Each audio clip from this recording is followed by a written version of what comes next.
In a medieval Chinese city, evening falls and a soft snowfall begins, covering the streets with a thin layer of snow. The leader of the Alliance, along with his bodyguards, is carefully examining important documents in a large hall illuminated by lanterns. Tang Jin, an elder of the Alliance, is completely absorbed in reading the letters that carry important news and orders. Counselor Gao Yan stands by his side, watching the leader and his reactions to the information he receives. The leader suddenly notices the first snow outside the window and for a moment is lost in deep thought. This first snow of the year marks the arrival of winter, bringing with it a sense of new changes and opportunities. The counselor remembers how much his child loves snow and dreams of sharing the joy of the first snow with his son.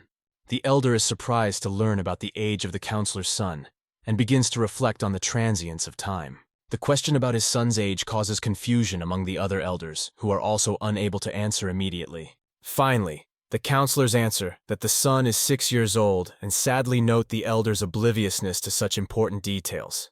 The elder, looking thoughtfully at the table in front of him, reflects on how quickly time passes and how life changes. The counselor reminds him that only a few weeks ago the elder had asked a similar question, emphasizing its recurrence. Despite his memory problems, the elder decides to give a nice gift to his son, a friend wanting to please him. Another question haunts the old man, bothering him more and more. He asks if he has a son or daughter, not even remembering the gender of his child.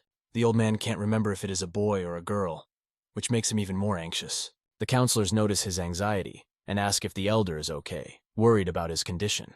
He realizes that time is relentless, and old age brings its own problems that are difficult to ignore. Nevertheless, the elder is confident in his health, comparing himself to a bull, strong and enduring.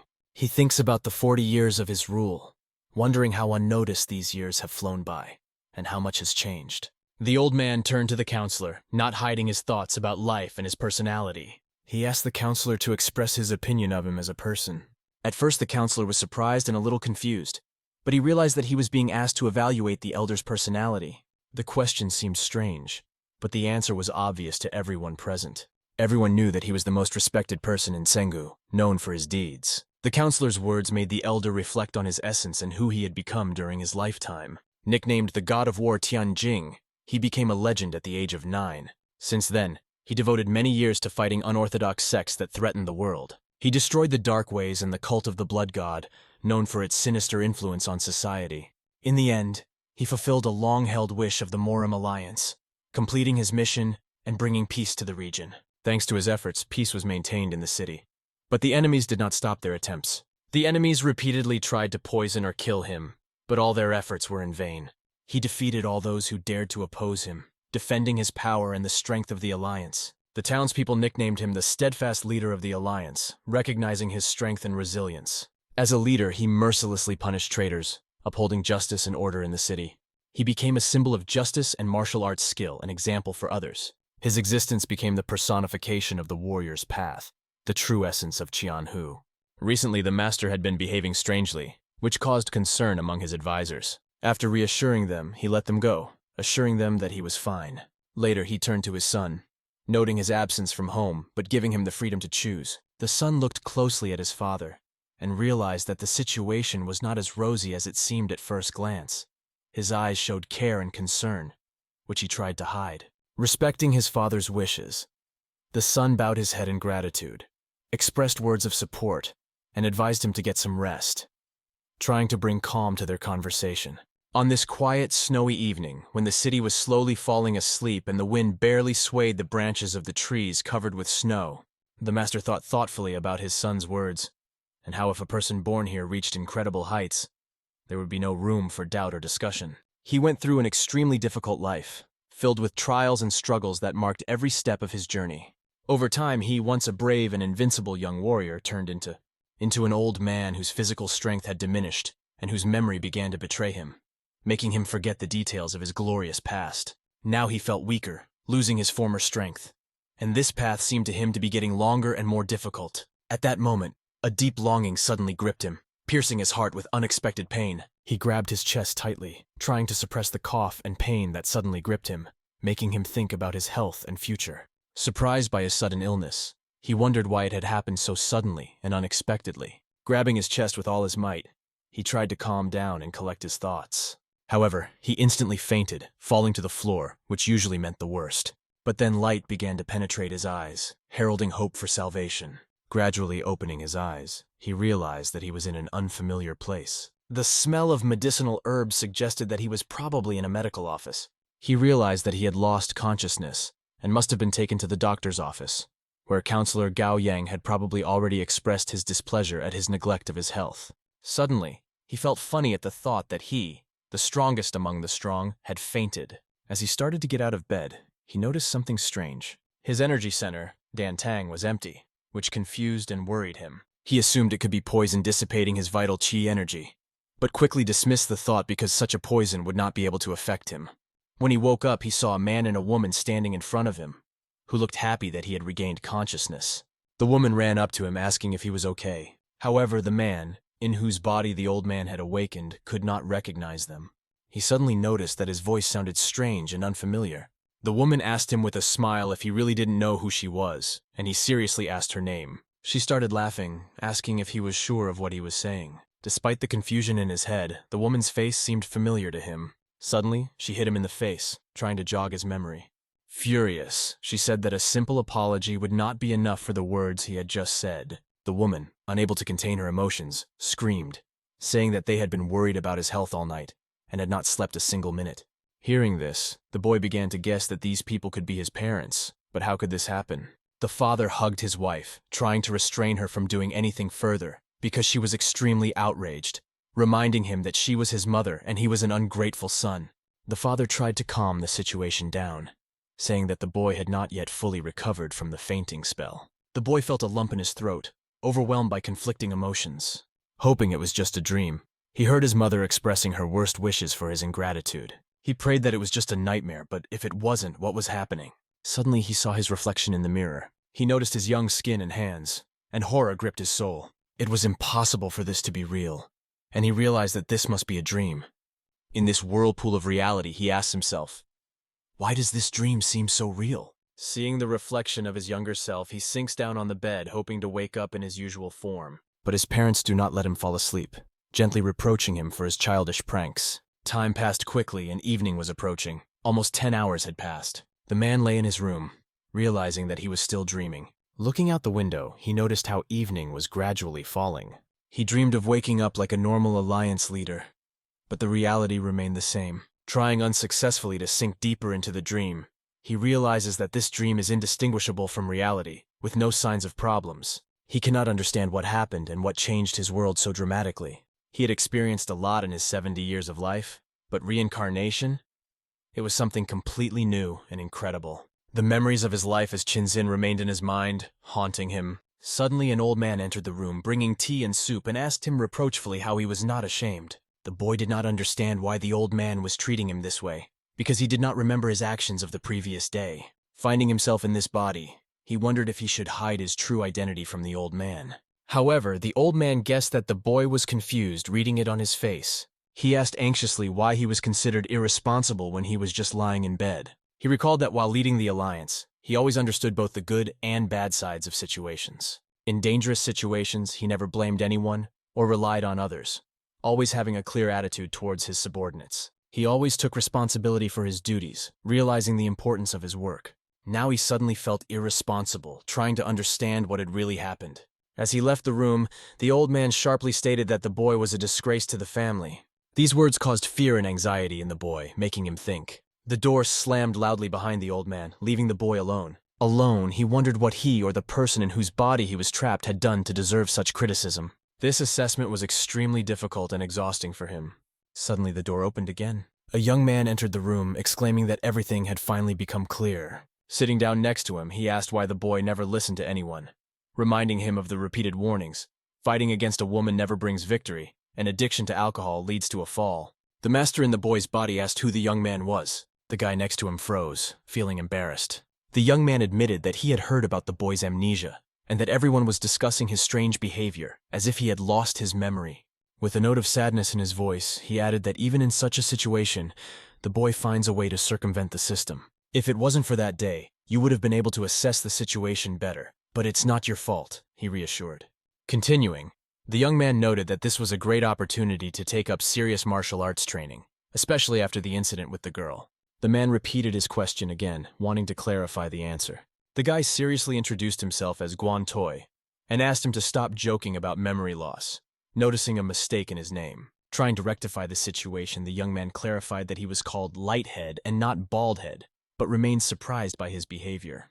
Our hero insisted that he really did not remember anything. The young man assured him that there was no need to pretend, expressing his sincere concern. He insisted on his amnesia, repeating it several times to convince the other man. The guy asked about the loan, and the reincarnate replied that he did not remember the amount of the debt. After the amount was announced, the reincarnate became embarrassed, saying that he did not have that much money on him. Nevertheless, he took out a few coins and gave them to the guy. This gesture convinced the interlocutor of the reincarnate's sincerity, and that he had indeed lost his memory. When he was asked why he decided to check with money, the guy replied that the real owner of the body would never pay back the debt. Then the reincarnate realized that he had not been the best person in his past life, causing him to have a bad opinion of himself. Realizing the gravity of the situation, he decided to tell more about himself, assuming that he could have made many mistakes. His past began to reveal itself.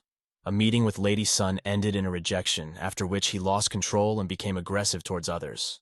This led to him being beaten and falling into a pond after getting drunk to the point of unconsciousness. The reincarnated man thought about his past, asking himself who Lady Sun was and how he could have ended up in such a situation. The words about Lady Sun made the guy sitting across from him concentrate, because it was impossible not to know such a famous person.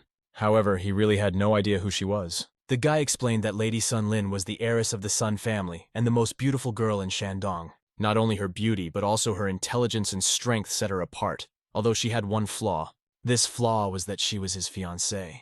This information confused the hero a bit, because he did not understand why being a bride was considered a disadvantage. The guy explained that she was unlucky with her husband, and that was her only flaw, sympathizing with her for her unhappy marriage. The tension in the air grew, and there was no silence between them. The reincarnated master asked if he often beat her, which surprised the boy. Explaining that he felt a strange itch in his hand and the urge to strike, he assured him that their relationship was stronger than any calculation, deeper than a formal marriage. Examining his hand, the young man begins to realize that his past might indeed have been tumultuous. The old man's words about the family's disgrace kept echoing in his head, haunting him. He kept asking the boy about the details of his past. The boy told him that he had lost large sums of money on gambling and courtesans with whom he fell recklessly in love.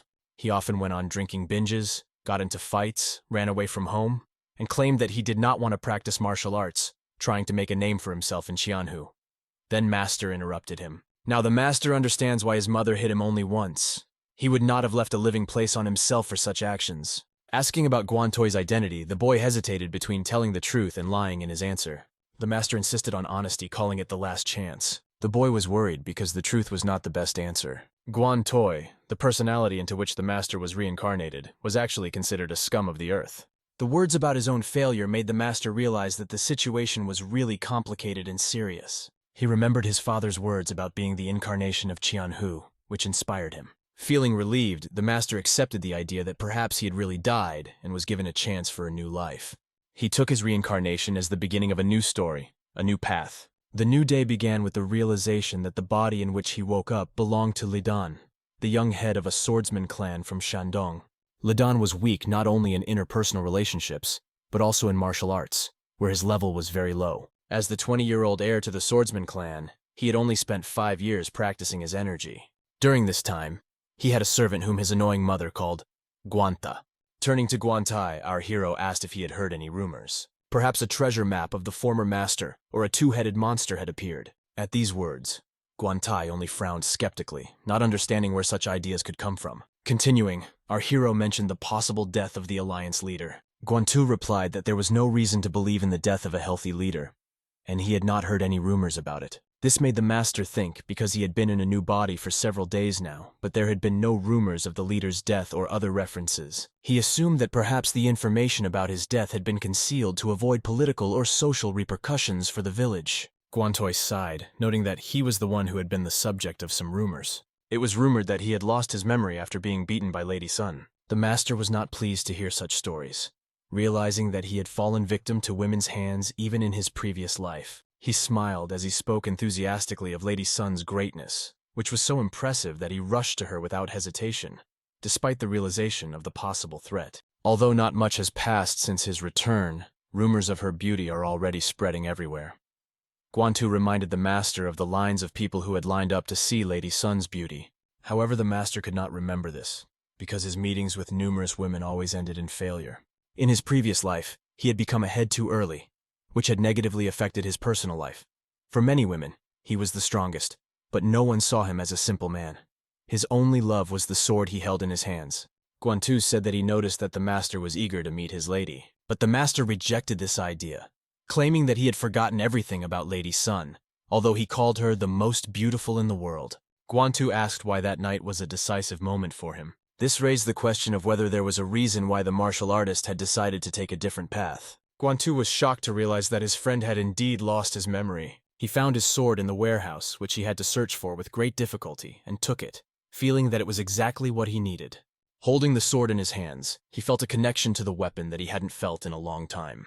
It was the first time in a long time that he had held a sword in his hands. It had been a long time since he had reached the peak of his swordsmanship, and there was no need to fight anymore, because there were no enemies left. Despite being called the god of war, he never mastered the art of the mental sword. Mental sword is a state in which a warrior can use invisible weapons created by the power of his mind, and then there was nothing he could not cut. Reborn in a new body, he seeks to follow the path he could not take in his previous life. His eyes were filled with the strength of a war veteran who has been given a chance for a new life. Pulling out his sword, he frightened his friend, who hastened to assure him that the master was not planning revenge on Lady Sun. Our hero was confused, not understanding what was going on and why his friend had decided so. The friend began to get nervous, because his face showed that he was not joking. "I can't even imagine this sword," he sighed heavily. In his new life, his mother came to him asking if it was true. At first, he did not understand what she was talking about, but she asked him sharply if he really wanted to deceive everyone again by accusing him of lying, and asked why he was holding the sword. He replied that he hadn't touched the sword for a long time, and just decided to pick it up. "From that moment on, I decided to take martial arts seriously," he said. His mother realized that he was trying to convince her again, suspecting that he was still lying and might be up to no good. "I don't know what I'm going to do with this sword," he told his mother, not revealing his plans. He knew, however, that he would never harm his fiancée.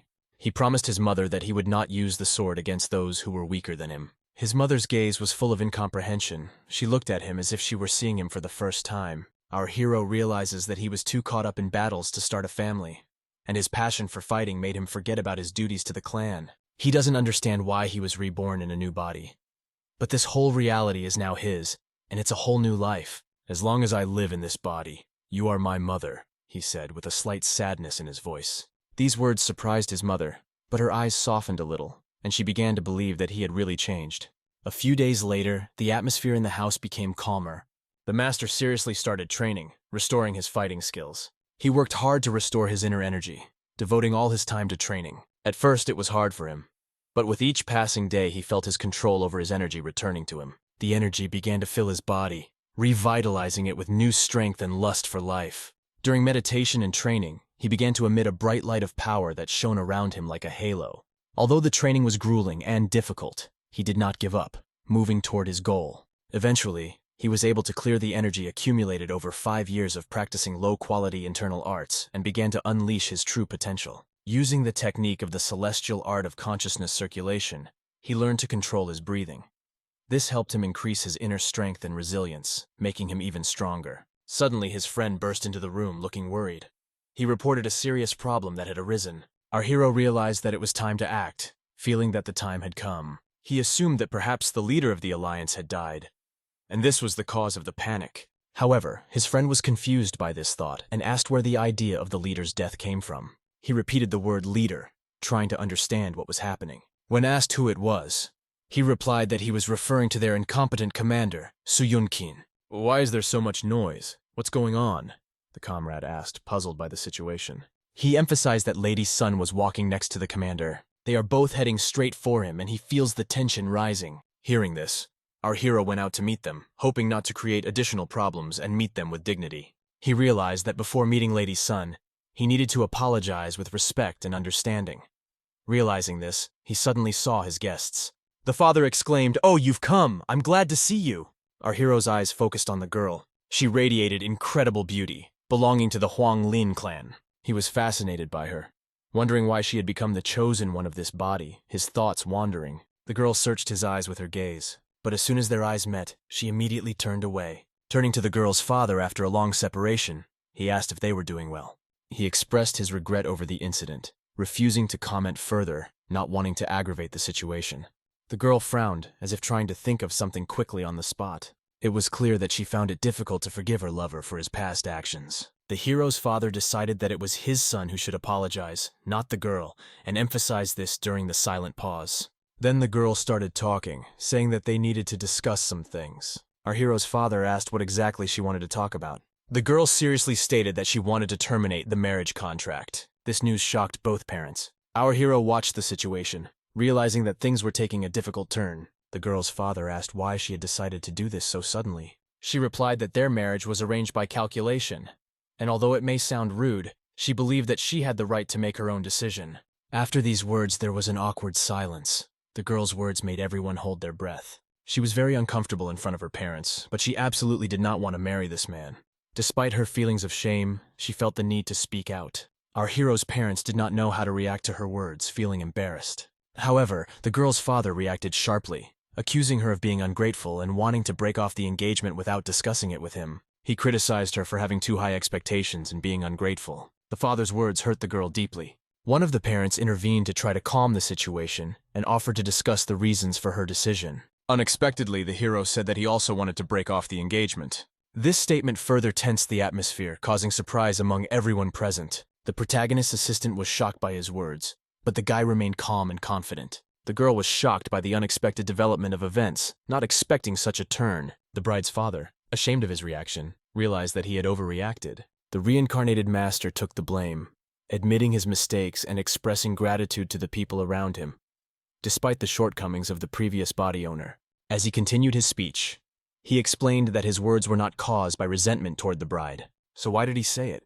What could have led to such consequences? The master answered that he wanted to marry a woman he really loved. The bride's face showed sadness, a sense of loss and disappointment. The hero's parents bowed their heads, realizing that no marriage can be happy if it's not based on love. The father tried to ease the tense atmosphere by saying that it was great when everyone agreed with this idea, trying to resolve the situation. The girl's father became angry, saying that they could not just break the marriage agreement. The boy's father replied that, as his daughter had said, they had no right to decide her future for her. These words upset the girl's father even more, and he decided that enough talk was enough for today.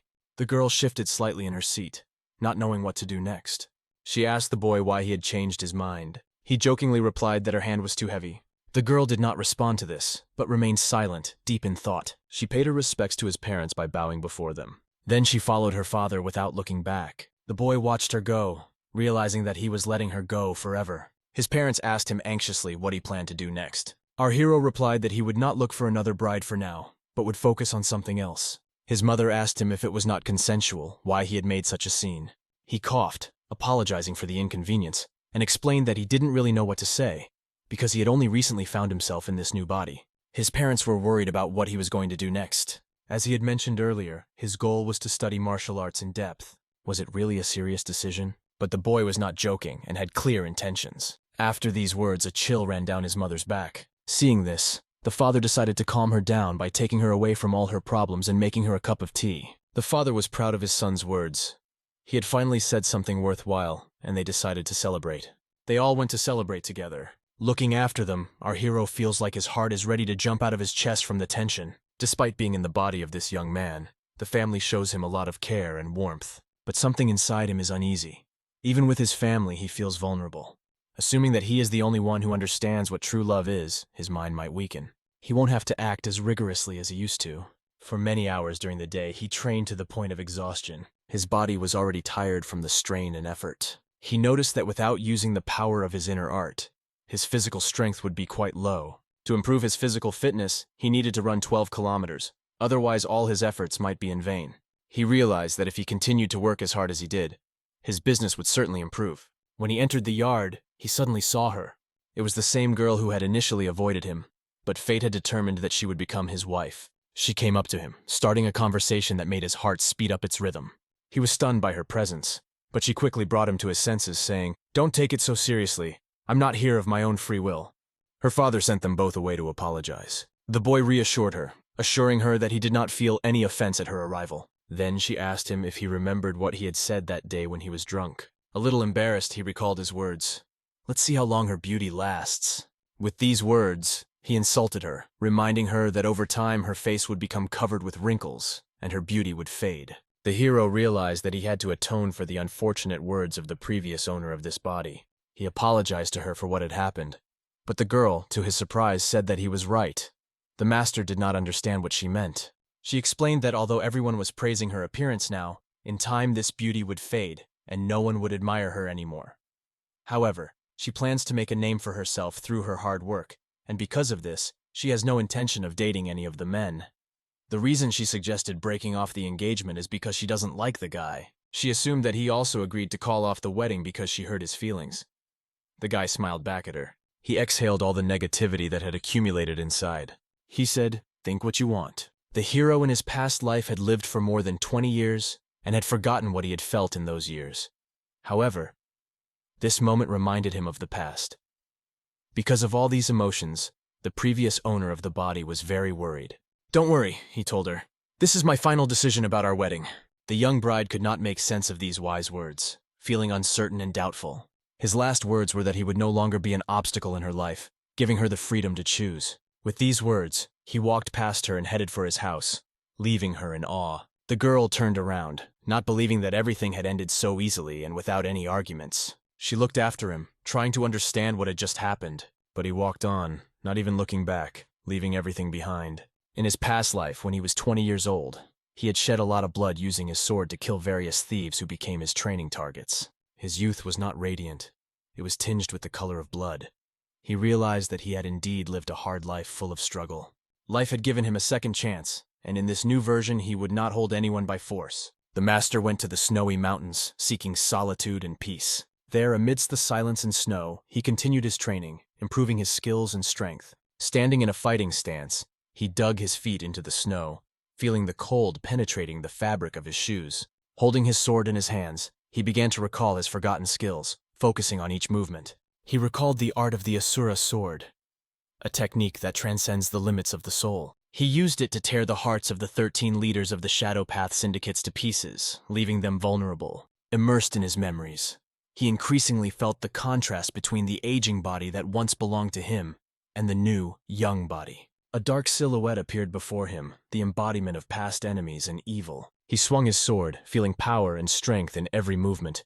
The light energy of the sword cut through the darkness like lightning, illuminating the night. He cut off the head of the leader of the Bloody Sky cult, demonstrating his determination and skill. After this feat, he received the title of the strongest in the world, earning the respect and fear of his enemies. His meditation reached a new level, revealing hidden potentials and powers.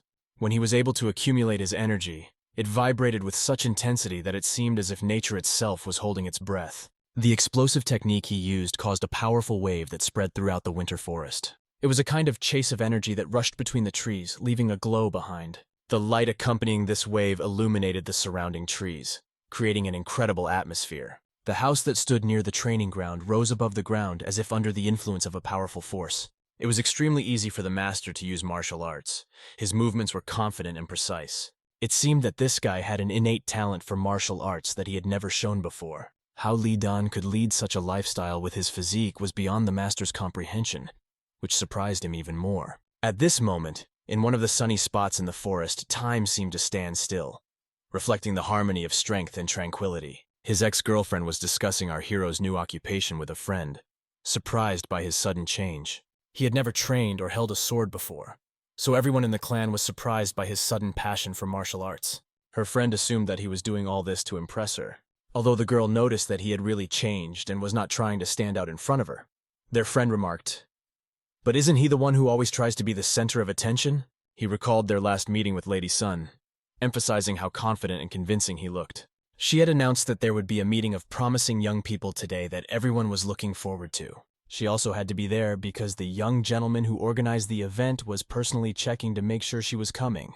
"And she knows this syndicate so well," her friend said with a touch of irony. The girl responded sharply, asking not to be reminded of it again. In spite of everything, she decided to be there, ready for any surprises. This realization carried a certain danger for her friend, which added anxiety to their conversation. They decided that they needed to be prepared to defend themselves in case of any threat, so they agreed to meet and discuss all the possible risks. A typical Chinese street is bustling with life, full of hustle and bustle, with a variety of vendors and passers-by. Our hero was wandering around the city, trying to hear some news about the death of the Alliance leader, but everything was quiet. He sat at a table in a tea house, reflecting on the absence of any rumors, which made him anxious. He wondered why there had been no announcement of changes in the Alliance. If he had the opportunity, he would have immediately gone to the Murim Alliance to ask Galyan about the current situation, but circumstances kept him in place. As he watched the traffic around him, he saw a woman coming up the stairs with a look of concern on her face. She noticed his gaze and also became concerned,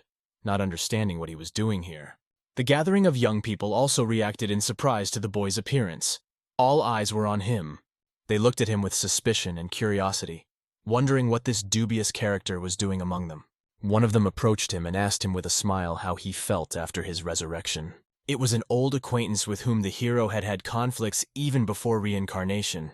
There were rumors that he had been actively training in martial arts lately, but to what end? The hero smiled at his old enemy, feeling confident. He calmly replied, asking if he could show him at least one person who trains to beat someone.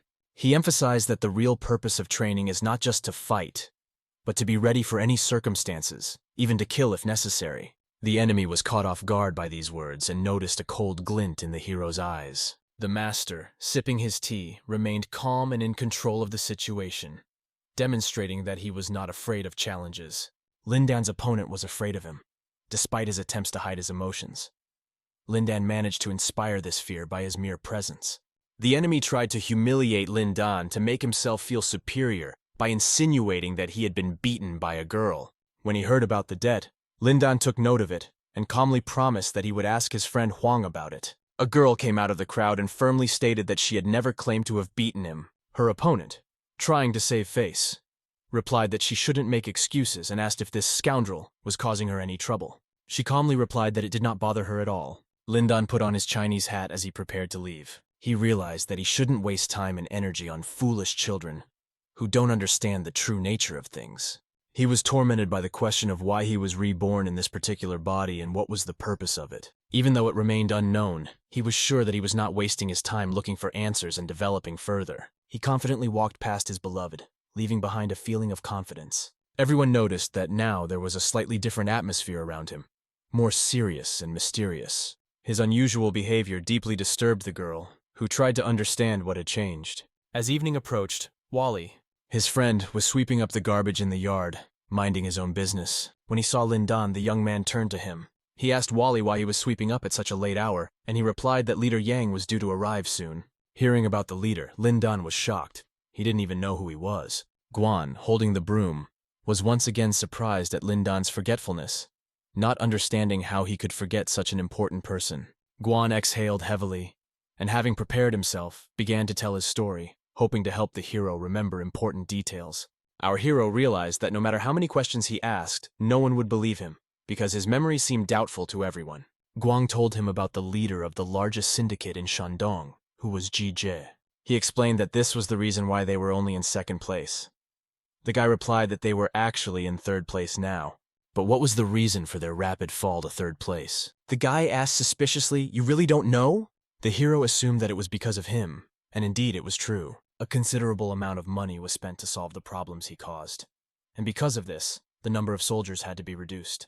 When our hero got into debt, he often complained about the huge amount of his obligations, but what bothered him the most was that he owed the Little Jan Syndicate. Now he began to understand why he had behaved the way he did and what the consequences of his actions were for the clan. They had 3 large battalions of swordsmen whose numbers were dwindling, and now there was only 1 left. The same was true of the cavalry, which had also declined. The hero had heard that the clan's finances had been tight lately. Guan looked at him with an expression of mockery, as if he understood something more. He wanted to say something, but kept silent, keeping his thoughts to himself. The master suggested that perhaps his salary had been cut more than anyone else's. However, Guan replied that this had not happened yet, and the head of the house was primarily focused on salary. Listening to all this, our hero realized that the situation was more complicated than he thought. He was slowly and surely destroying his family's future by creating problems. Now it was clear that he was the one who would have to solve these problems. But why all the fuss about this dinner? This question began to intrigue the boy. Guan explained that they had borrowed a significant amount of money from the person who would be coming to the dinner, and so they should be diligent in preparing. After that, he went back to work because he had no time to be idle. He had a lot of tasks waiting for him. This whole situation kept the hero in suspense, making him think about the upcoming events. Suddenly, a girl came up and began to tell him how the leader of the Yan clan had once defeated Guan Toi's brother. Our hero recognized her as Sun He, whom Guan remembered as a very kind and compassionate person. She began to tell him why this rascal standing before them had gained such a reputation. She asked who had hit him, trying to understand the situation. Sun He pointed out that there was garbage left in the yard, and such laziness of the servants deserved a flogging. The guy, furious with the situation, beat the other man's servant and asked who had left the garbage. The girl was on the verge of tears when she said that it was Yang, the leader, who had left the garbage, deliberately creating a mess. The young man realized his mistake when he realized that he had not only carelessly thrown away the garbage, but had also beaten the servant for not cleaning it up. The girl pouted, barely holding back her tears at the injustice of the situation. "Did I have anything to do with this?" the owner asked, trying to figure out if he had anything to do with it. The girl exclaimed in a loud voice that he was just standing by, letting off gas and laughing while the others tried to deal with the trouble. This was the best summary to describe the body the master had transformed into, showing how badly it had behaved. He began to realize that Li Dan's legacy was not just bad, but terrible. And how could he dare to be so irresponsible? However, the girl noted that Guan had mentioned that the young master had been behaving much better in recent days, which gave him hope for change. It was hard for the owner to realize how terribly he had been treated by the previous owner of the body. The girl admitted that she did not trust him very much, but she trusted her younger brother Guan, who had seen the changes in his behavior. She bowed to him, expressing her respect, though she remained cautious. Then she went about her business, leaving him brooding. After this conversation, a lot of thoughts spun around in his head, causing doubts and reflection. But suddenly he heard some sounds that made him alert and distracted from his thoughts. The master was working so hard that sawdust was flying around him, creating an atmosphere of hard work. He noticed this and realized that although the boy had succeeded, it was because of his efforts. The master still treated him with respect, appreciating his perseverance. Day turned into night, and when evening came, the clan leader arrived. He opened the gate of the courtyard. The clan leader did not enter alone. He was accompanied by a whole delegation, guarded by an army of soldiers. It seemed that he had come not to have dinner, but to lay siege to the castle. The moon was brightly illuminating the courtyard, adding to the mystique of the event. The night torches only emphasized the atmosphere of mystery and tension. The clan leader greeted and asked how everyone was doing, looking around with a cold gaze. The clan leader, having arrived after such a long journey, would be grateful for the hospitality and warm welcome that could relieve his fatigue. However, it seems very strange to our hero that this leader showed up so late, arousing suspicion. His behavior hinted at a certain arrogance.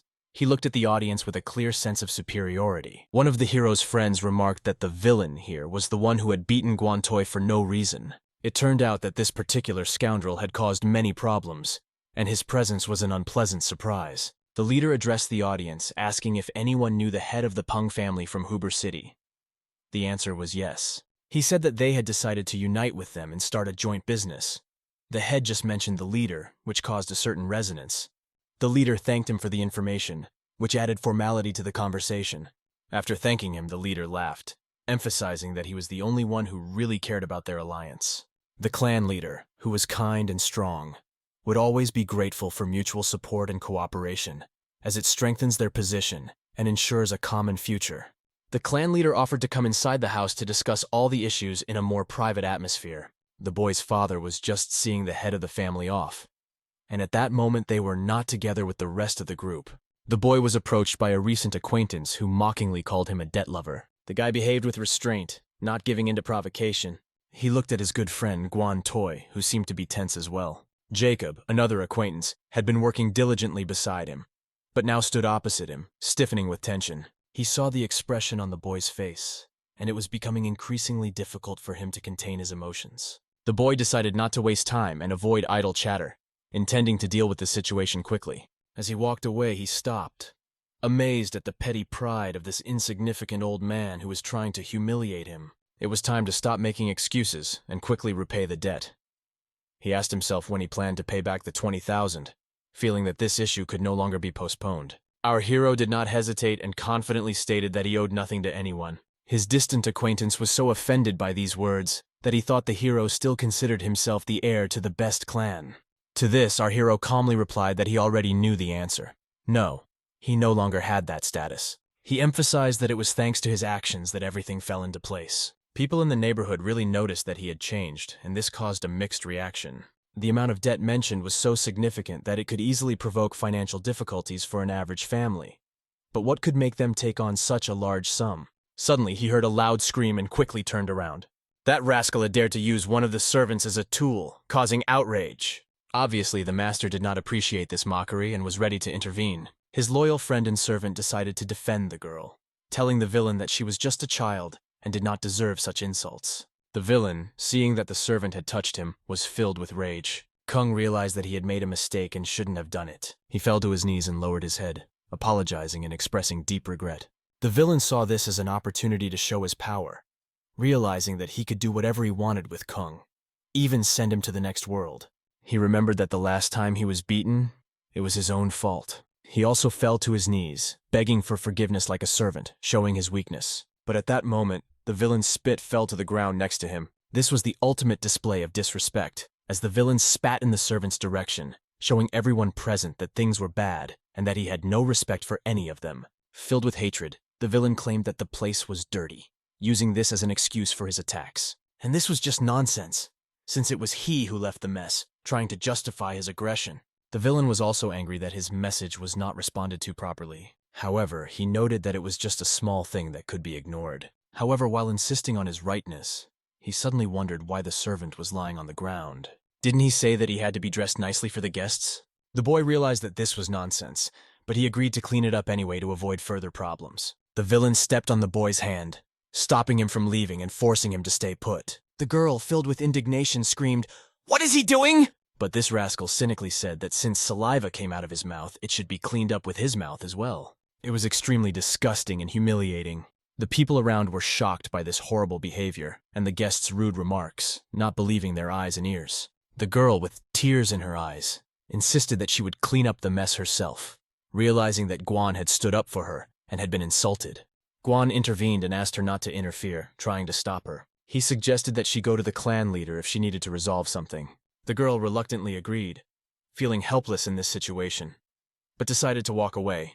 At that moment, a young gentleman approached them, looking confident and ready to help resolve the situation. He approached them, calmly and with determination, wanting to intervene and restore order. The girl, looking at him with tears, felt offended and hoped that this was his chance to make amends. The young man came over and said that all the dirt needed to be removed, emphasizing the importance of cleanliness. The girl was shocked by his words, not believing that he could say such a thing in such a situation.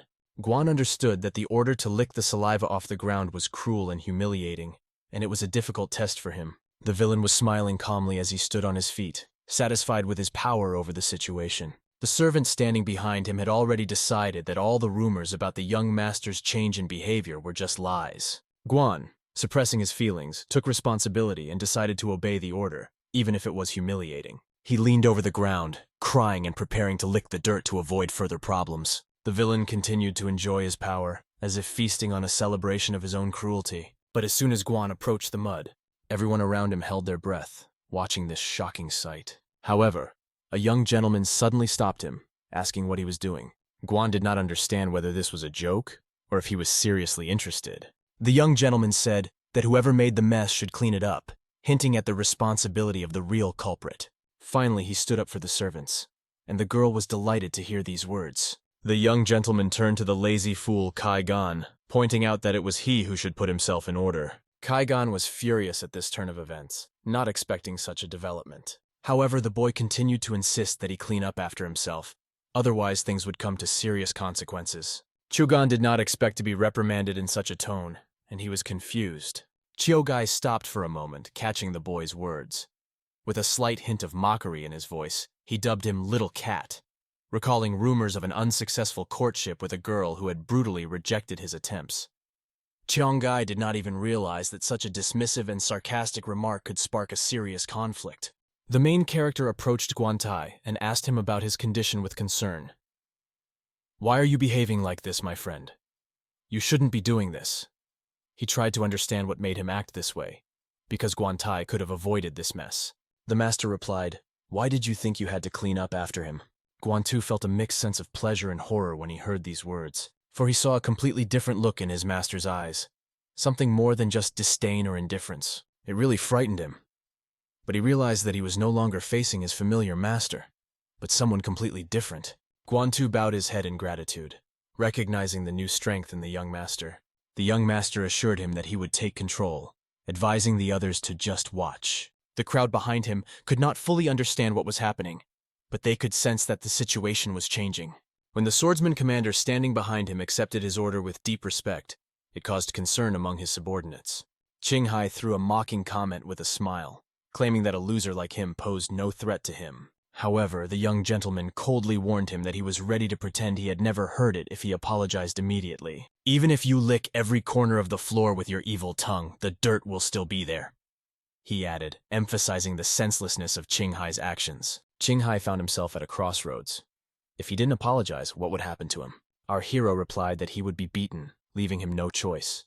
The guest, with a note of interest in his voice, suggested, "Why don't we check what this great and terrible descendant of the B family is capable of and what he is like?"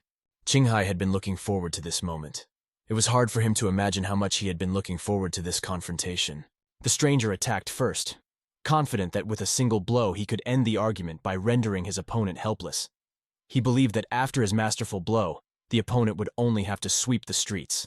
Our reincarnator stood serenely, not showing any concern. With a sudden deft movement of his hand, he struck the attacker in the jaw. Everyone around him was amazed by this unexpected turn, horrified by what they saw. Qinghai grabbed his face and screamed loudly in pain and humiliation. This rascal was much more cunning than he seemed at first glance, which made him rethink his actions. Gathering all his strength in the fire of his soul, he decided that he would put an end to this, regardless of the consequences. The leader of the swordsmen warned our hero, emphasizing the need to use his hidden powers to stop the evil that could break free.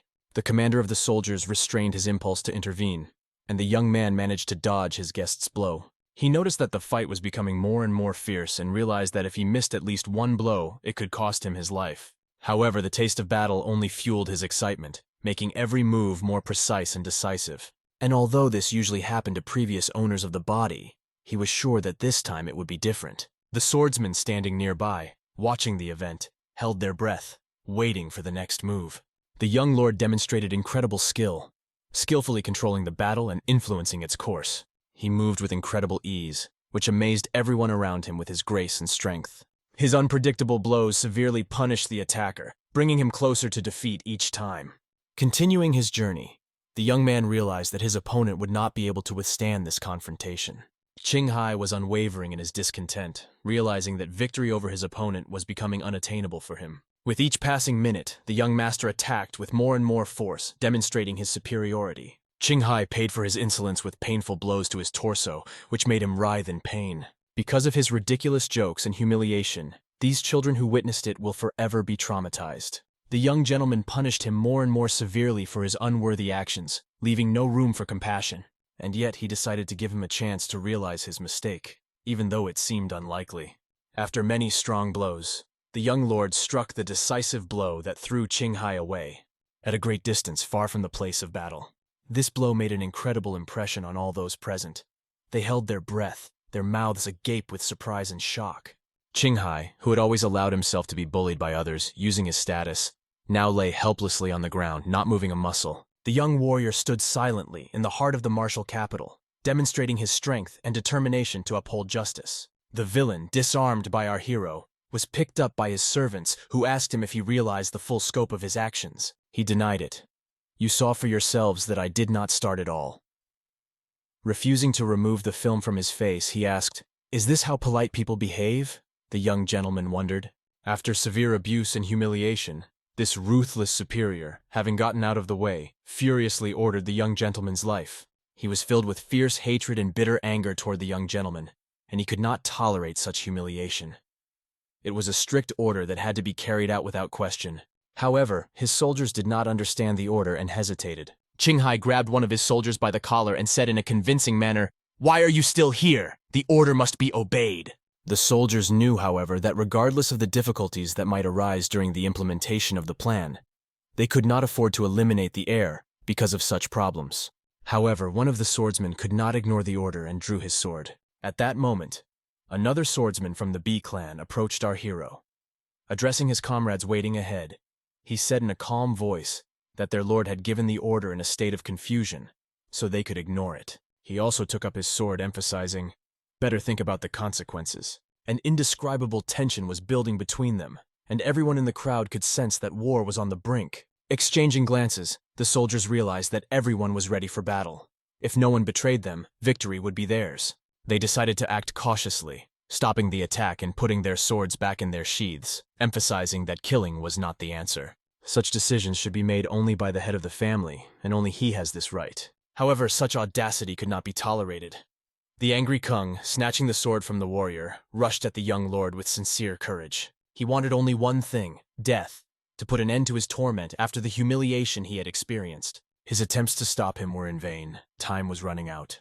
He aimed his sword at the young master, but missed. At the moment when his hand was about to strike, the young bishop imposed a ban with his own power. His face remained impenetrable, betraying no emotion, emphasizing his control over the situation. In one swift movement, the young master broke the enemy's arm and snatched the sword from his fists. Using this skillful technique, he broke the arm of the villain, who choked on a desperate scream. As soon as he bent over in pain, the young master kicked him, knocking him down. Each kick further undermined the devotion and unwavering determination of the attacker, who could no longer resist. Exhausted from his severe injuries, Kung gave in to the sharp pain, calling for help, but no one was in a hurry to intervene. However, faced with such cruel accusations and actions, the young lord could not let him go unpunished. Unleashing all his strength, he struck a final blow to the enemy's face. This blow caused several teeth to leave the rascal's mouth, showing how serious the consequences were. The guards, gathered in a ring around him, watched the scene with intense attention, realizing that this was not just a punishment, but a real exposure of the scoundrel. Our hero, standing over the beaten enemy, wondered if he had suffered his wounds justly, or if it was just the result of a long injustice. After the fight, the swordsmen gathered around the body of their master, watching his condition with concern. Our hero called out, "Call a doctor! He can activate vital points and improve blood circulation." He also ordered to quickly inform the great leader of the clan about the events that had taken place. Guantu rushed over to the young nobleman and exclaimed in astonishment, "Have you lost your mind? How could you do this to a clan member? This is a black cloud over us. I see no solution." The pause in his voice was significant, but he finally suggested, "We have to run away, and then let the head of the family unravel this tangle." He strongly advised the young man to run away, because if he stayed here for a long time, he would inevitably run into the clan head, and it would end badly for him. The moment the young man looked at the merry man, he realized that if he ran away, he would bear all the blame, and he would be the main responsible. Thinking about it, he finally asked, "Is it realistic in this situation to just pick you up and leave?"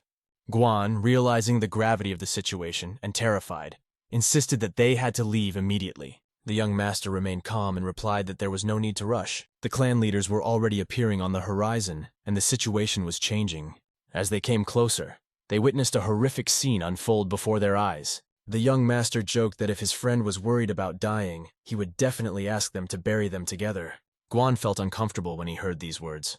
It was too much for him, and he was overcome with anxiety. The clan leader approaching asked in a menacing tone, "What has happened here? What is going on in these lands?" His eyes burned with demand for explanation. His unworthy son accused him that this insignificant creature was trying to kill him. The leader gave his son a look of hatred and contempt. The boy and his friend stood firm, showing no fear of the leader. The leader turned to the surrounding soldiers with a question. "Is this true?" One of the warriors dared to tell the truth, describing all the events frankly. The clan leader, unable to contain his anger, slapped his son hard on the cheek. He considered him a fool, and he had good reason to do so. He, the fool, had allowed the young ruler of the Yan clan to find himself in such a desperate situation. The father stood before his son, fully realizing the consequences of this incident. The swordsman, wounded by the Yang clan, fell to the ground, unable to bear the weight of the events. The leader, caught up in his own thoughts, did not fully realize the seriousness of the situation. An atmosphere of tense anticipation gripped all those present, everyone waiting to see what would happen next. The leader of the clan, taking advantage of the moment of silence, attracted everyone's attention. In a hoarse voice, he asked, "How will you answer for this?" The father's eyes rested on his son, radiating a mixture of disappointment and expectation. But until the very end, no one could understand what exactly had happened or why it was possible. The father turned to the swordsman. "Tell us what happened here," hoping for clarity and understanding of the situation. The swordsman told everyone how young King had treated the servant unfairly, humiliating him and making him lick his saliva. However, he received a fair punishment from the boy for his actions. However, the head of the clan who came to visit could not understand how it was possible to harm his son for the sake of some servant. In a fit of anger, he raised his hand, ready to strike. The young man remained silent, not responding to the clan leader's words. The leader asked again, "How are you going to answer for this?" But the father stood up for his son, convincingly stating that if anyone should be held accountable in this case, it was Yang, the undisputed leader of the clan. These words were easy to say, but they had far-reaching consequences. The atmosphere was tense to the breaking point, and the leader's mood exploded with anger. With seething anger, he exclaimed, "What did you just say?" The real father replied that young Mr. Yang had not only used his inner strength, but had also sharpened his sword to kill his son. Although he was unarmed and everyone had witnessed the events, duty dictated that they had enough evidence to charge him with attempted murder. The young lord's servants were proud of his responsibility, while the servants of the visiting clan hung their heads in shame at their master's actions. However, the boy's father did not let up, saying, "If it were anyone else, I would have punished him for what he did with my own hands." He added, "I will not do anything that could harm your reputation." The visiting clan leader could barely contain his rage when he heard these words. The young man's father warned him that if the rumors of the incident spread, he would face ridicule not only as the head of the clan, but also his entire family. The clan leader caught a threat in his words that could not be ignored. Now he was faced with the question of how to respond. "What's the meaning of your words, son?" The father asked the hero with interest. "What are you trying to reveal to me with these words? What idea are they leading to?" The leader of the Yang clan found himself in deep confusion after this conversation. He felt humiliated and extremely depressed, as if he had been stripped of his power. After hearing his father's words, he saw in him a real strength and wisdom that he had previously underestimated. Until that moment, he had been convinced of his own insecurities. But in fact, he was deeply mistaken. After exchanging numerous remarks, the clan leader discreetly made it clear that the time for conversation was over. With a special emphasis on the significance of the moment, he pointed out to the family leader the need to fight a fair fight and settle the outstanding debt. The father gently replied to his son's request. "Of course, child." He also noted that it was time for the guests from his farm to go home, hinting at the end of an unpleasant situation. The villains realized that things had not gone as planned, and this was the greatest insult to their clan. Gathering in full force, the battalion turned around and moved forward, demonstrating their retreat. Everyone waited impatiently for them to leave, relieved that the conflict was over. After a moment of silence, the father turned to his younger son and gently asked him what had prompted him to do this. The son replied that he was offended by the actions of their relative and tried to force him to do what he thought people should do. The officers heard that they were called family, but deep down they realized that they were not really family. The father listened carefully to his son, but remained silent in response, thinking about what he had heard. He did not order his squad of swordsmen to follow him, leaving them in place. Our hero waited with bated breath for his father to leave, feeling the tension of the situation. Suddenly, however, he noticed that his servants were watching him closely, as if waiting for him to act. They remained silent, because everything that was necessary had already been said, and no one had anything to add. The boy, with gentle uncertainty in his voice, asked them if they were surprised by what had happened.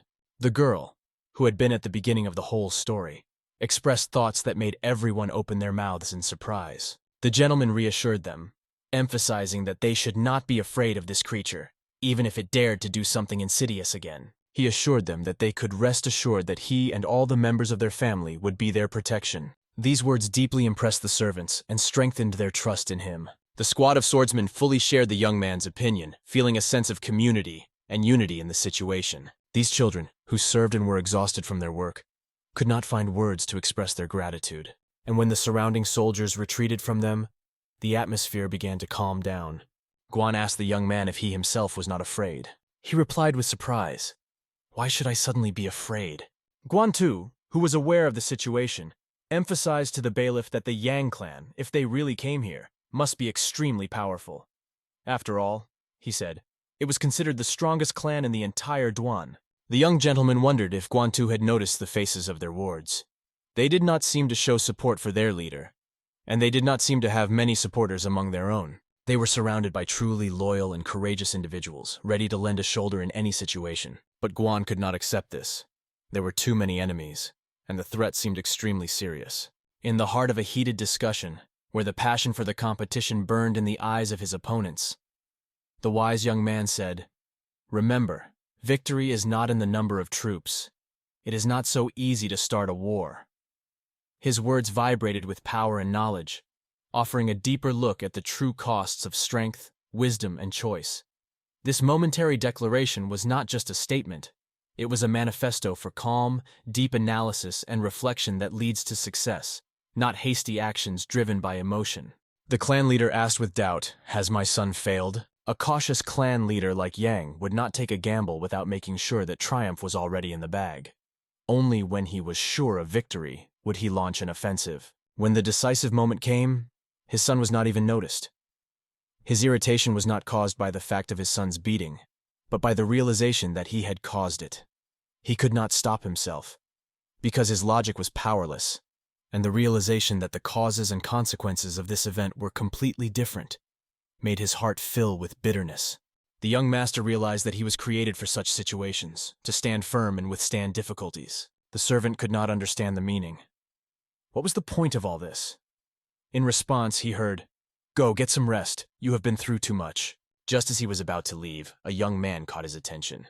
He thanked him sincerely for his great deed, feeling deeply grateful. Our heroes were happy about this, feeling proud of their actions. He smiled and said that this act would fill him with kindness for the rest of his life. The servant was relieved when the unexpected became apparent, and he realized that everything had gone well.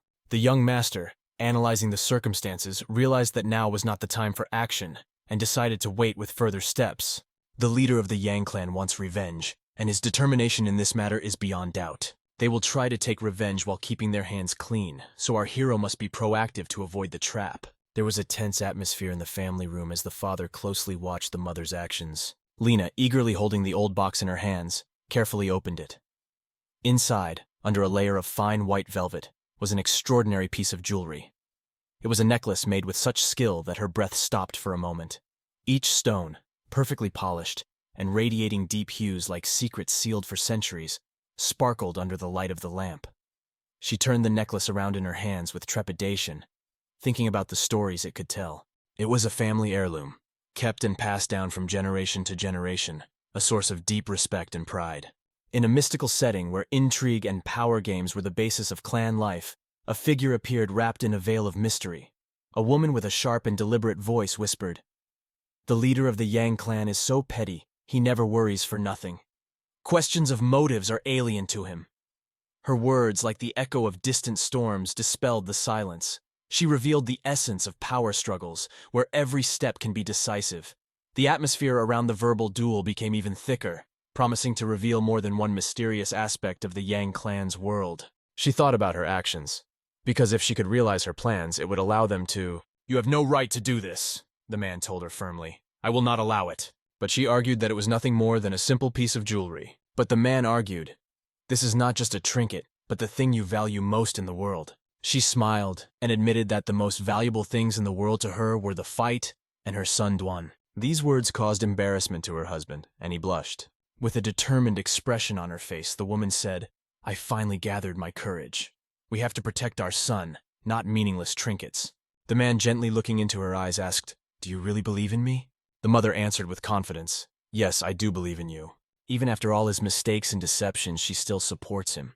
She emphasized that despite everything, he was still their son, and she would protect him. Hearing these words, the father realized the depth of the seriousness of the situation. He hugged her, feeling that together they could overcome any challenges.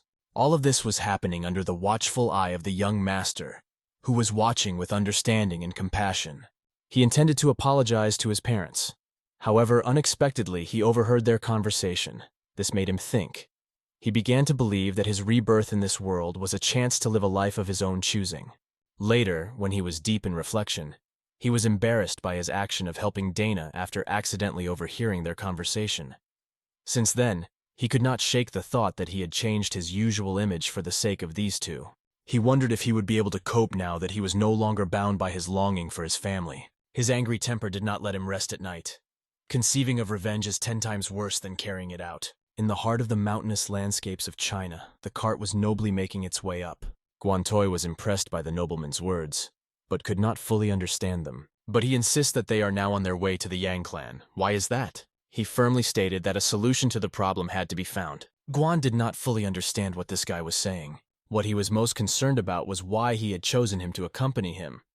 The host had two answers, one that he liked and one that he didn't. He decided to say the one he didn't like first. Guang sighed and suggested, "Let's start with the second one." The owner turned to him, noting that he had described everything in such detail as if he had experienced it himself. At the beginning of this story, Guan bowed his head thoughtfully, recognizing that his thoughts were in line with the expectations of those around him. This is a moment of realization that external observations reflect his inner self, showing how transparent he can be in his reflection. And while this may seem like a small detail, it reveals deep dimensions of Guan's character, who, with a mix of complex emotions, accepts his thoughts and feelings as an integral part of his existence. Then Guang asked with interest, "What is the first answer?" He replied that the only person he could trust completely was Guang. The young man was surprised to feel an unpredictable attraction to a person who seemed to be indifferent to him. He admitted that he began to feel sorry for him, because he had a very limited social circle. Guang asked if he had a plan, and he replied that he was going to think about it. He was thinking, how much power does it take to change a person beyond recognition with a punch? In the country to which they were heading, all sorts of shadows were gathering, wishing to give him a warm welcome. If there is one among them who will hit him in the same way, perhaps he will change again and become the same as he was before the blow. Guan responded to his words in a frightened manner, feeling anxious about this prospect. The young master began to notice that jokes and fictions were appearing in his mind that he could not even think of before. This intrigued him. Was it because of his rejuvenation, or perhaps because he had been bound by chains of formality in his previous life? In the heart of the Yang clan, there is a clash of will and authority. The clan leader, filled with anger and eccentricities, realizes that someone he disparagingly calls a clumsy young man has managed to defeat his son in battle. At that moment, covered in bandages and knocked down, the son begged his father for revenge, to destroy Danny and the entire family of the one who had brought them pain. The father, with firmness in his voice, reassured his son, saying that this was exactly what he intended to do. He thought furiously, "How dare this rascal look up and ignore the Shandong that was given to him from above?" The clan leader summoned his bloody dog.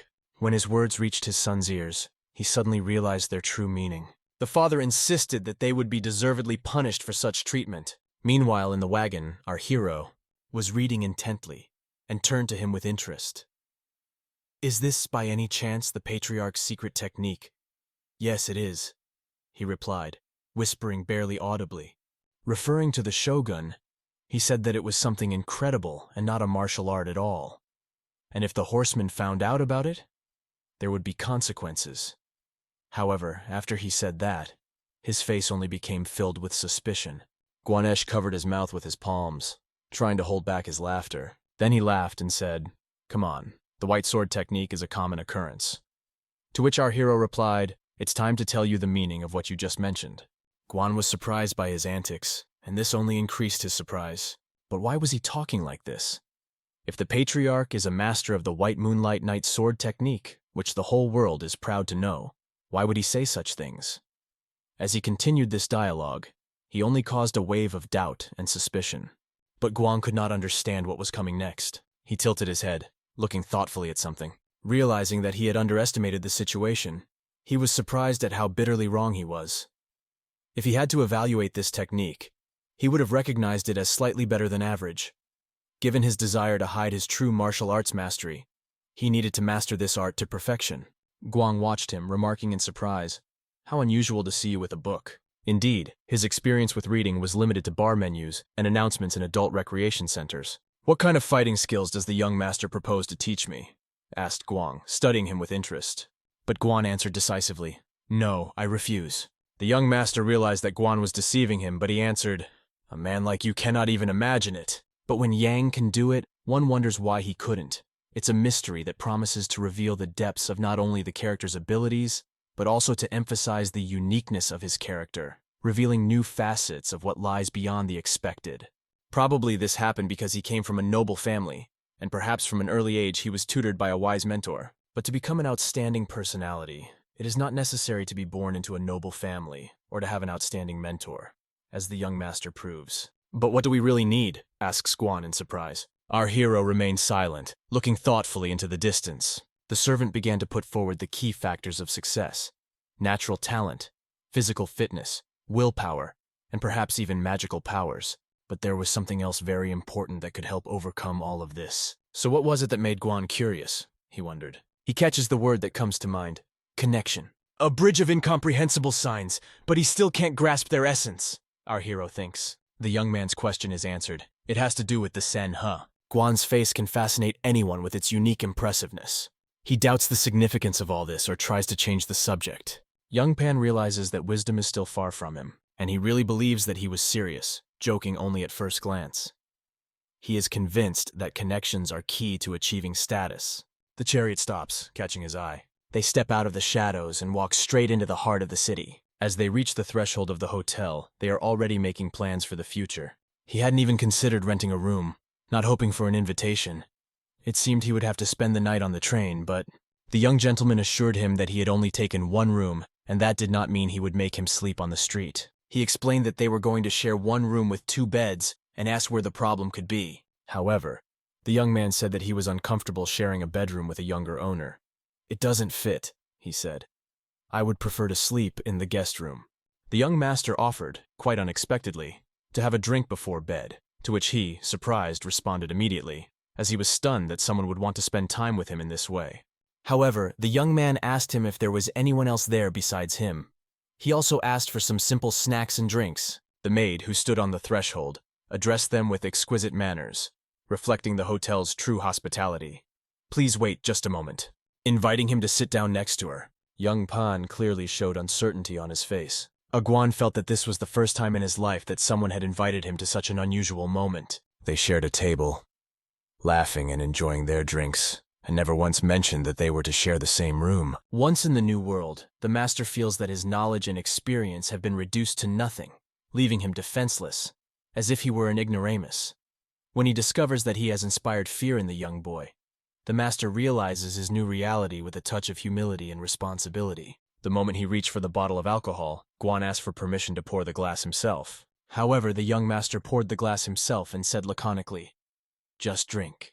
But Guan replied, "You are the older one. You should be in the lead." His old beliefs did not allow him to live calmly and accept this view. He raised his glass and with a slight smile said that he would soon get used to the new taste of life. "It will be just one sip, but it will stay with me for the rest of my life, reminding me of your kindness." Young Pan, with a slight smile, jokes that he still needs to pour, and suddenly he was seized by a burning thought that he had an epiphany. The young gentleman decided to take him with him. He simply realized the idea that had been growing in his mind. The young master was so impressed by these words that he even choked on the alcohol he had just drunk. Guan continued to talk about how much he appreciated his attitude, which had impressed him so deeply. He remained silent despite all the challenges, tirelessly believing in his rightness with unwavering firmness. He sighed, preparing to share something very important. As he was deep in thought, he bitterly recalled the saying that a cow is fed the best food before slaughter. This thought did not leave him. Night was falling, and Guan still did not dare to ask about his interlocutor's combat abilities. This question deeply interested our hero. Guan was especially proud to emphasize his fighting skills, telling how he managed to defeat that villain.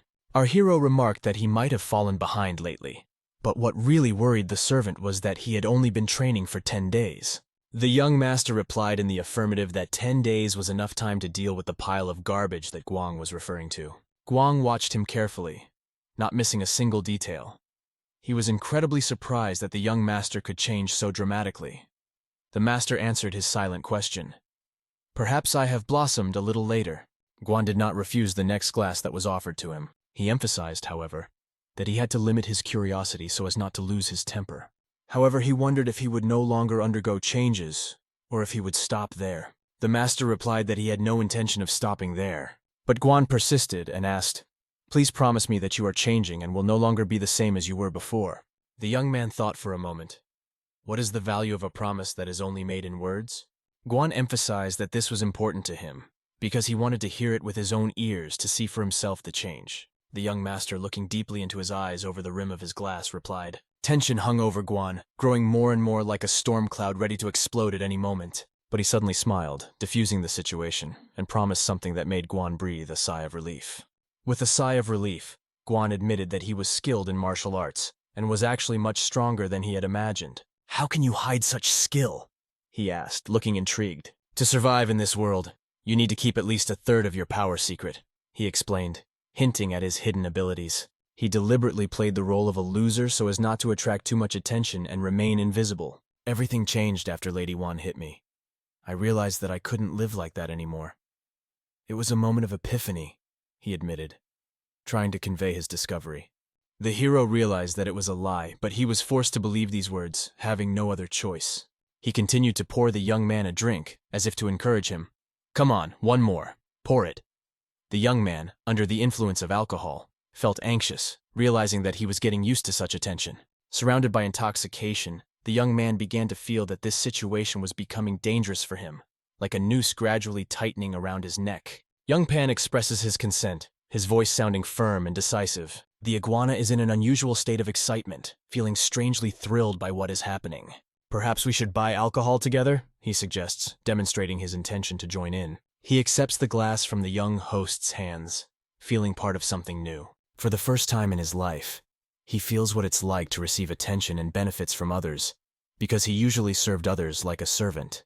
This feeling is a real privilege for him. Suddenly the young gentleman smiles and says, "Speaking of drinks," drawing attention to the next step.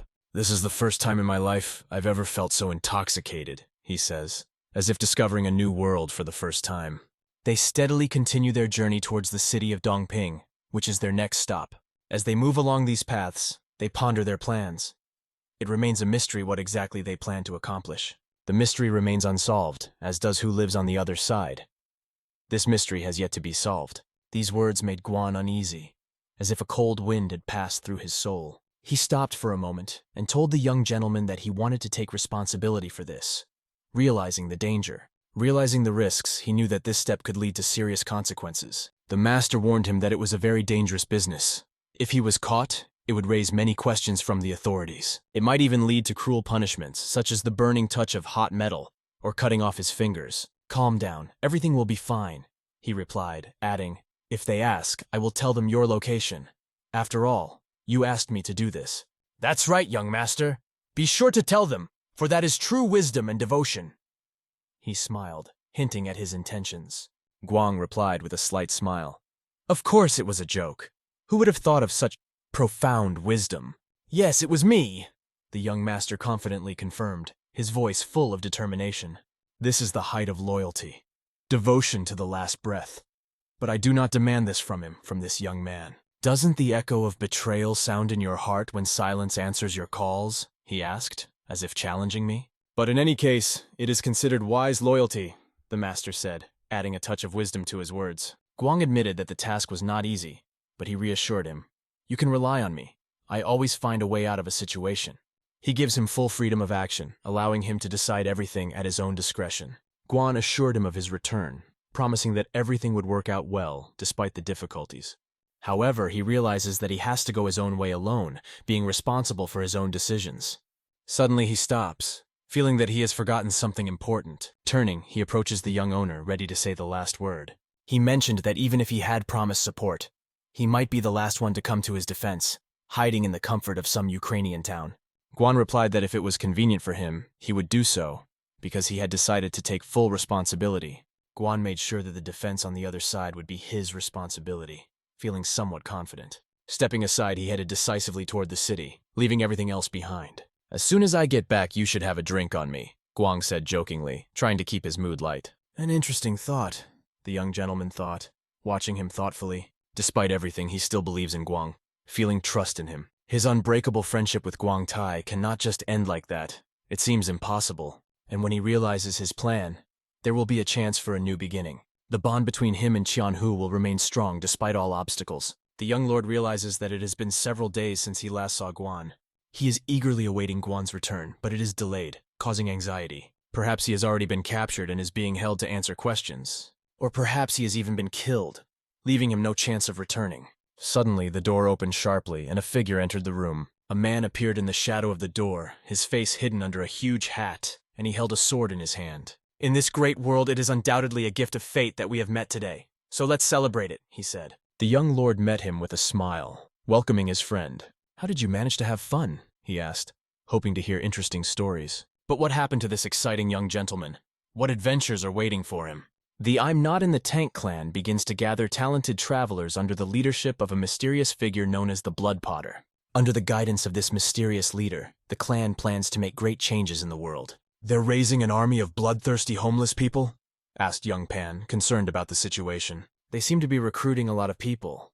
Maybe planning an attack on our village. They also spread rumors accusing you of beating their son when he allegedly caught you trying to rape a girl. Young Pan smiled, realizing that he had created so many circumstances that no one could question. Even if people believe in something unbelievable, you never allowed yourself to do such things, even in fights. Rumors, as always, are greatly exaggerated. I wondered how you knew about them. Did you sneak into the lair yourself, pretending to be someone else? He agreed with everything, but one maid revealed all the paintings to him, and he managed to enlist her support. These words puzzled the young master with their unexpected determination. He smiled and admitted that he understood the feelings of people like him, because he was one of them. Hearing this, the master laughed out loud, noting that fate had indeed smiled on him. Among the gossips, there was a rumor that young Qigong had brutally killed one of the maids. Because of this, he doesn't have many friends in the Yang clan. Our protagonist realizes that he was lucky when he met this maid. He realizes that if he had chosen the wrong path, no amount of luck would have helped him. He learned about the bloodthirsty dog and the people going to war. He remembered how he bought some trinkets and made his way inside, getting lost among the travelers. He was overcome with deep fear, so he did not take anything with him, which caused him bitter regret. In the shining stars of fate, the young Pan smiled mysteriously when asked about his achievements. My achievements have exceeded my wildest expectations. I have reached heights that rise above the ordinary, much higher than I could have imagined. His words, full of strength and wisdom, reflected his deepest dreams, which had now become a reality. However, he looked down and admitted that he had another important secret up his sleeve. Our protagonist asked curiously, "So what did you find out?" Guan answered, and I immediately realized that his face really has a magical effect on girls. This news threw the young master a little off balance. He straightened his curls and emphatically said that they needed to go back and inform the patriarch. The boy firmly stated that they would not go back, defending their decision. Why don't they return with such valuable information? This question arises for everyone who sees the situation. He answered that they should finish what they started, and this idea seems exciting and risky at the same time. We find ourselves back in the room of the Yang clan leader, where the girl's voice comes from. She is holding her clothes tightly, saying through her tears that she already has someone in her heart whom she is marrying, and she does not expect him to make unjustified advances. The villain, lying on the bed, barely spoke. "Is this really possible?" And the girl replied, "Yes, I cannot help you." "What words from the mouth of this bastard? Does he deserve to die right now?" Hearing this, the girl was filled with anxiety. This rascal is demanding that she immediately fulfill his desire. Otherwise, she will lose him. Let him decide what is more important to her. Without hesitation, she burst into tears, but took off her outer garment. He contemplated the scene in front of him and said that he no longer needed to take the life of the man she was going to marry. Seeing how she obeyed him, but when the girl dared to do so, she was stopped. Suddenly, the door to the room opened, creating a tense atmosphere. With a shudder, she realizes that an unexpected guest has broken her privacy. The rascal asked with surprise and anger, "Who dares to enter?" Suddenly, quite unexpectedly, feet crossed the threshold, and a voice rang out. "Do not be afraid. I have just neutralized your pressure point, so you will be immobile for a while." The child said, "Not all men in this world are scoundrels like him." The mysterious masked young man walked past the girl, heading straight for the scoundrel. With unshakable confidence, he declared that an evil dog had bitten the villain. This, of course, does not mean that all dogs are like him. The rascal, stretched out on the bed, asked the other man eagerly, "Who am I? Tell me quickly, because I'm only here temporarily." At that moment, overwhelmed with emotions and tears, the girl fainted, unable to withstand the tension. This mysterious ninja embraces her, holding her tightly and gently like a protector. "Forget everything that happened today. Live happily ever after," he says, looking into her eyes. On the verge of life and death, with a trembling heart, the guy lay on the bed, entangled in memories and fear. He tried to reach out to those he once knew, but there was no response. His mind was filled with loneliness and a quiet desire to hear words of comfort that never came. Horrified, he suddenly realized that he recognized the villain. But how was that possible? Suddenly, the ninja quickly plunged the knife into his body, completing this act of revenge. Drops of blood scattered across the room, filling it with their bloody hue. This cunning man, sensing death, begs, "I made a mistake. Stop, please." but the ninja replies with cold determination. When this child begged you. When the crowds begged you for forgiveness, what was your answer? His voice was sharp as a blade. The eyes of the bloody villain were filled with tears of despair. But he did not receive pity. Only contempt poured down on him like mud, leaving him in the darkness of his sins. The ninja did not pity him, feeling the deep justice of his choice and not deviating from his principles. At this time, the head of the Yang clan was talking to his assistant, who was trying to convince him to rethink the situation. If you attack this family, you will provoke the anger of many residents, he warned. However, the head did not pay attention to the opinions of ordinary people, because his son, unfortunately, was no longer among the living. Can the prosecution of criminals provoke anger? He wondered. But the counselor realized that the whole problem arose because of the stupid act of his son, who was the first to start killing. The leader, masquerading as an eccentric sect, had hired a large group of vagabonds to destroy Clan B, and the leader urged the vice president not to restrain him, considering it foolishness. He urged him to change his mind and cancel the whole operation. However, the leader uttered words that made the advisor uncomfortable and uncertain. He walked in and immediately asked a question. Why are you interested? Is it really important? His appearance did not match the inner impulse that was felt in the room. A man in a strange costume stood before him. He was called the Bloody Potter. He addressed the president with a question, asking for further action, because there was no time for hesitation. As he knows well, vagrants are those who do not care about anyone around them, and at a critical moment they can betray without any remorse. If they don't get a quick and clear answer, they will leave instantly, leaving the plan unfulfilled. The leader assured me that everything would go according to plan, and we would act according to our plan. And the leader of the Yang clan emphasized that it was not only because of the death of his son. Even though the family's influence has diminished, they still have a significant impact on many aspects of life in the region. And when they defeat their enemies, their power will double, strengthening their position. But the vice president emphasized to the leader that the secret of their survival lies in the army's unwavering trust in their patriarch. The chairman gave his deputy a cold look that did not conceal reproach, and ironically asked him if he thought he was better than the leader himself. He answered no, but the leader took him at his word. Trust was everything. Is it possible that our cities are ruled by only two forces, power and vulnerability? It seems to be a rule where the strong rule and the weak obey. This is the meaning of Qianhu. The strong control and the weak obey, and this rules society without reference to any religion. However, even without religious affiliation, the role of an orthodox sect does not suit us. The vice president stood firm. He assured them that if they dared to attack the Bai family, he would leave their clan. The leader gave him a look of condemnation and said sharply, "You dare to put conditions before me? Get the hell out of Glass before I personally end your existence!" The vice president replied menacingly. Hearing this, he was deeply shocked and frightened, for expulsion from the clan was unthinkable to him. However, the leader did not hesitate. He sharply declared, "Get out, otherwise he will kill you." The vice president could not comprehend how he could say such a thing after 20 years of faithful service. He clenched his fist and said he wasn't going to brag. But if it weren't for his efforts, the clan would never have reached this scale. He spent years devoting himself to the development of the clan, and all his hard work was in vain when the leader said those terrible words. As he was leaving, he still managed to instruct him to make sure that no one from the family left the designated place that day. "Don't worry, we won't miss a single soul from the Bai family. We will keep every one of their guard dogs under strict supervision," he said.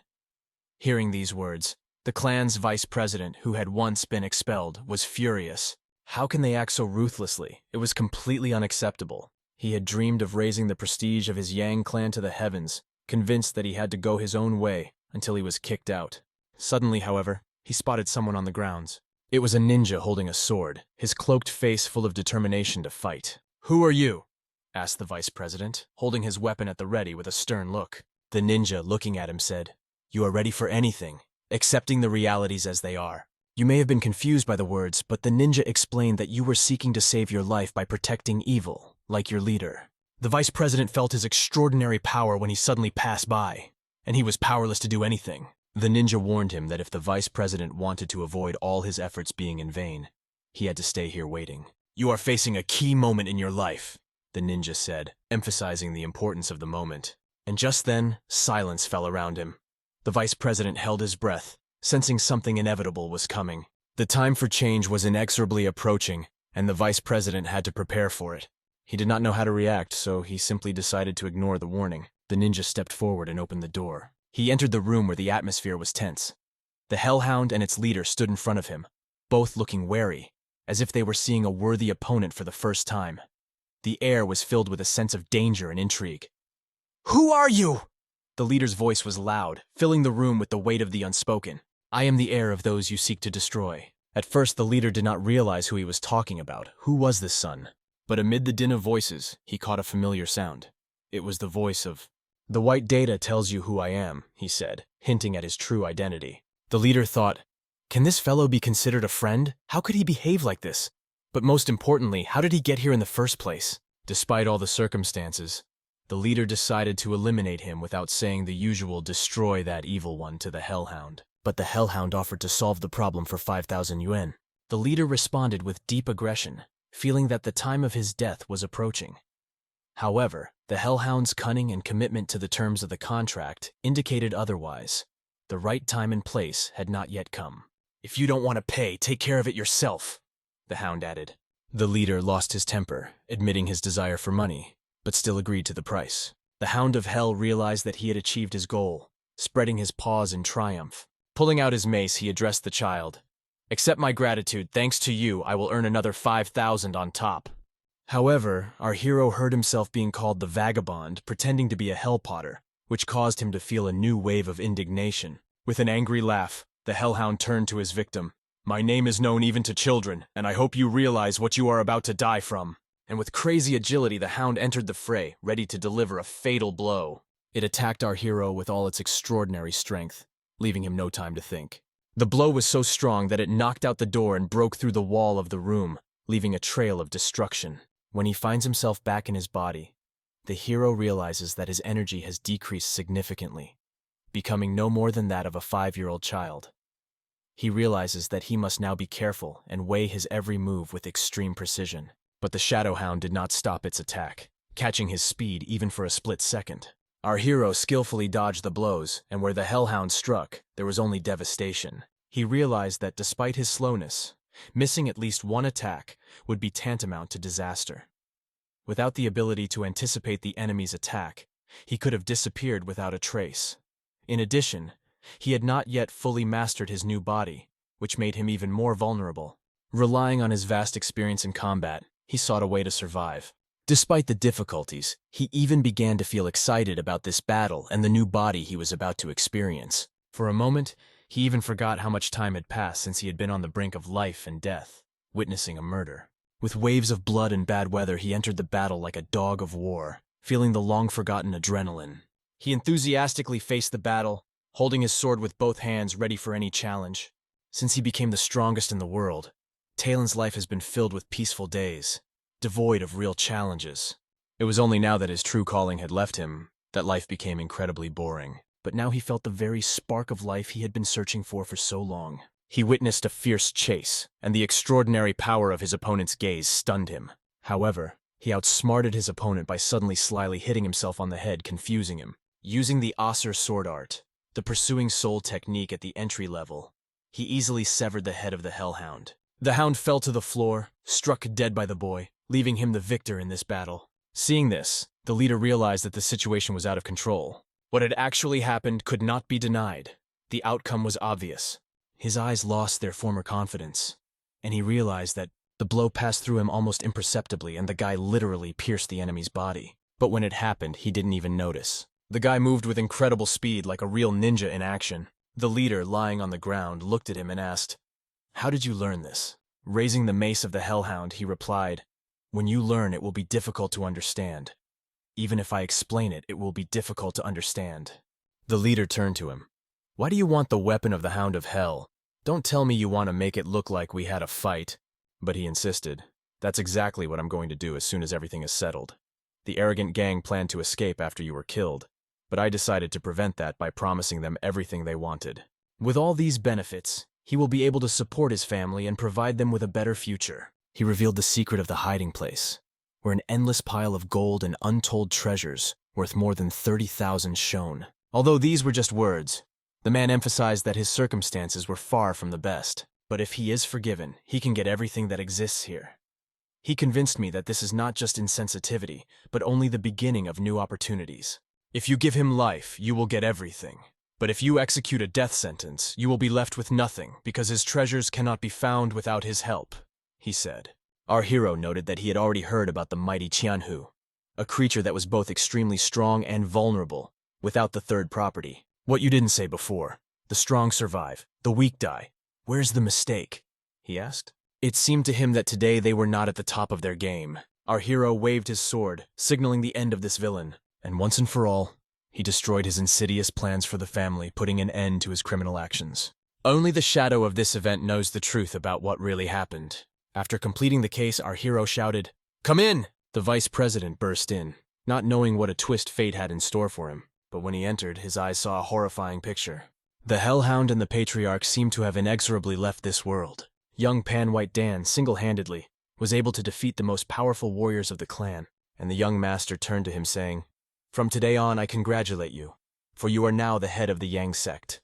The vice president, and now the new leader of the Yang cult, was surprised by this news to the core. The next day, after returning from his grand task, the young master felt tired, but also excited about the successes that had accompanied him. He was surprised to see how his best friend, with whom he had grown up together, had been worried about him all these days. His concern and warm greeting warmed the master's heart. Guan, an old friend of the master, spent the whole night waiting for him to return, keeping an eye on the road where his friend was supposed to come from. The master's sister shared that Guan was unable to sleep all night, and his excitement and nervousness became palpable to the whole family. The moment when the young master finally entered the room was the climax. Guan's eyes shone, recognizing the long-awaited features in his friend's face. The sight of his faithful friend caused a flood of emotions in the master. He could barely hold back the tears that came to his eyes. "Little brat, you really were worried about me," the young master said with a mixture of irony and warmth as he walked toward Guan. Guan quickly wiped away his tears and suggested that they have lunch together to celebrate his safe return. He was overjoyed to see his friend unharmed. A sense of relief swept over Guan as he took a deep breath, feeling the peace gradually return to his heart. Finally, addressing the maid, the master ordered them to bring the best dishes they had and double the portions. He wanted this dinner to be a true celebration of gratitude and friendship. A large table decorated with openwork tablecloths and silverware was set with the best dishes. The air was filled with the aromas of delicacies, and several bottles of expensive alcohol stood nearby. In the luxurious hotel lounge, their deep dialogue about their recent adventures unfolded, each word echoing against the sound of clinking glasses and soft music. Gong, his voice eager, asked about the events. "Is it true that the Bloodhound destroyed the Yang clan syndicate and took all their wealth?" His words were filled with surprise and doubt. The young master, carefully turning the cup of tea in his hands, sighed. "Yes, something like that did happen," he replied, withholding details. "But didn't you say that the hand of the Bloodhound was behind it?" asked Guang, wanting to clarify the details. The young man shrugged his shoulders, leaving room for speculation. Guan pressed inquisitively, "Do you really think that it was just a coincidence that you ended up where the massacre took place and defeated the leader of the syndicate?" His suspicions revealed the depth of his distrust. "There is logic in what you say, but it's not that simple," the young master replied, hinting at a more complex picture of events. Guan was at a loss, unable to find a logical explanation for the events that seemed too incredible for chance. "Antony, did you really understand everything correctly?" he asked, looking for confirmation. The young master, with a dark expression on his face, confessed, "I decided that they should all die. Every single one of them." Guang involuntarily jumped up in his chair when he heard these words. "But how are you going to do it?" His voice trembled with anxiety and intrigue. "And speaking of the wealth I allegedly stole, as alleged about the blood dog, it wasn't theft," the young master said, adding an important nuance. "It was compensation for moral damages." Guan repeated the word that had come out of the blue in this conversation with surprise. "Compensation?" "Yes, compensation. He killed my parents, tried to destroy everything in our family. It was my right to compensation," explained the young master, revealing the motives for his actions. "Thus, everything I took is not considered stolen. It was taken legally as compensation," he added with firmness. Guan wondered how much was taken, but he suddenly stopped, saying, "Please don't tell me. I don't want to know." His hesitation revealed an inner conflict. "Perhaps someday I will tell you more," the young master replied. But Guang calmed himself with the thought, "When you know too much, you are the first to die. So I don't want to know too much." The young master appreciated Guan's understanding and point of view, feeling some respect for his desire to stay away. But still, I took 32,000 thalasses, he revealed, showing the real extent of the compensation. If I had stayed in the Yang Syndicate and started trading, I could have earned much more, but I decided not to. He shared his thoughts on what he could have done. After all, this could have led to many unpredictable events, and my existence could have been revealed if I acted greedily and without reason, he continued, emphasizing that Chen Yun realized that he was the heir and had to act carefully. He mistook him for a sleeping dragon who skillfully concealed his martial arts skills. Bowing before him, Guan swore his allegiance. Of course, he was not naive enough to fully trust this impulsive devotion. He decided to keep him at a distance. But the young master did not leave Guan's mind, and he remembered that the young master had also killed the Yang clan's commander-in-chief. Yes, that's exactly what happened, the young man replied calmly, confirming what Guang had said. These words upset Guang a little, but he tried to remain composed. The young man replied, "Do you really feel sorry for him, even after all he did?" "His son was still young, even though he was a rascal," said Guang, expressing his opinion. "But what difference does it make whether a person is young or old when it comes to right and wrong? If you deserve to die, you must die," the young master commented harshly, emphasizing his position. It was hard to disagree with these words, and he added, "If you think I killed him for you, you are mistaken. I was going to kill him that day." After these words, they both had some things to think about, and silence fell between them. The young master looked thoughtfully at his friend, observing his reaction to the thoughts he had expressed. The young master's gaze rested on Guan, and he was convinced that his friend was indeed kind and loyal. This calmed his heart. Deciding that it was time to trust, he prepared to tell Guan some very important information. Pouring alcohol into his glass, the young master said, "I plan to teach you a real martial art. It won't be the imitations you've seen before, but a real serious martial art," he clarified, emphasizing the importance of his words. Guan's surprise knew no bounds, and he openly opened his mouth in delight at this proposal. "Isn't this a dream? Are you serious?" he asked, trying to understand if this was really happening. But the young master stood firm, his determination only increasing Guan's confidence, and he was even sweating with excitement. Guan hesitated, remembering his age. "But I'm almost 25. Isn't it too late to start?" The young master replied convincingly, "Just trust me." Guan realized that he was already old enough to begin such training. But if the young master became his master, age might not be so important. He thought carefully about his decision, realizing that it would affect his entire future life. "So, do you really want to learn a martial art?" he asked again, looking for confirmation from his friend. Holding his breath and thinking deeply again, Guang prepared himself for the answer. "Yes, I want to learn," exclaimed Guang with a determination that had not been characteristic of him for a long time. "Why do you want to do this?" the boy asked, trying to understand his motives more deeply. Guan explained, "This incident made me think. I felt that I also wanted to change, not just in words but in deeds. I want to change myself from the inside out. To stop being who I was and become a better version of myself," he added with palpable sincerity. The young master then asked another important question. "Why are you so kind to me, even though you used to be completely different?" "Because I used to be a lowly person who bullied you, but you showed me that it is possible to change," Guan replied. Guan continued, "That's because something like that happened to me once, and I decided I had to change." "And what exactly could have happened?" the young master asked, trying to figure out what had prompted Guang to make such a radical change.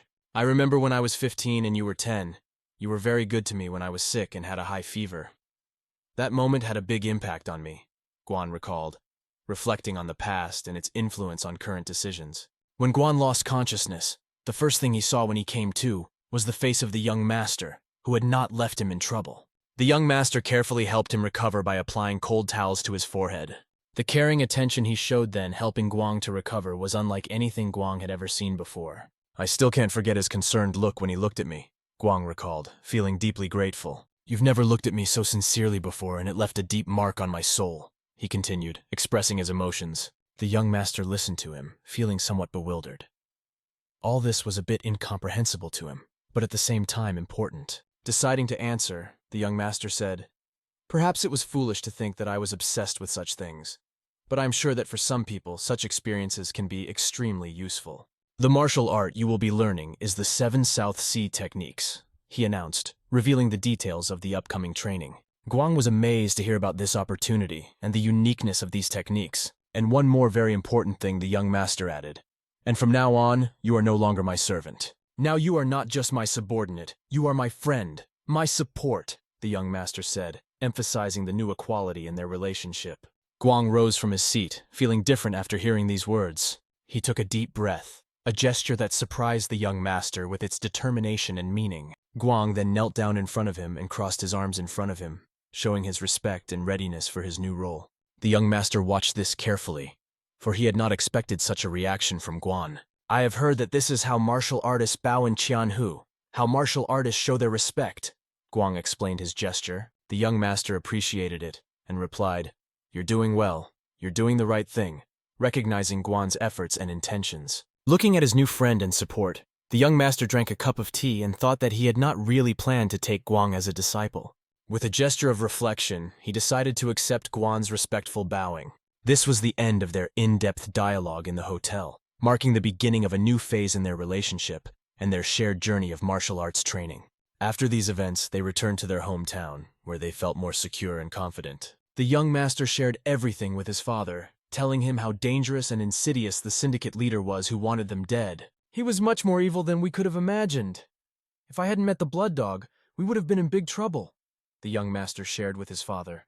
The father thought about it and said, Perhaps the heavens really helped us. What a blessing that everything turned out the way it did.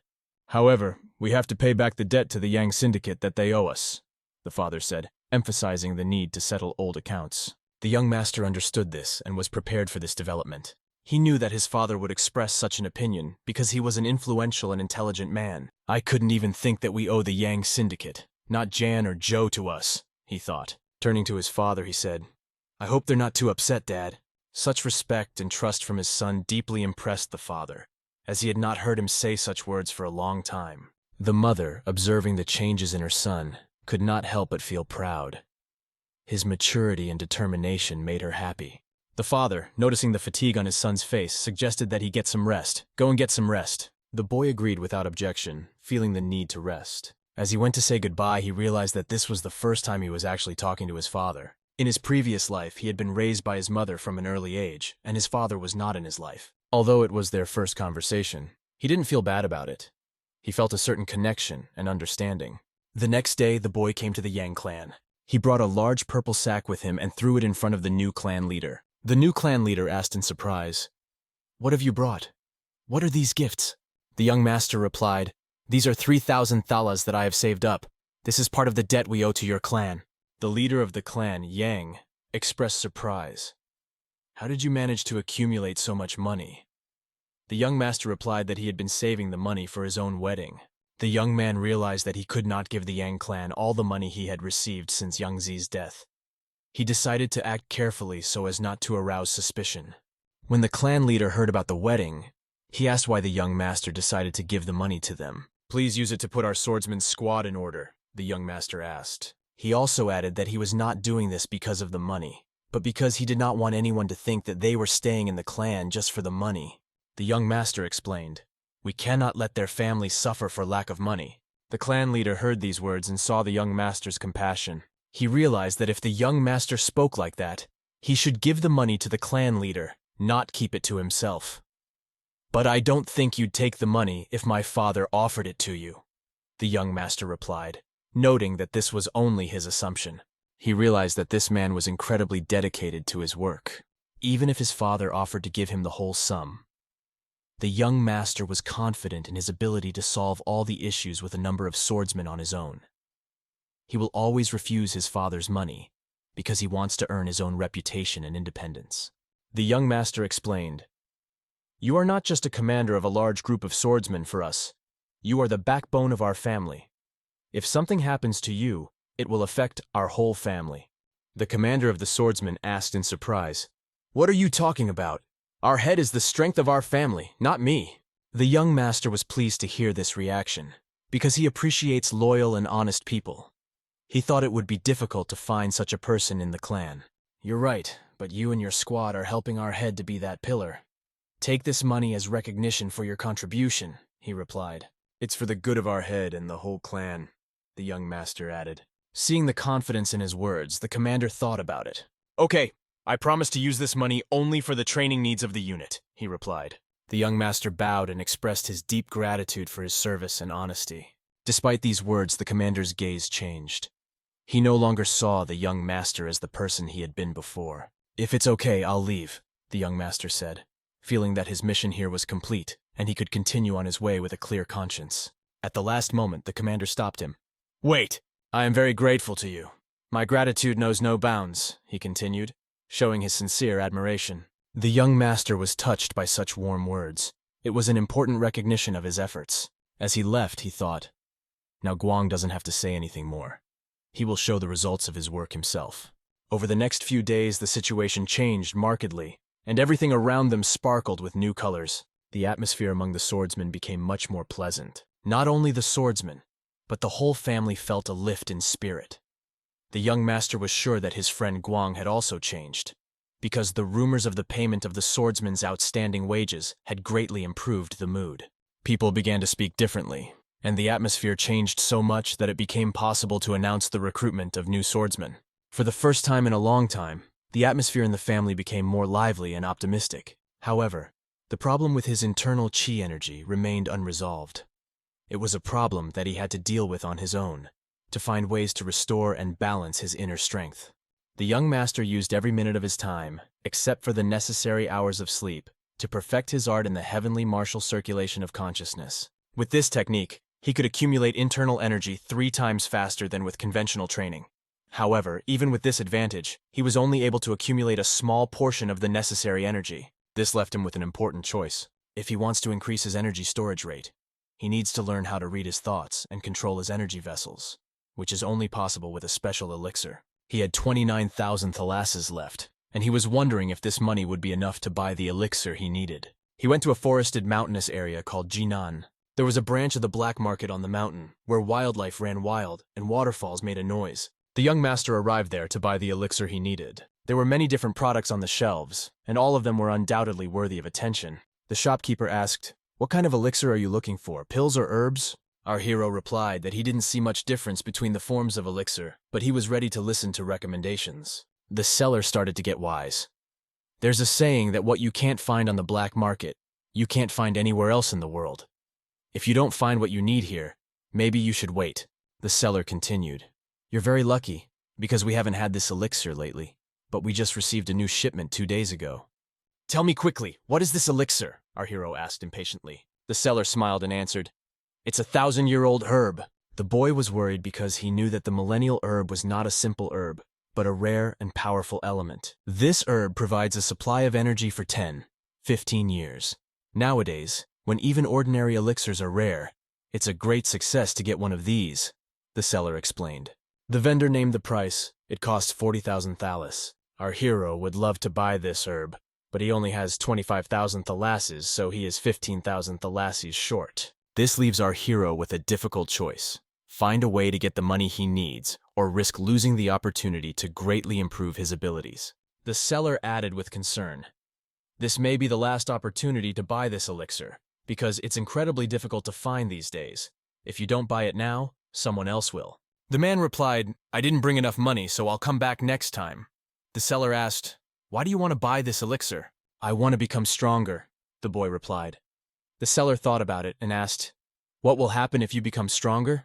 The boy was silent for a moment, and then confessed, I recently realized how horribly I treated my parents. Now I am ready to do everything to make amends and show them respect. The salesman heard these words and was impressed by the boy's sincerity. He apologized for his questions, saying, That's the most absurd thing I've heard in years of doing business. The guy didn't understand why the salesperson reacted the way he did. The seller explained, Among all the customers from Tianhu who have tried to buy this elixir, I've never met anyone who behaves so dignified. Looking at his sly face, the boy understood. You're right, he said. When people are obsessed with becoming stronger, they often don't care about those around them. He added, And when I become stronger, I hope to correct past mistakes and show my respect for my mother. The salesman paused, taking a deep breath. The thing is, this all goes back so far. That things got so much worse it was too late, the guy continued, feeling the weight of his mistakes. He recalled the moment when he stood at his mother's gravestone, realizing that she would never come back. I regret that I missed the opportunity to become a good son, he admitted, his voice pained. Suddenly, the seller interrupted him. I will wait for you for 10 days. If you can raise the required amount, this elixir will be yours. I believe that every elixir has its rightful owner, he added, showing his sense of justice. So prove to me that you are worthy of getting it, the seller challenged, setting a goal for the boy. From that moment on, the boy had one important question that he kept asking himself. 3 of the 10 days had already passed, and time was running out. But he hadn't earned a single cent. He thought, if I spent all the money that the head of the syndicate, Yang, owed me now, maybe I could raise the 15,000 I need.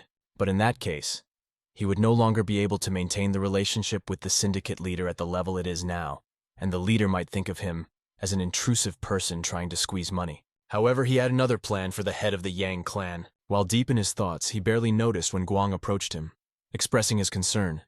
I'm a little worried about you.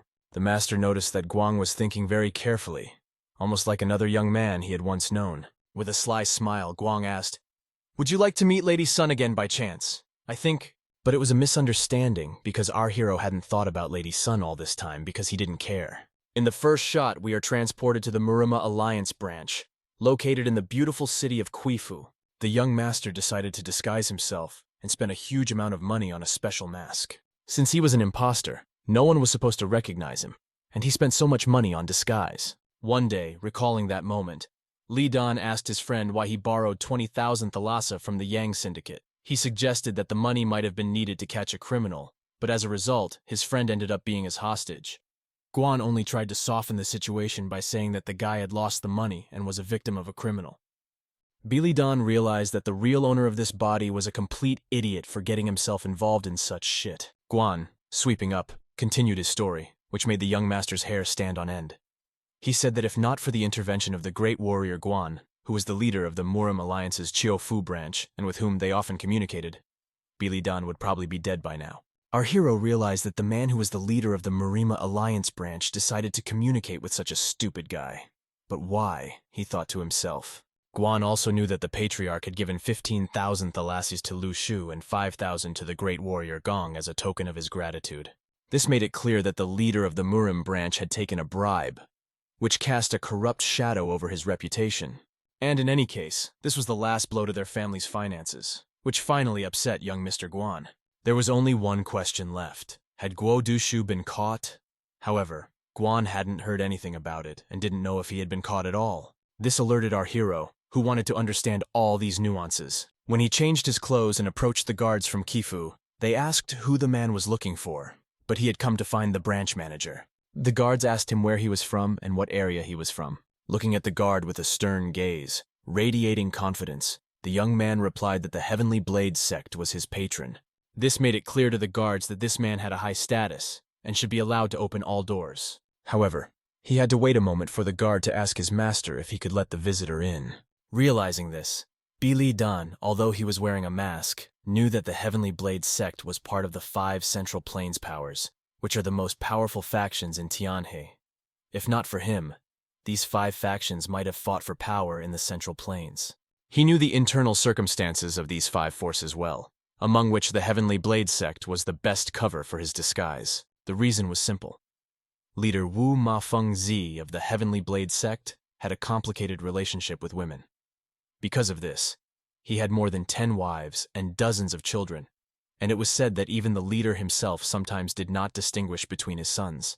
The young representative of the sect was received with all honors, and the guards allowed him to enter. When he realized this, the young master realized that he and the guards were in complete disarray. Just because he said he belonged to the Heavenly Blade sect and was wearing expensive clothes, he was let in without any checks. No one even checked his identity, which could have been fake. If he was a hired gun who had come to kill the branch leader would already be dead, our hero thought. After a while, he was brought to the leader himself, who greeted the representative of the Heavenly Blade, noting his authority. The young man confirmed that he was indeed who he said he was. The head of the branch asked how to address him, as he had not yet introduced himself. The young gentleman replied that his name was Ma Yingchong, and that the current leader of the Heavenly Blade sect was his uncle. The branch head bowed to him, expressing his respect. He had long heard of their glorious name, and it was a great honor for him to meet the sect's representative in this place. Thinking to himself, the young gentleman realizes that he has called himself a big name. Although the real Ying Chong does exist, he leads a reclusive lifestyle, and so the world knows very little about him. The branch manager invited the so-called Master Ma In Chong to sit down at the table to make him comfortable. He poured him a cup of tea as if he were a valued guest, and the young gentleman told him that he had come to tell him some very important news. Their family had been pursuing someone for a long time, and after finding out who it was, it turned out that this person was holding someone hostage at this location. He heard that the branch head had intervened in the matter.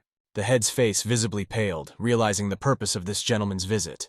Recalling the events of his life, he realized that it was only Guo Dush, and this was a correct assumption. However, looking at this venerable man, the branch head did not understand why this person, in particular the great warrior Ma, was above them all.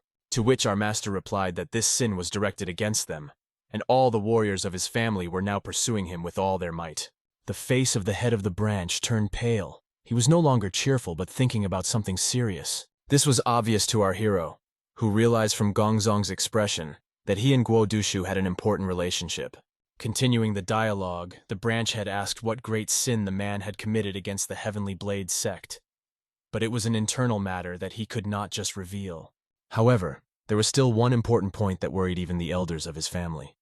That was why he had come here in a hurry, without giving any warning. Realizing the absurdity of the situation, the man replied that although he did not fully understand everything, since the honored guest had come here, his family had gone ahead to search for the scoundrel.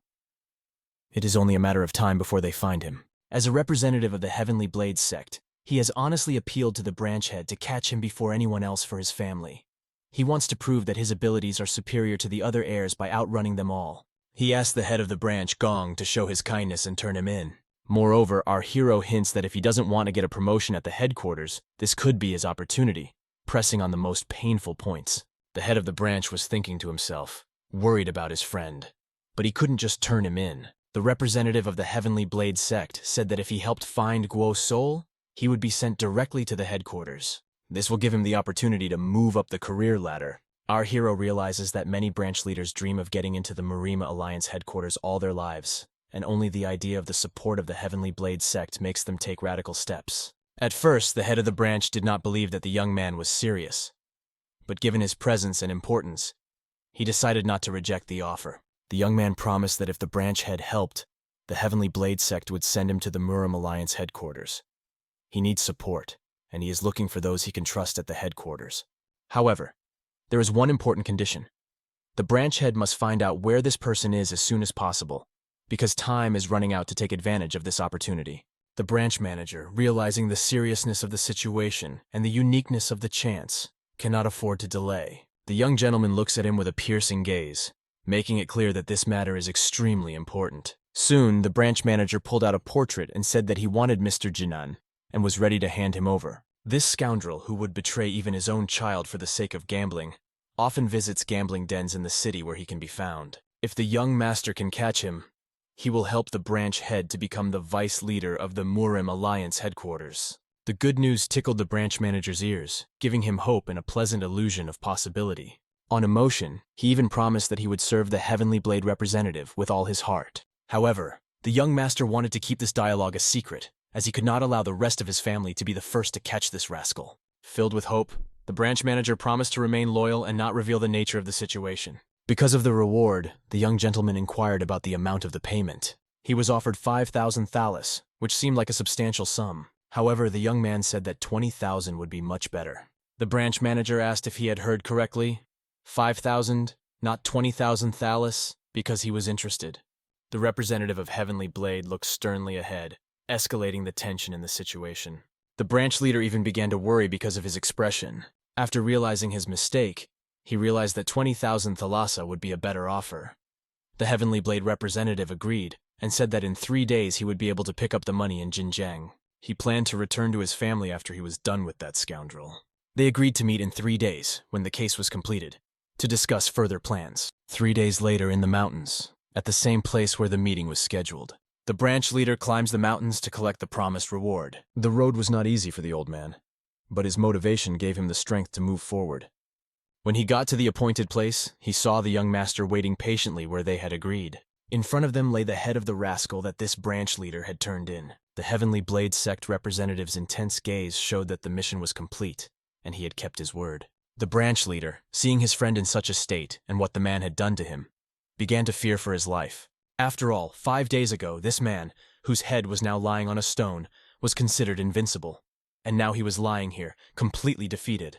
The young gentleman asked why his colleague's look was so surprised, because this was a natural outcome that could be expected. At this point, the branch leader couldn't help but agree with him.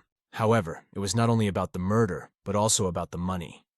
The branch leader handed the young master 20,000 thalas. He then congratulated him on completing an important task and mission for their clan and family. However, the serious expression on the young master's face was not one of celebration. His question sounded stern, not allowing the old man to relax. Did he need to transfer the money he had handed over at that moment? The branch manager assured him that the money had been transferred twice, as expected from a responsible branch manager. The Heavenly Blade representative was very pleased with this, and he promised him to prepare for a trip to the headquarters right away. The old man literally blossomed before his eyes at this news, realizing all the benefits and the great future that awaited him. Of course, he thanked the young master for his kindness. However, the old man had another problem. Before he died, the young man said a few words about the branch manager. The young man admitted that they had robbed the Beely swordsman family together, and this phrase made the old man pale, his eyes filled with fear. He denied any involvement, claiming that it was ridiculous and untrue. Looking at his head, he hated this guy, whom he once considered a colleague, for speaking out before he died. The representative of Heavenly Blade assured him that there was no reason to panic, as he appreciated materialistic people who were capable of doing bold things. Looking at the old man intently, the young gentleman asked him an ambiguous question if he thought the same way. Without answering the question directly, the old man thanked his new friend for his understanding. However, from a distance, looking down from the mountain, our hero still didn't understand why the old man was behaving this way, and wondered why he was doing it. The branch manager realized that although his friend was talking before he died, he shouldn't have done so, but should have died quietly. Why did he have to give him away? If he continued to pretend he knew nothing, he might lose the trust of the Heavenly Blade representative. So he decided to tell everything, mentioning that guy named Biduan, whom he considered a complete scoundrel. But this thought remained unfinished, and the young master asked the old man to continue. The old man replied that it was true. They only wanted to teach him good manners. Hearing this, our hero laughed, because all the answers to the questions had been received. The old man, in turn, did not fully understand why the representative of the Heavenly Blade laughed so hard, and it upset him. Nevertheless, the guy put his hand to his face, deciding to take off his mask. The old man hoped to receive some kind of reward for betraying his friend. But a young master from the clan they had robbed appeared in front of him and took off his mask. The old man was completely confused, not understanding how this could have happened, because Beely Dan was standing in front of him. He was smiling and laughing at the situation, realizing that everything had happened the other way around, and not the way he thought he had committed a deadly sin. The old man was in such a state of shock that he could not say a word. But our hero continued, saying that if the old man had simply wanted to teach him good manners, it would have been enough to beat him. Why did he need to extort money from him? The branch representative realized that he had fallen for the trick and gave the money to the young man. He demanded his money back, accusing the young man of stealing. However, the young man emphasized that it was not his money, but the money the old man had stolen from his family. The branch leader became furious, his face flushed with anger, because he realized that the young man would not be able to resist his sword. He was going to punish this rascal who had deceived him, killed his friend, and taken his money. When he pulled out his sword, he rushed right at the young man. However, before he could swing, the old man saw a heavenly demon pass by like lightning. The young master stabbed the old man in the neck with his dagger and wiped the smile and sadness from the face of the rascal. At this point, the old man fell into an eternal sleep, and the blood scattered all over the mountain. The jokes were over. The young master was burning with hatred. No one would dare to insult him and his family anymore. The branch leader lay on the ground, head bowed forever, with only the sound of coughing coming from where he lay. He was coughing and choking for a long time. But Beely Dan realized that it was not just for fun. This scoundrel deserved his suffering. Realizing that the Murama Alliance had not appointed him as the branch leader for such actions, but to protect the people of Jianggu, Beely Dan knew that the old man had failed in his duties. He paid him back, depriving him not only of his position, but also of his life. Holding the money in his hands, Beely Dan left the scene, knowing that he would need it again. He took his hard-earned money to the man who was selling medicine. Seeing such a large sum in front of him, the medicine seller was amazed.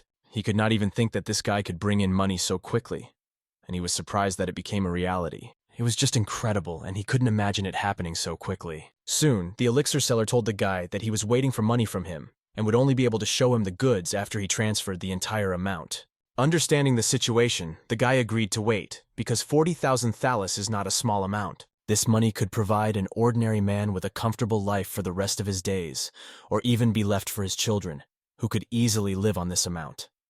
However, for a person from Jiangwu to spend this amount to increase his internal energy for 15 years seemed incomprehensible. The accumulated internal energy meant an increase of 15 years of time and effort. After a while, the seller brought the goods to the young master. He looked at the box carefully, wanting to make sure that the goods were real. When he opened the box, he was amazed to see the root. It was what he had been seeking and had paid such a large sum of money for. This beautiful ingredient was in excellent condition. As the elixir seller had said, the guy was very lucky to get it.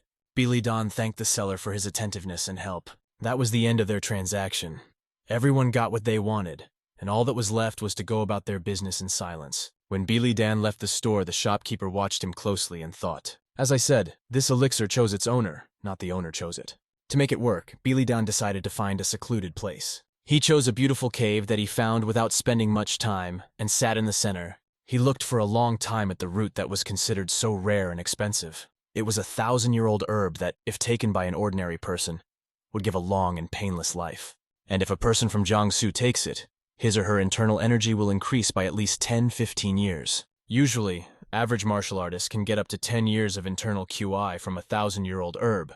But thanks to his art of heavenly martial circulation, Billy Dan can easily accumulate 15 years of internal energy. Thanks to his experience and the knowledge he had stored, he hoped that the 1,000-year herb would take care of him. After taking it, his body was filled with energy and his body temperature rose. Using the breathing technique, he tried to circulate all the power inside him.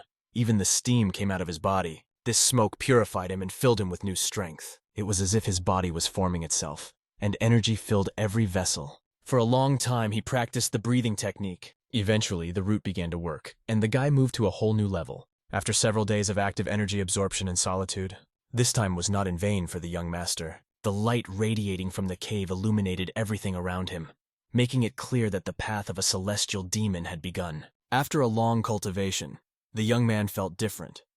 But the moment he opened his eyes, his strength was on a completely different level, and his understanding of his body, which had improved, was redefined in an incredible way. The cave was illuminated by night fireflies, and our hero felt his inner energy growing. He needed to move away from this state to continue his journey. Soon the effects of the root began to weaken, and Billy Dan returned to his normal state.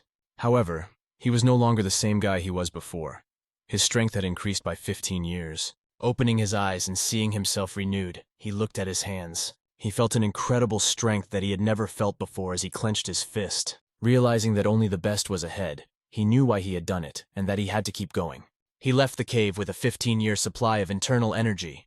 Billy Dan now has a total of 20 years of active cultivation. To test his skills and inner energy strength, he picks up his sword. Swinging the sword, he made an incredibly strong stroke that sliced through the air. His energy release became much stronger, and he felt much more confident on this earth. The flow of energy became more natural, and he could feel the difference between his previous and current state. His martial arts skills had grown tremendously, and now all that remained was to go forward no matter what. He would not only help his village and clan, but also conquer new heights. This result, the accumulated internal energy of 15 years, was simply amazing. The result lifted the Sky Demon's spirits, and he felt stronger than ever. All that remained was to see how he would move with his newfound strength. Sitting down in the cave, he pushed off the ground incredibly quickly and flew up. Now he could move like a bird, or like incredibly fast creatures. He landed on a branch of a tree and looked around. He could see the beautiful landscapes of Murom, endless forests, deep rivers, and everything he saw symbolized new opportunities. Billy Dan gained new strength through the reincarnation of a celestial demon. He hadn't felt this satisfaction in a long time. He hoped that this stage of the martial path would be different from the brutal and bloody path he had traveled in his previous life. Because of this, he believed that at the end of this journey, he would receive what he could not achieve in his previous life. When he returned to his village, he met his family, who had been waiting for him for a long time, and even began to worry. When Guang saw the young master, he asked why he hadn't returned for so long and if he was all right. His absence had already lasted for several days, and everyone had lost contact with him. Guan turned to him, saying that because he was young, They had lost several years of their lives because of his worries. The young master looked at Guan and noticed from his puffy eyes that he hadn't slept well, worrying about him. Passing by, Bili Dan asked the young man not to worry about him. Guan looked at the young master and did not understand why he was ignoring him. He could not stop worrying. Something had clearly happened to the young master during his long absence. Perhaps he had caught the rascal? However, the young master's words sounded stern and confident. I always pay my debts. This meant to Guan that everyone he needed was already dead. In any case, Guan needed to practice well the art of the mind that Bili Dan had taught him. He asked his friend to demonstrate this art right now. Guan started to turn his head away, explaining that he was not sure of himself because he was worried about someone. But Bili Dan insisted that Guan should run and show everything he had learned. In one of the rooms, Guan began to demonstrate his achievements. Steam began to come out of his head. The young master was looking at him, and it made him happy, because Guan said he hadn't trained. When he put his hand on Guan, he felt that the guy had moved to a new level. This was great news because he could see the enthusiasm in Guan's eyes. Although it looked like Guan was doing nothing, he had actually been working hard and diligently the whole time. There was nothing to do but praise him because he was really good. Tears of hope appeared in the eyes of the young man, who had just been sweeping the yard and could not even imagine that he would be lucky enough to learn from such a master. All the effort he had put into his training had paid off, and the praise from the young master was the best gift he could have received. It was the first praise he had ever received while training in martial arts. However, the young master believed that one should not attach importance to every little thing. One should move forward, raising the bar and reaching new heights. But still, Bili Dan remembered a moment from his previous life similar to this incident. His son was catching snowflakes while looking at the falling snow, talking confidently to his father. At that moment, the heavenly demon Tian. He sat in his chair and saw how happy his son Pek Pei was to see snow for the first time. It was very sentimental. Now, thinking about it, he realized that the people close to him were sentimental when they were young. But he himself had never been. Guan noticed that the young master had changed and was not like himself. He asked what had changed him in his youth. Looking at Guan, Bili Dan noticed that the young man looked content. He also noticed a change in his qi energy flow after he cleared his blood vessels, which affected the birth and control of energy. Perhaps this was due to the long communication with him. Bili Dan asked Guan what he thought had changed in him. Looking at his master, the boy hesitated for a long time, but eventually said that he had become calmer. This reassured Bili Dan, because everything was going according to plan. However, Guan decided to joke, and suggested that perhaps the young master had found a girlfriend. Bili Dan did not understand why he had such thoughts, but Guan wondered if he had actually guessed right, and perhaps the young master had slept with her. Guan believed that this could have happened. Hearing this nonsense, the young master stopped him, saying that it was time to move on to a new stage. He was going to teach him some new moves, and asked him to take the blade he had bought him. The spark in Guan's eyes shone with a new desire for knowledge. After a while, they found themselves at one of the training grounds. The young master, watching his student hold the blade, realized that he was trying hard. However, his movements were inaccurate, and he was very nervous. He spent a long time showing him how to hold his hands correctly, correcting the position of his shoulders. He taught him how to swing the sword so that everything would be accurate and precise. He explained how to look forward and still meet all the necessary requirements. After a while, the young master noticed that Guan was completely devoted to this craft. He tried his best to become stronger. By channeling his strength, the young man began to achieve some success, albeit insignificant. But this was only the beginning, and there was a long way ahead of them, which they had to go through together with the teacher. After a while, the young master began to cultivate his energy. He sat in his room absorbing energy to become stronger. His breathing techniques gave him strength and energy. However, someone burst into the room and exclaimed, "Master, something great has happened." Of course, the young master was not pleased to be interrupted, but Guang brought news that was hard to believe. The leader of the Murima Alliance had died.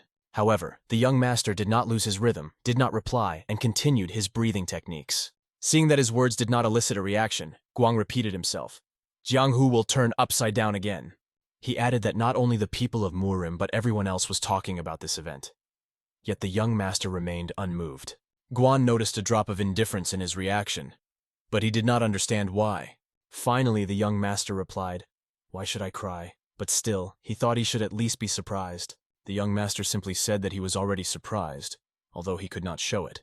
Guang did not see the surprise on his face, but that did not mean it was not there. Bili Dan, looking at the mountains, reflected on how impossible it was to imagine that the leader of the Murima Alliance had died. He was surprised that life could leave a person like that, and how hard it was to believe. He really didn't know that death would come to a leader like that.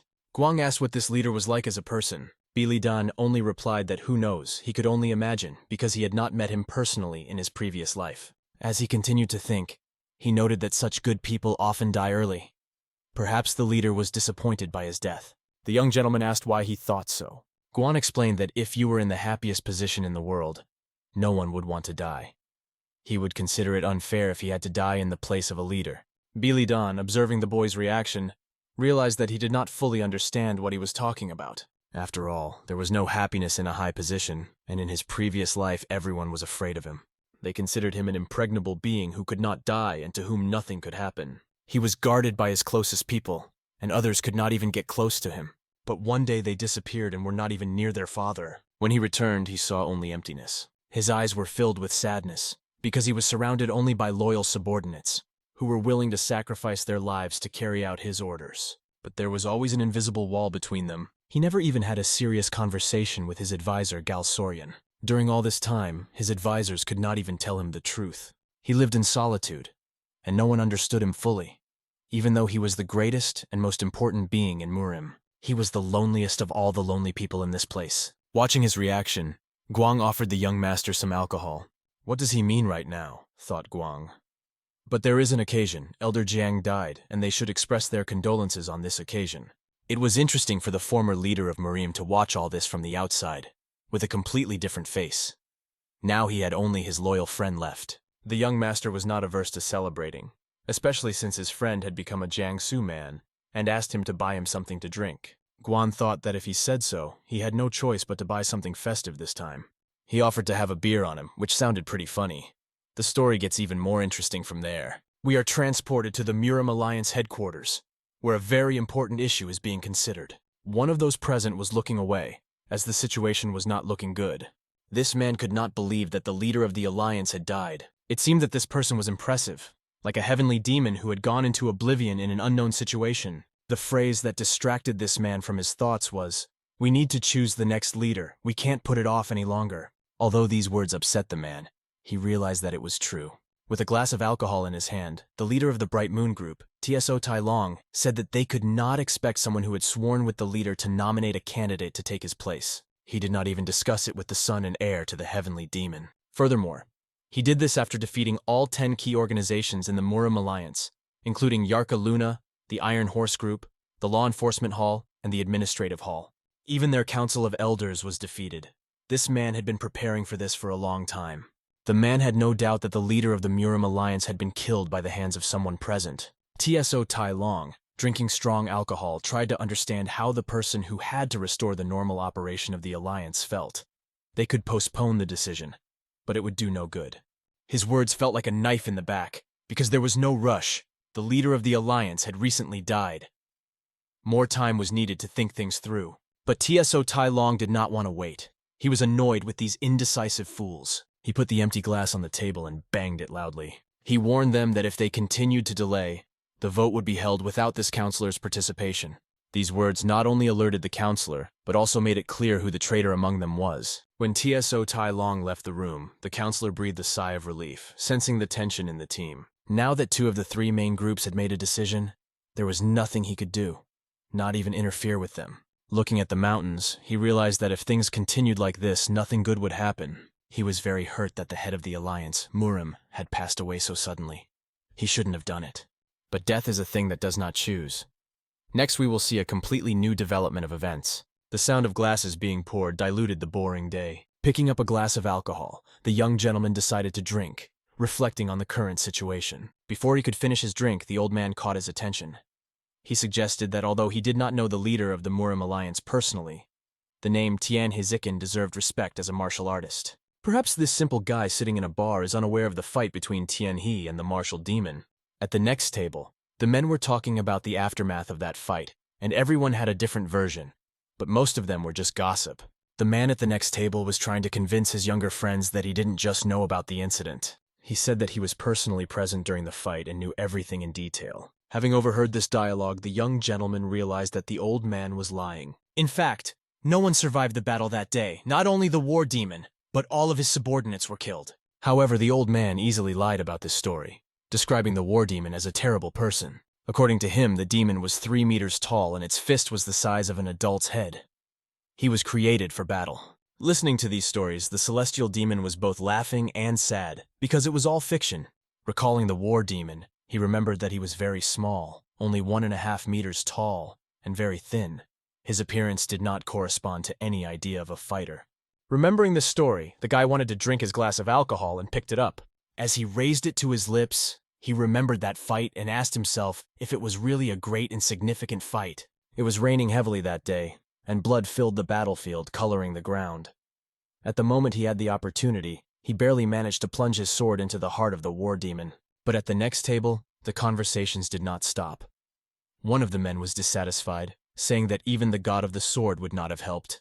The tanned man asked what he was dissatisfied with, and why he was expressing such dissatisfaction. One of the men said that there were rumors that Tianhe Jin had illegally amassed a huge fortune and made money from secret deals. This interested our hero, because such accusations were unfair. He had done nothing of the sort, and had always tried to live honestly. There was an assumption that with such strong martial arts skills, he could make money this way, and these rumors spread across the continent. Ordinary men sitting in the bar heard this, and didn't believe it right away, given his position as the leader of the alliance. Why would he need money? Moreover, Tianhe had the strongest martial arts skills of any of the leaders. They assumed that he had died before he could spend all that money. The people in the bar were curious about how much money the Murima leader could have embezzled. Perhaps tens of millions, or even 100 million. Listening to this, the boy felt disgusted with these words, considering them to be complete nonsense.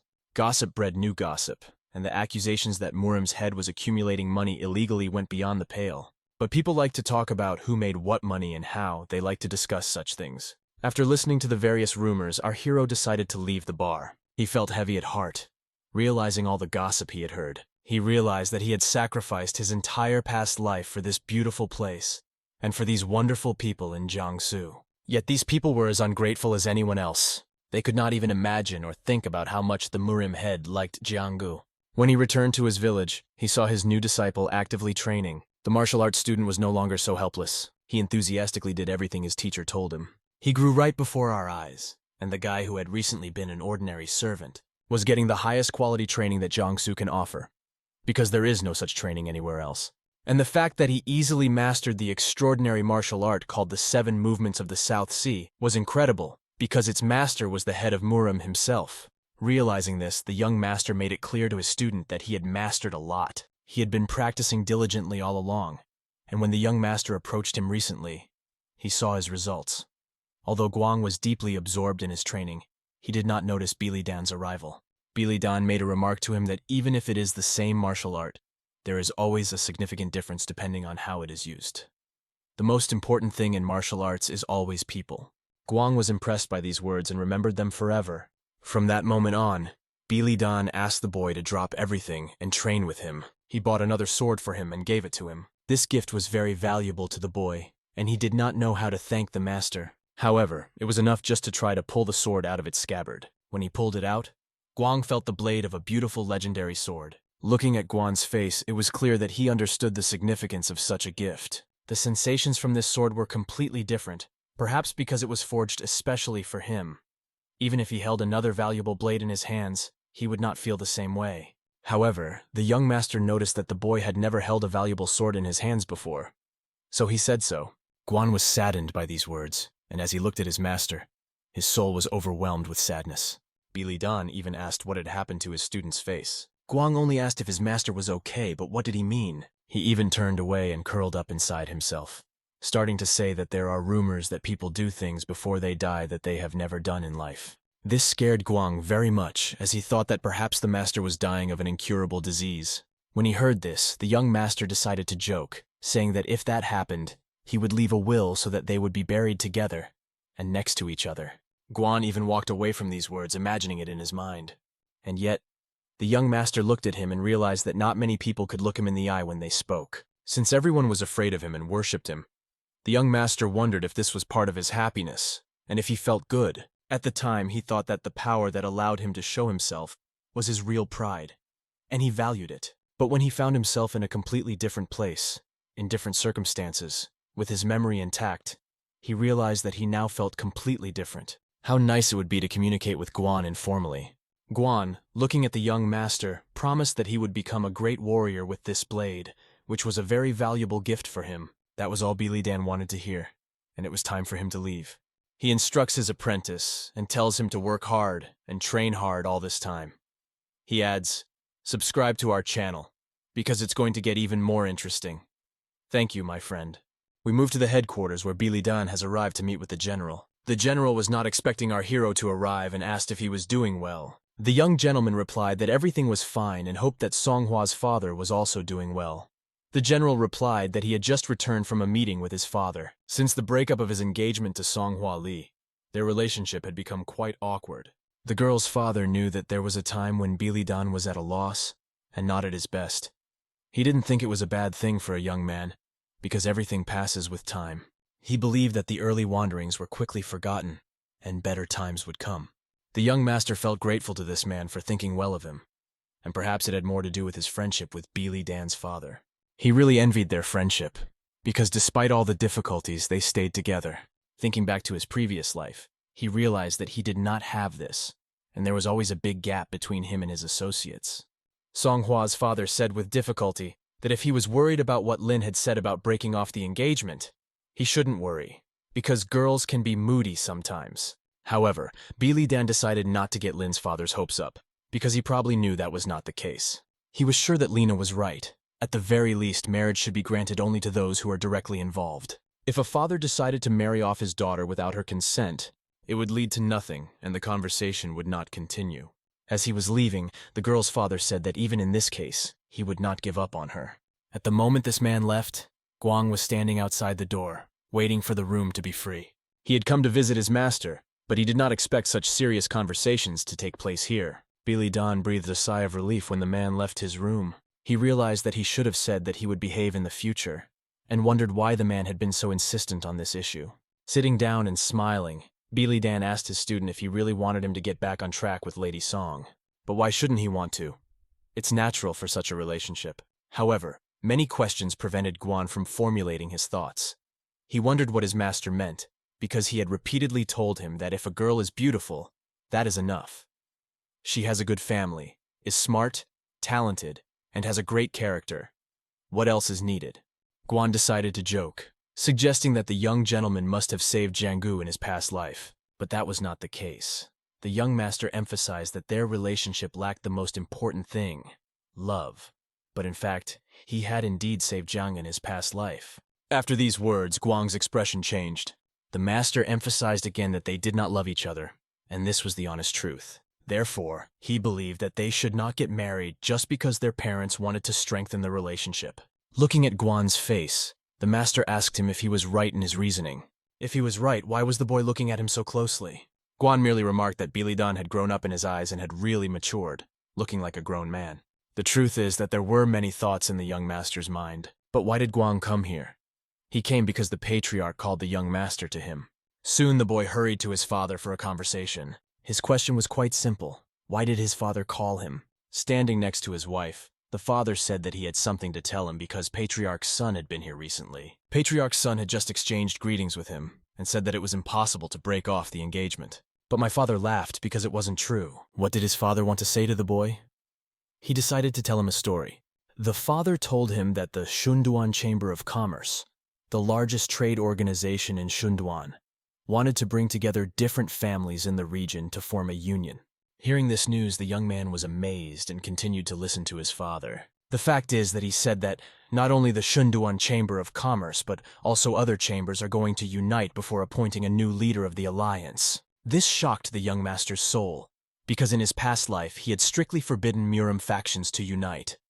He sought to prevent the chaos that could arise when power and association merge. Who would have thought that Murim would begin to change once he was gone? As soon as the news of his death spreads across these lands, everything will change faster than he could have imagined. The Shunduan Chamber of Commerce said it wanted to support Patriarch Song, and he was considering becoming the head of the Shunduan Union. The young master realized that since his father was a friend of the Patriarch, he was probably going to support him. But given their friendship, his father would support any decision he made. Realizing this, He thought that he should look into the situation carefully, because the Shandong Chamber of Commerce had put forward this proposal. Merchants only act when there is some benefit, and if they are teaming up with different factions, it is not just for fun. The young gentleman thanked his father for the news. After hearing the gratitude from his son, the father believed that this information was important, and he needed to know it anyway. Having understood everything, the boy decided that he had to go, because he had a lot to do, and he had already received all the necessary information. Leaving his parents' yard, he felt that his feelings for his parents had become much deeper. At first he thought that he would not be able to consciously accept them as his real parents, but now his feelings naturally take over his consciousness. He feels as if these people have really become his real parents, even if he shows them the respect that he could not show his late mother. Perhaps she would have deserved such respect the most. Walking through the yard, the boy suddenly meets a girl, a very familiar girl, Songhua Lin. She came uninvited, which surprised the young master. When he asked why he was surprised, the boy replied that he had not expected her visit. She stopped him, saying that she honestly wouldn't have come here if she didn't need to ask him for a favor. The man asked what kind of favor she meant. She asked the patriarch to persuade his father to reject the offer of the Shandong Chamber of Commerce. But why did the girl need this particular request? The fact is that if he changes his mind when his father asks for it, it will make a big difference. She can't even imagine it, but the patriarch's words will definitely influence her father's decision. The young master understood what she was talking about, and that she was right. But why is she addressing this issue to her father? She thinks that the leadership of the Shandong Union is not suitable for him. In the boyfriend's opinion, she may be underestimating her father. But she believes that this is better than the problems that may arise from overestimating his abilities. Realizing this, Billy Dan thought that she was reasoning correctly, and she needed to act more cautiously given these changes. Moreover, if she overestimates herself, there is a high probability that she will be swept away. Since the previous leader of the alliance did not stabilize the situation in Murim, he does not think it is bad to be the head of the alliance. In such a peaceful time, the power of the Song family could also increase significantly. But this is exactly what Songhua Lin is worried about, and she knows what she is talking about.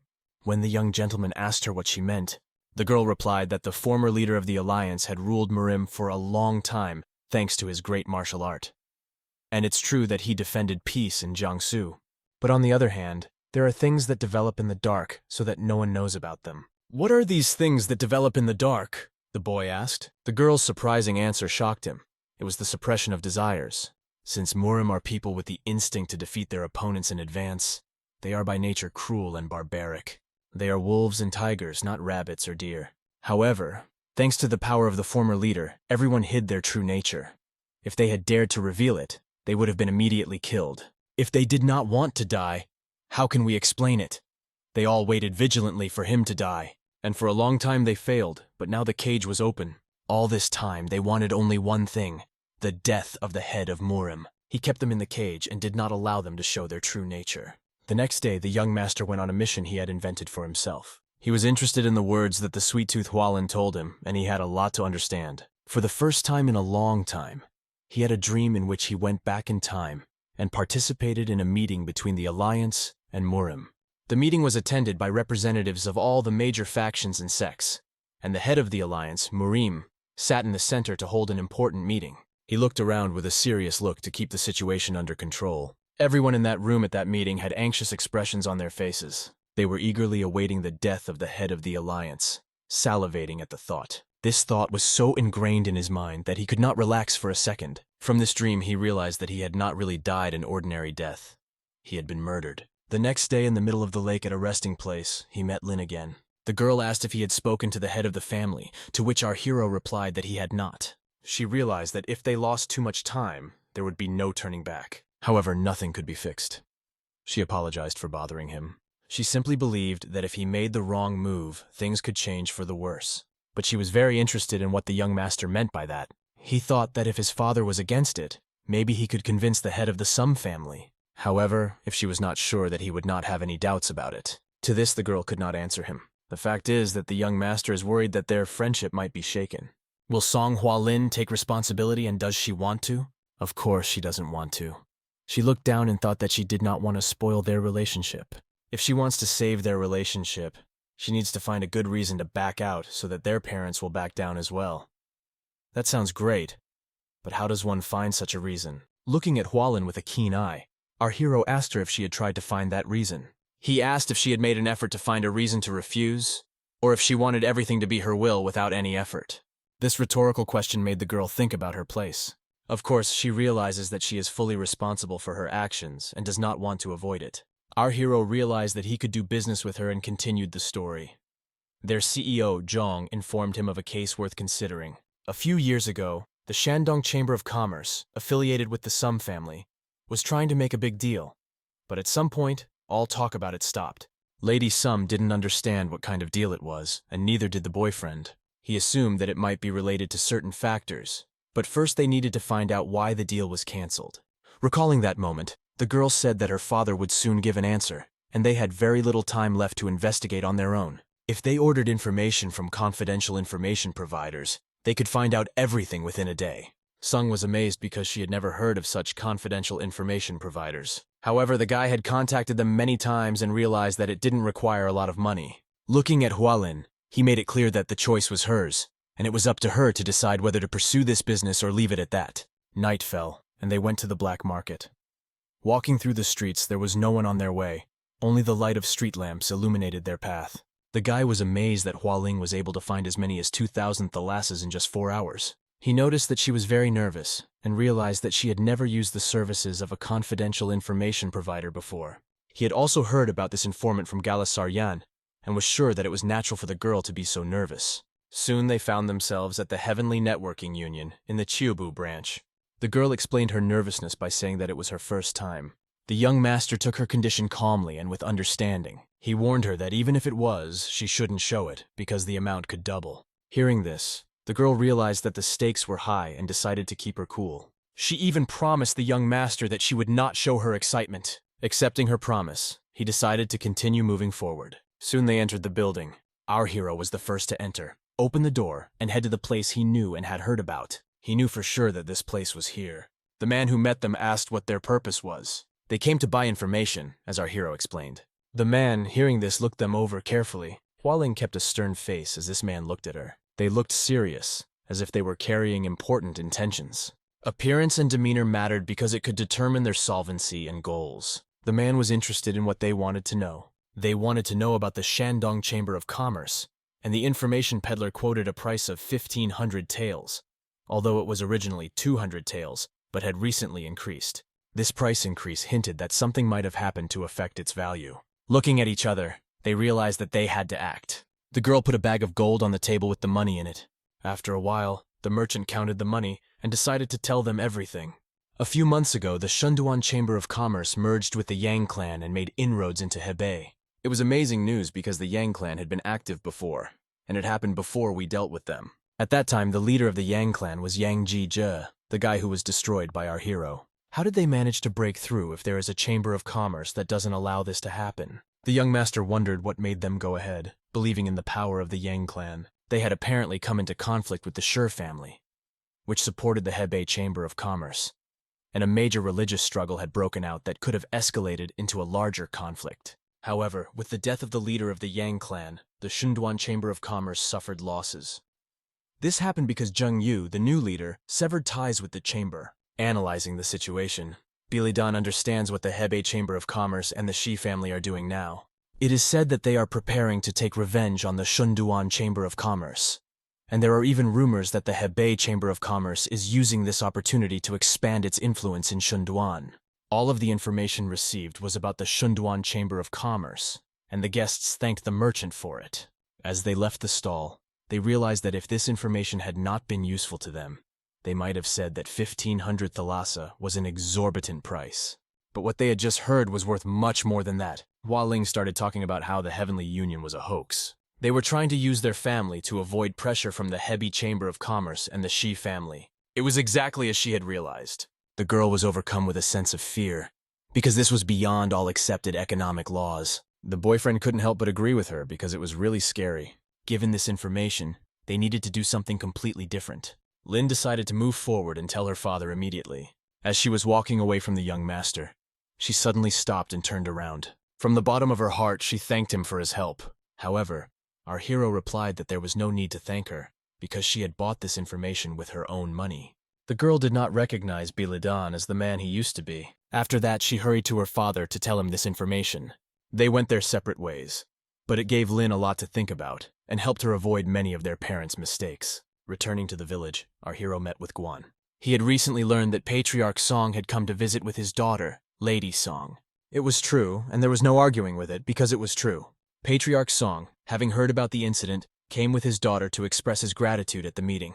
Thanks to our hero, they learned the truth, and that's why he came. When they met face to face, the young master insisted that Miss Lin was the one who had found out everything, and he was just a chaperone. Mrs. Lin stood behind her father and listened to the young man's words in awe. However, the patriarch could not believe it and knew that it was not quite like that. But he was still grateful because without him, their family would have been in big trouble. He shook his hand, which was a sign of great respect on his part. Despite the roughness of his hands, they were warm. The patriarch had only good intentions and could not find words to express his gratitude. Guan reflected on the incident and thought about how his master had gotten a few points from Lady Song afterwards, perhaps by inviting her out for a drink, Guan imagined. However, the opposite happened. They immediately parted ways. In Guang's opinion, they should have had a drink together at least once to settle things, but the young master did not do it for such purposes. In any case, today they would have a sparring match, in which Guan would participate with his master. Guan thought that he was not ready yet, but decided not to give in to this mood, and even assumed that something had upset the master lately. If so, he would simply suggest that he spend time with Lady Song. But the young master shut him up, calling his words nonsense, and ordered him to prepare for the sparring match because it was no joke. Hearing about sparring with blades, Guang was initially frightened, but the master explained that they had recently sparred with wooden swords. In Guang's opinion, this was a logical and correct approach, although it was a good way to learn to fight. If he was never going to draw his sword, he should fight with wooden blades for the rest of his life. If he wants to become a strong warrior, he must overcome his fear. Despite his fear, Guan decided to overcome it. He went to get the sword and soon returned. After a while, they stood on the training ground holding their swords. Guang pointed his sword toward the master, but his hands were trembling. The heavenly demon saw his worry and realized that it needed to be fixed. However, now that they were actually doing it, he was becoming afraid to sword fight. He understood perfectly well that the fear of pulling out a blade and pointing it at another person is a natural fear. At this point, the master draws his sword. But there is one but. You should not give up just because you are scared. After these words, Guang sees the master skillfully point his sword in his direction. He did not know how Guang would take it, but every word contained his understanding of martial arts. Guang was afraid that he might accidentally hurt the master, but the master understood what he was doing and was not at all afraid of being hurt. The master assured him that he could attack as much as he wanted and imagined him to be a real enemy. Believing in himself, Guan pointed his blade in the direction of his master. Our hero was not going to dodge and was just waiting for his student to attack. At the moment when Guan decisively attacked the young master, he seemed to have transcended his fear, and his sword flew straight at Bilidan. This was already a good result, and the master easily deflected his blow. However, it was a shock for Guan, and he almost dropped his sword. The master told him to open his eyes wider and make his attacks as precisely as possible. Guan heard his instructions, and he prepared for another attack. Swinging his sword, the boy wanted to strike hard, but as befits a master, he deflected all his blows. However, this time the boy did not retreat. He continued to attack, despite the skill of the enemy. Attack after attack became better than the previous ones, and it seemed that the boy was growing before our eyes. However, each counterattack of the master threw him aside. Their training lasted for a very long time, and the student received many whippings. The young master reminded him that he had to open his eyes. If he was afraid of the sword, he would die. Guan had to focus on his blade, and with each word he was following these rules more and more. During one of the attacks, Guan was already much better at parrying the master's blows. However, despite this, his skills were not enough. The master decided to show him an easy move, and by repelling his attack, demonstrate his skills. The boy, thrown aside, realized that he was losing control when he closed his eyes. At that moment, the master, with anger in his eyes and a shining blade, approached him. Guan felt as if death had approached him and flashed past his eyes. He even mentally said goodbye to his life, clenched his teeth and closed his eyes, expecting a blow from the young master. But the master stopped right in front of his nose, and when he opened his eyes, Guang saw the blade in front of him. By doing so, he wanted to show that a real fight ends in death. If Guan realized this, he would be able to move forward without fear. Guan lay on the ground, and the master ended the fight. After the encounter with death, his body shook for a long time, as did his arms and legs. The master turned to his student, Guan Tu.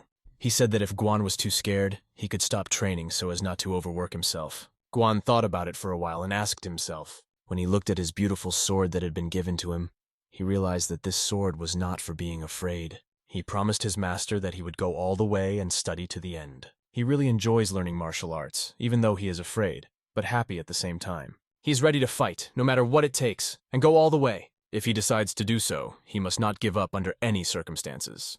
Guan promises the young master that he will never give up or abandon his efforts, although everything depends on his ability to work. Soon it started to rain at the place where they were practicing. Guang noticed that it was a beautiful spring rain. It seemed that spring was coming, and this gave the young master hope. "Let spring come!" he shouted, remembering how in his past life he had felt nothing when he saw snow. But now the spring rain made him delighted. He was looking forward to this time, and was intrigued by what might happen in the future. A few days later, Guang burst into the young master's room. As usual, without knocking, he ran in and shouted across the room. He said that an announcement had been made about the new leader of the alliance. The young master, realizing this, knew that this day would come and was interested to know who it was. His boss replied that the new leader was a master of the Heavenly Blade sect. This news was not just shocking, it called the entire Murim alliance into question.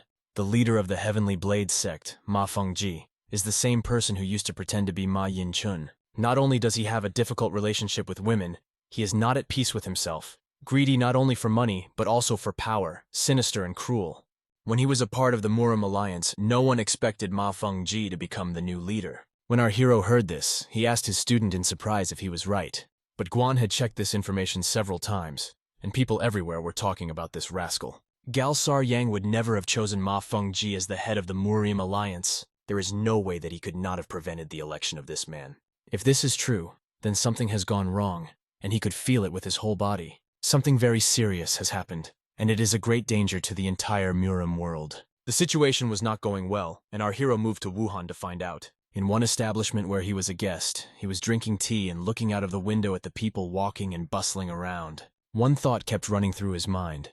Why was this man chosen to be the head of the Murim alliance? This thought haunted him, prevented him from sleeping and eating, and constantly disturbed him. People everywhere were talking about the leader of the alliance, Mr. Ma, who had killed one of the leaders of the Dark Path Syndicate, the 30th head of the Dark Shadow Palace, and attributed it to him. This talk was utter nonsense, ruining his reputation, which he had worked for all his life. People were saying that all the murders were committed by Tianhui Jin, and they didn't understand why they needed an alliance leader at all if they had a syndicate leader. It wasn't the first time he had heard such rumors since he arrived in Wuhan. Fengzi rumors were spreading everywhere, and there were also many gossips, embellished with lies, about how he had had great difficulty killing the leader of the Dark Shadow Palace because of Ma Fengzi's late arrival, who only showed up after he had dealt with the remnants. All this alarmed the young master. Perhaps they had been waiting for him to die all along. He forced himself to help the Murima alliance, even though he was against the unorthodox way. However, he avoided battles to reduce the damage done to his own sect. After the young master revealed his true intentions, everyone who was part of the Heavenly Blade sect lived without being able to raise their heads in their presence. But now rumors are spreading that they are being praised for something they didn't even do. Someone is deliberately spreading lies, giving people false rumors. In this way, they hope to increase the influence of the faction. When he was the head of Murim, one of his advisors told him that even if he was the strongest man in the world, he would not be able to rule the Central Plains. The strongest in the world are those who are best at fighting.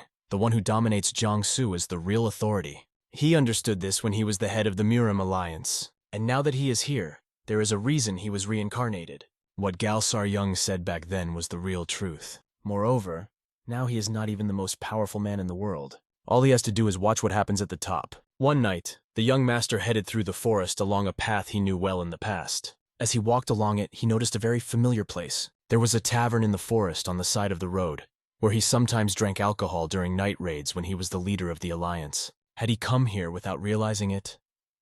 He did not personally enjoy drinking, but he was accompanied by his son, Pek Pi, who often refused the alcohol that was offered to him. Even when he was told that he could only have one drink, he never did. He was a man who never compromised his principles, especially with regard to his escort duties. This showed how loyal and faithful he was. His reputation was forever cemented, and with the heavenly demon as his escort, he was always comfortable, even if he was having a drink. Passing by this legendary place, the guy decided to stop in for a moment. When he got inside, he was greeted by a man. Upon closer inspection, the young master realized that it was the same man he had just mentioned. It was Peck Peck himself, and it seemed that the owner of this establishment had changed. Just in case, the young man's surprised face gave away his thoughts, and he asked who the owner of this place was. Peck P confirmed that he was the owner and had recently taken over, and they had opened today. Billy Don was amazed to be the first customer that day. Peck Peck didn't look the same as he used to. What had happened to him to start running this tavern?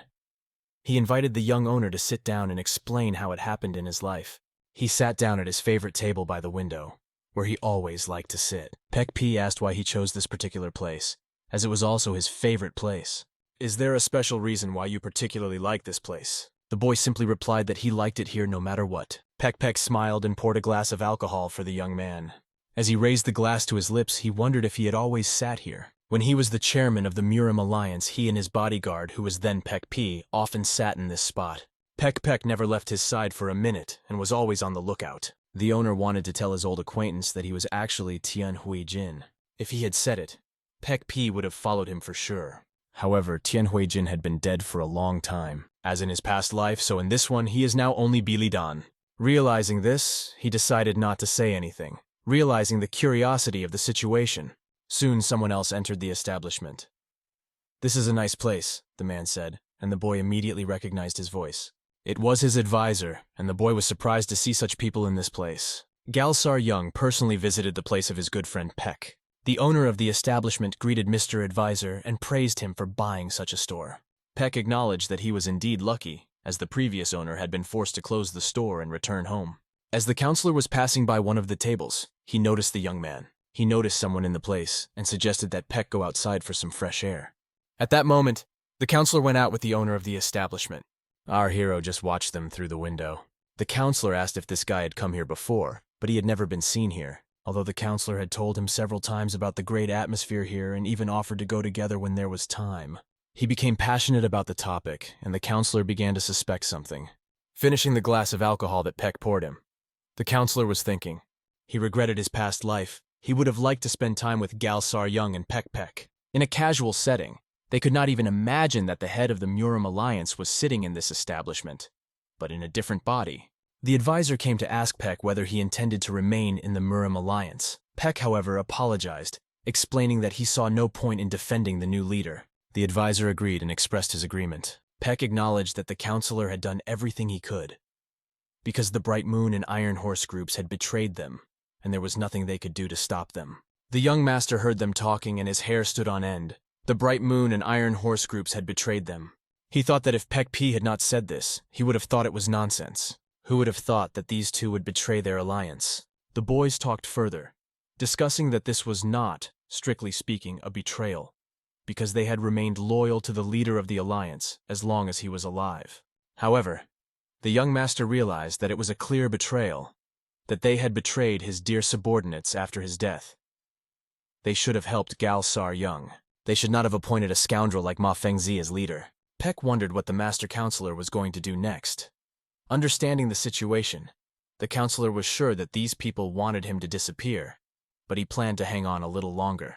Peck doubted whether that would be the right thing to do. The advisor explained that he was being closely monitored, so they would not be able to do anything to him, most likely transferring him to some small organization. However, he planned to go all the way, and these words excited Peck. Perhaps it was presumptuous of him, but why doesn't the advisor leave the Murin Alliance?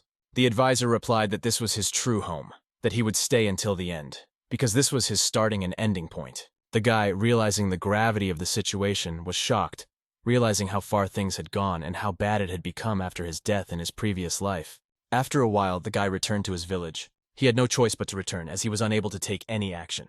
Nothing would have changed if he had gone to them right away, and he said that he was the reborn head of the Murim Alliance. As soon as the young master entered, he was greeted by a disciple who was happy to see him. Noticing the dim look on his master's face, the disciple assumed that things had not gone well, as he looked disappointed. From the master's point of view, it was really quite bad. The iguana understood from his master's expression that, although the situation was difficult, it was possible to find a way forward. He noticed that finally the master began to behave like a normal person. But what did this mean? The student replied that all this time the teacher had been acting as if he could achieve everything he set out to do.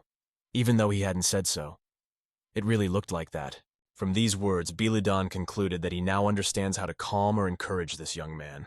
As a result, he tells the young man to train hard so that he doesn't have to worry about such things. With a sweet smile, the boy looked at his master. He offered him a rest as he was tired, and promised to cook his favorite dish for dinner. The master thanked him and said that everything would be fine.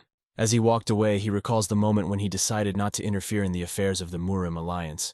But Gal Saryang, Pikipe, Ma Fengzi, and even his own death, all of this was extremely hard. But nothing would have changed if he had intervened then and taken care of them. Now he needs to focus on the development of the Bi-Li swordsman family. Since Jiangsu is in turmoil, he has to develop the Bi-Li swordsman family to be able to protect himself. After all, a big storm is coming soon. The next day, the young master announced that he wanted to have his own swordsman squad. At first, his parents didn't take it seriously, but they began to discuss it. His father sternly asked him if he understood what this meant. If he was going to have a squad of swordsmen, he had to lead them. The young master was well aware of the responsibility that would fall on his shoulders. Of course, the family will not provide them with any support, except for accommodation and food.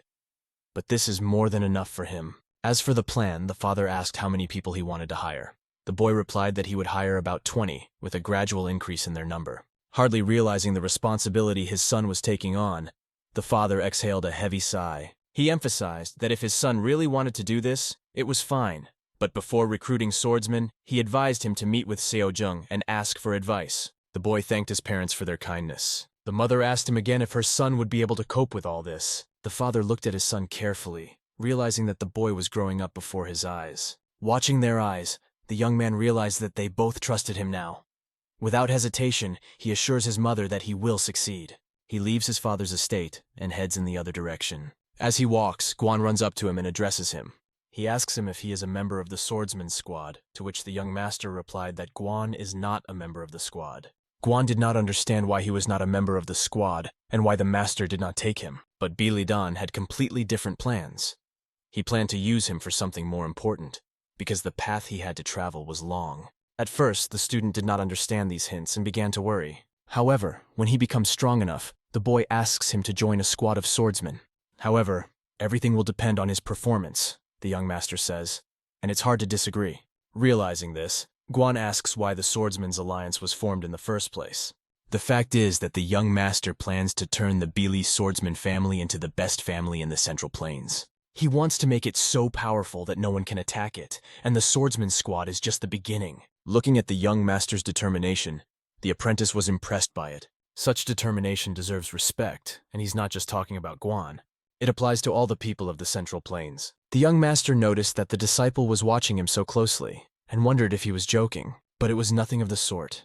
The young man really believed that the master would definitely succeed and would help everyone with his own strength. Realizing this, Bilidan thought that in his position, others might call him crazy, but this guy believed him. After a while, the squad was assembled from people who wanted to join the service. Because of the positive rumors that had been spreading about the swordsman's family lately, about 100 people gathered at the playground after hearing the news of the recruitment. One by one, everyone demonstrated their skills. Among the candidates, 40 people with good abilities were selected. These 40 people were interviewed one by one, and the young master conducted the interview personally. The questions were quite simple. Why did they want to join the swordsman's unit? Some wanted to become famous martial artists and considered it a good start. Others answered in a completely different way, from honest answers that it was to earn money to respect for his father. Our hero did not pay much attention to all these answers. He chose those who spoke sincerely, not those who were good at persuasion. Having chosen the necessary number of warriors, the young master spoke to them, realizing that they could have heard a lot about him from various rumors. He wanted to say only one thing that should reach their ears. He asked them to forget all the rumors. The spark in their eyes began to fill their hearts with confidence, realizing that their commander would be great. He says that from now on they will judge him only by his actions. He emphasizes that they must hold their own opinions and always understand themselves. He used to have the most subjects in these lands. However, this was the first time he met these warriors face-to-face, low-level warriors. And after becoming the strongest man in the world, he quickly became the leader of the alliance. His heart is beating fast with curiosity about whether he can lead these people. He will never forget today's meeting. He is now the leader of this group, the young master declares. He turns to a young man named Gan Hui. He comes forward and declares that it was no accident that the young master called him, because he had been watching him. This guy is 23 years old and he applied after working as a military instructor. He has a background in martial arts, which attracted the young master's attention. In the interview, he stated that he wanted to succeed as a martial artist. The young master asked if he could succeed if he joined their swordsman squad. The young man replied that there were rumors that the young master had changed, and he wanted to know his secret. He thought that if the young master could change like that, then he would be able to succeed in the future. It was a noble, honest, and sincere answer that satisfied Commander Billy Dan. From now on, he appointed this man as a team leader in their squad. Gan Hui thanked him for the opportunity. The young master was happy to see a new noble family of swordsmen being born, which he would lead only to victory. The next day, the sounds of swords filled the valley. The training was so exhausting that it almost brought the warriors to the brink. The warriors were lying on the ground, panting from the enormous physical exertion. Sweat poured from them. They fell to the ground holding their legs, their arms shaking with convulsions. The leader of the squad, Gan Hui, looked at the young master and did not understand how he was holding himself so well. The young man accumulated his energy in order not to succumb to fatigue. He used breathing techniques to keep himself in shape. He didn't look tired. It was not obvious that he was out of breath or had other signs of exhaustion.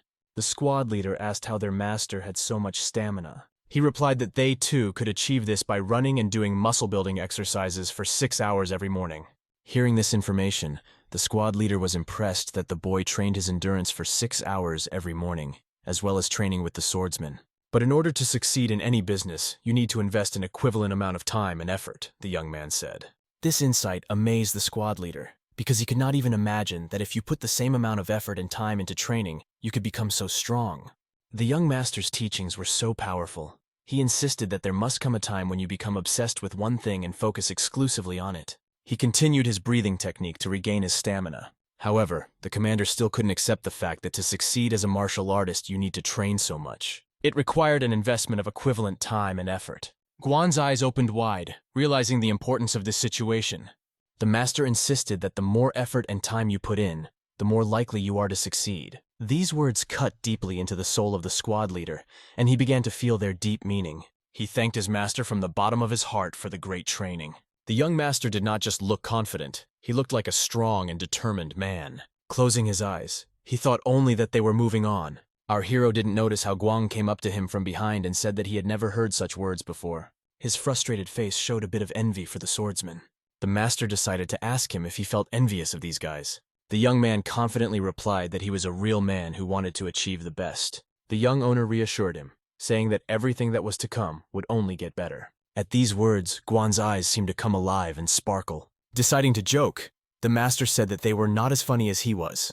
However, Guan walked away from them, saying that it was mean of the master because he should not do that. Realizing this, the master conceived that the rivalry between Guang He and Guang Ta would keep them in constant tension, contributing to their further development. These two rivals, striving to become closer to the master, will force each other to move forward. As they watch each other, they will become even more obsessed, and they will need to focus on this thought in order to become stronger and achieve their goals. Soon, the boy approached one of the elders, who asked if the swordsman's squad was being properly managed, since they were no longer spending money on unnecessary things, given their position. The answer to this question was that maybe everything was going well, but he had never managed his money properly. The elder understands this well, and knows that feeding someone is not as easy as he thought in his younger years. Having gone through it himself, the young master now realizes what a hard job they have been doing, having run their family behind the scenes for a long time as the general manager.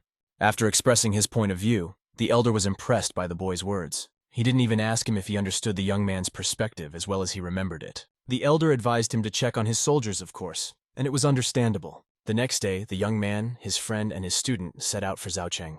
Guang went with them because he was asked to join them. He couldn't train today, and Guan's group leader would catch up with them, which could cause tension. The young master said that if Guan caught up with them, it would be like a war. He was worried about this and was afraid that the master would notice him and send him back to his place. After saying this, the young master laughed, but Guan too even got angry, asking why he was laughing, because it couldn't be. Billy Dan realized that Guan Tu had not yet realized that he was not at the same level as the young man who was learning the South Sea techniques, and that ordinary warriors could not compete with him. Looking at Guan Tai, he realized that he did not yet know his strength, because he had not sparred with anyone. In fact, he is already stronger than all the swordsmen gathered in this place. Since the master had trained him personally, of course he would become stronger, and so the master laughed. However, he did not show this to Guanta, and the boy asked him to stop laughing and not to leave him in this position. They approached one of the buildings, and the student noticed that the person who managed their money was supposed to be sitting in this building. He thought it was not a very luxurious house, but for the young master, it was not important what the house looked like, but that its insides were not rotten, and he asked to open the door. Guantoi shouted loudly that they had arrived. The door opened and a man came out. He looked quite miserable, almost like a homeless man. The apprentice noticed that the man looked quite shabby, and the master hoped that his mind was not as bad as his appearance. Turning to Master Kong, the boy asked if he was really who he said he was. Master Kong replied that he was only a member of the Kong family and asked what brought the boys to him. All of this happened because the chief administrator of the Bili swordsman family, Jun, introduced him to them. The Kong family master reacted with surprise, realizing that the matter was quite serious. Nevertheless, he invited the boys to go inside to discuss it. As they walked forward, they saw a pile of books and scrolls on various martial arts. The young master asked if he could ask about his relationship with the chief steward, Jun.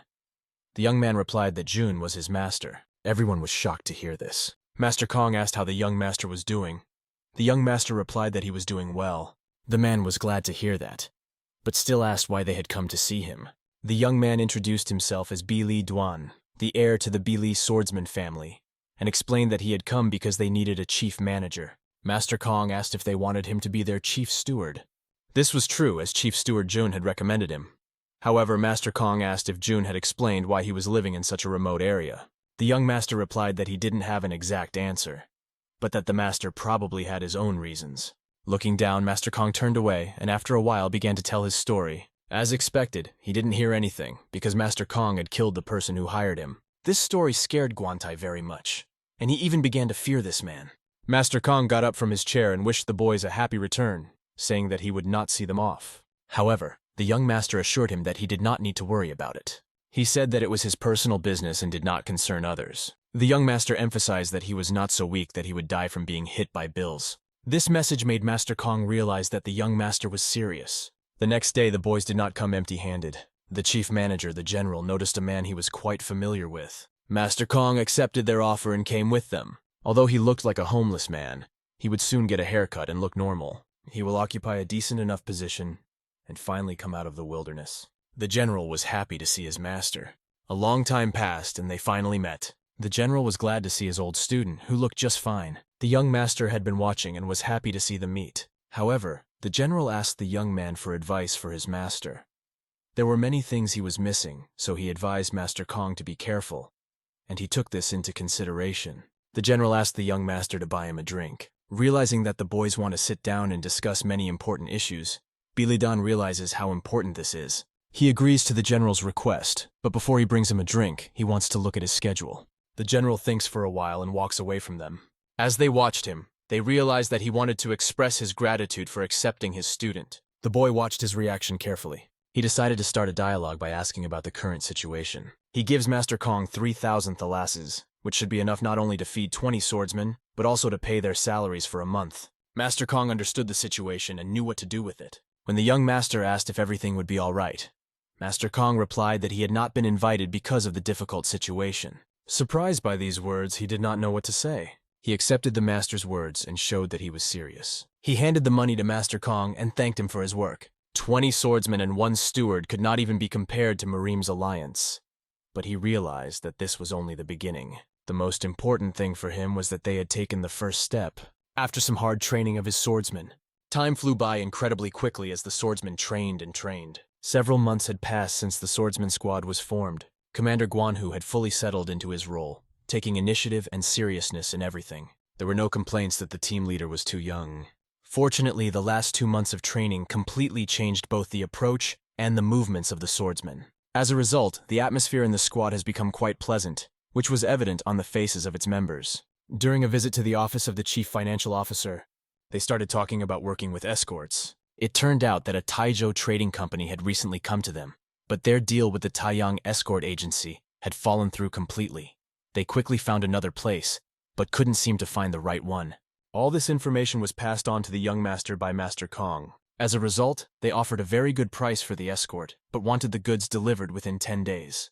The young master asked how much money they were offering for the escort. Master Kong replied that it was in the neighborhood of 2,000 thalasses. After realizing this, the young master was sure that if they were offering 2,000 thalasses, their goods must be worth a lot of money. Kong was sure that this task could be very dangerous. However, the young owner decided that they should complete the task, confident that everything would be fine.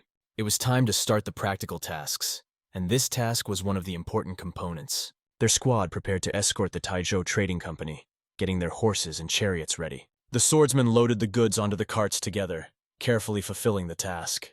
Guanghui kept reminding them to be careful while loading. The representative of the Chamber of Commerce said that these goods were particularly valuable, so they needed to be as careful as possible. He assured them that they would make sure the goods were delivered safely. The Chamber of Commerce did not have much confidence in them, but decided to trust them anyway. Despite their fears, the Chamber of Commerce fully relied on their help. The young owner was happy that they were trusted. They were probably worried when they heard that their squad was just a small, unofficial group of swordsmen. But right now, that was the problem they had to solve. The swordsmen set out on their journey. They walked through a narrow gorge, following the map they were given. All this time their path was quite boring, though dangerous. Guantu, sitting on the cart, began to doze off from boredom, yawning. 3 days had passed, and fortunately nothing had happened. The young master said that this was the way it should be. It was better to avoid fights whenever possible. They also avoided the inconvenience of sleeping on the side of the road. It was so peaceful that it was even boring. However, the young master noticed something suspicious up ahead. Perhaps because Guantu mentioned these words, suspicious people appeared on their way. At first, Guantu did not understand what they were talking about, but when he looked ahead, he saw it himself. They noticed that an entire detachment was crossing their path ahead. These men, holding swords and dressed as ninjas, blocked their way and stopped the chariot. One of them said that if they gave up their belongings and went their separate ways, they would be spared their lives. The young master, looking at this, estimates the considerable strength of the opponents. This was not just a random group of thieves, it was a whole army of warriors. Looking at the number of these people, the warriors realized that their forces were much inferior. However, the master did not care about the numerical superiority of the enemies. He ordered his troops to form up as they had been taught before. The young master stood in front, and the soldiers covered him from all sides. The thieves, seeing that they were ready for battle, ordered their troops to attack. Soon, face to face, the battle began to unfold. The young master held his blades in his hands, ready to attack anyone who came near. One of the main thieves, commanding the attack, did not even expect that the young master would destroy the 4 warriors behind him with his 4 blades. With skillful movements, the young master had already managed to neutralize the 4 enemies before they could approach the squad of swordsmen. The master commands.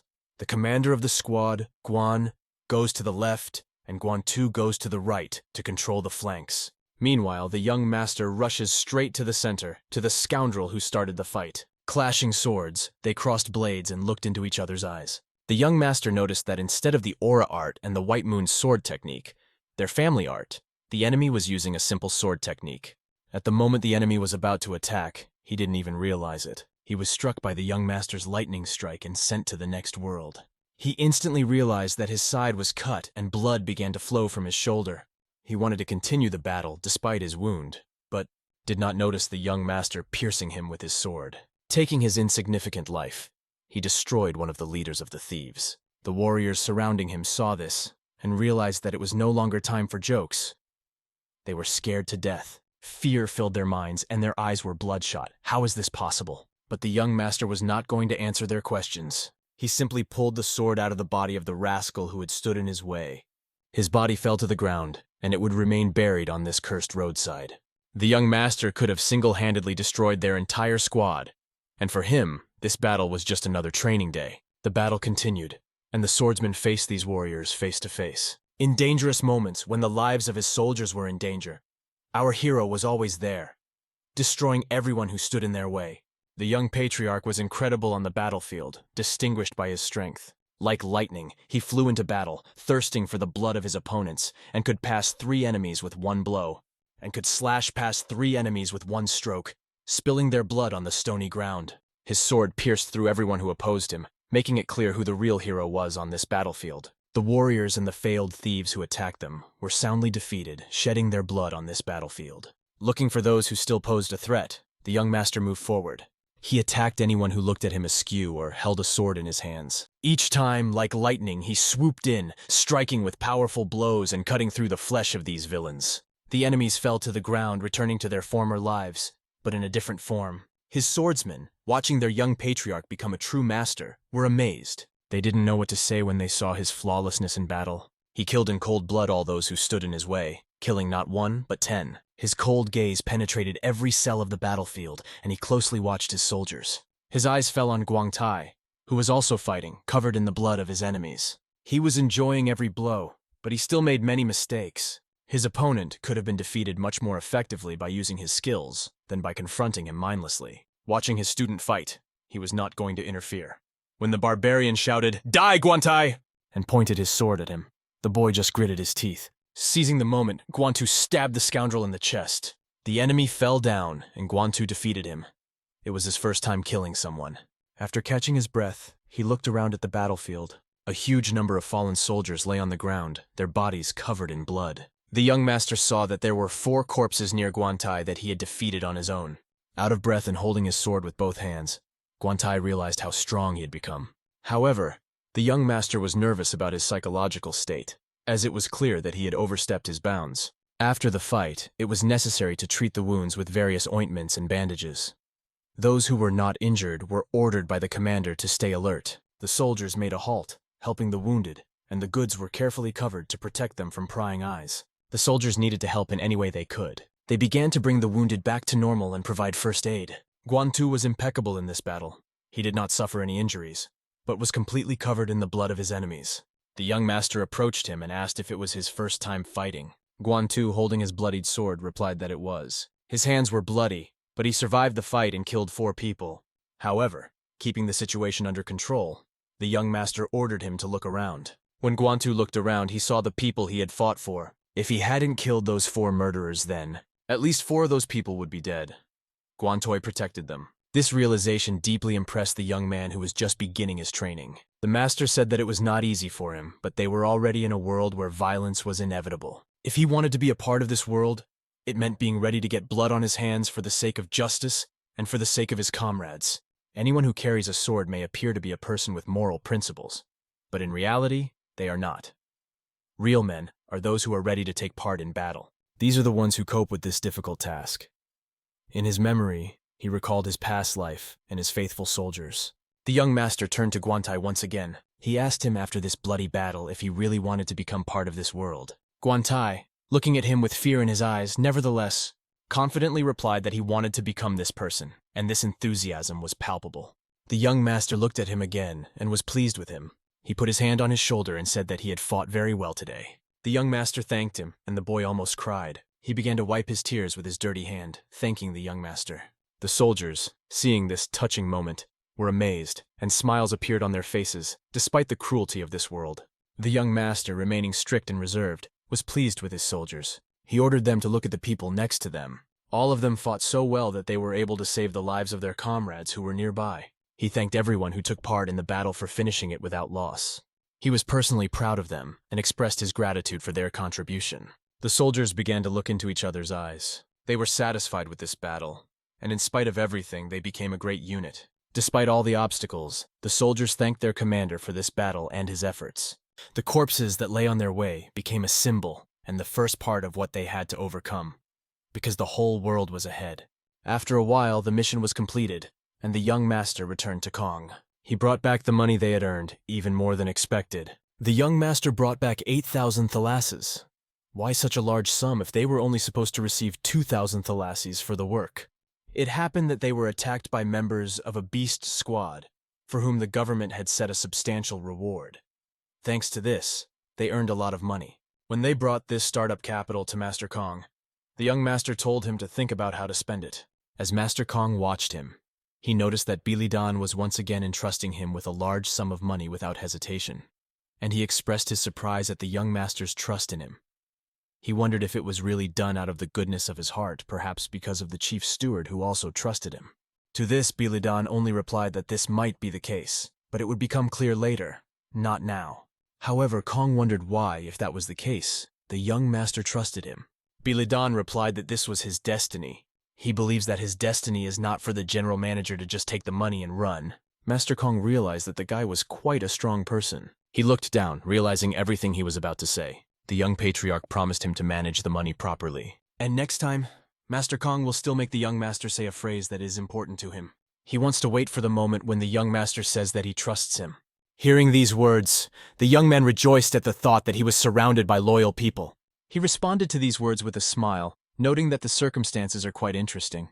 He was looking forward to the moment when Master Kong would make him say these words. With these thoughts in mind, the boy moved on, heading off to meet new adventures. Let's return to the Muram Alliance, where the counselor was sorting through his books and found one that was important to him.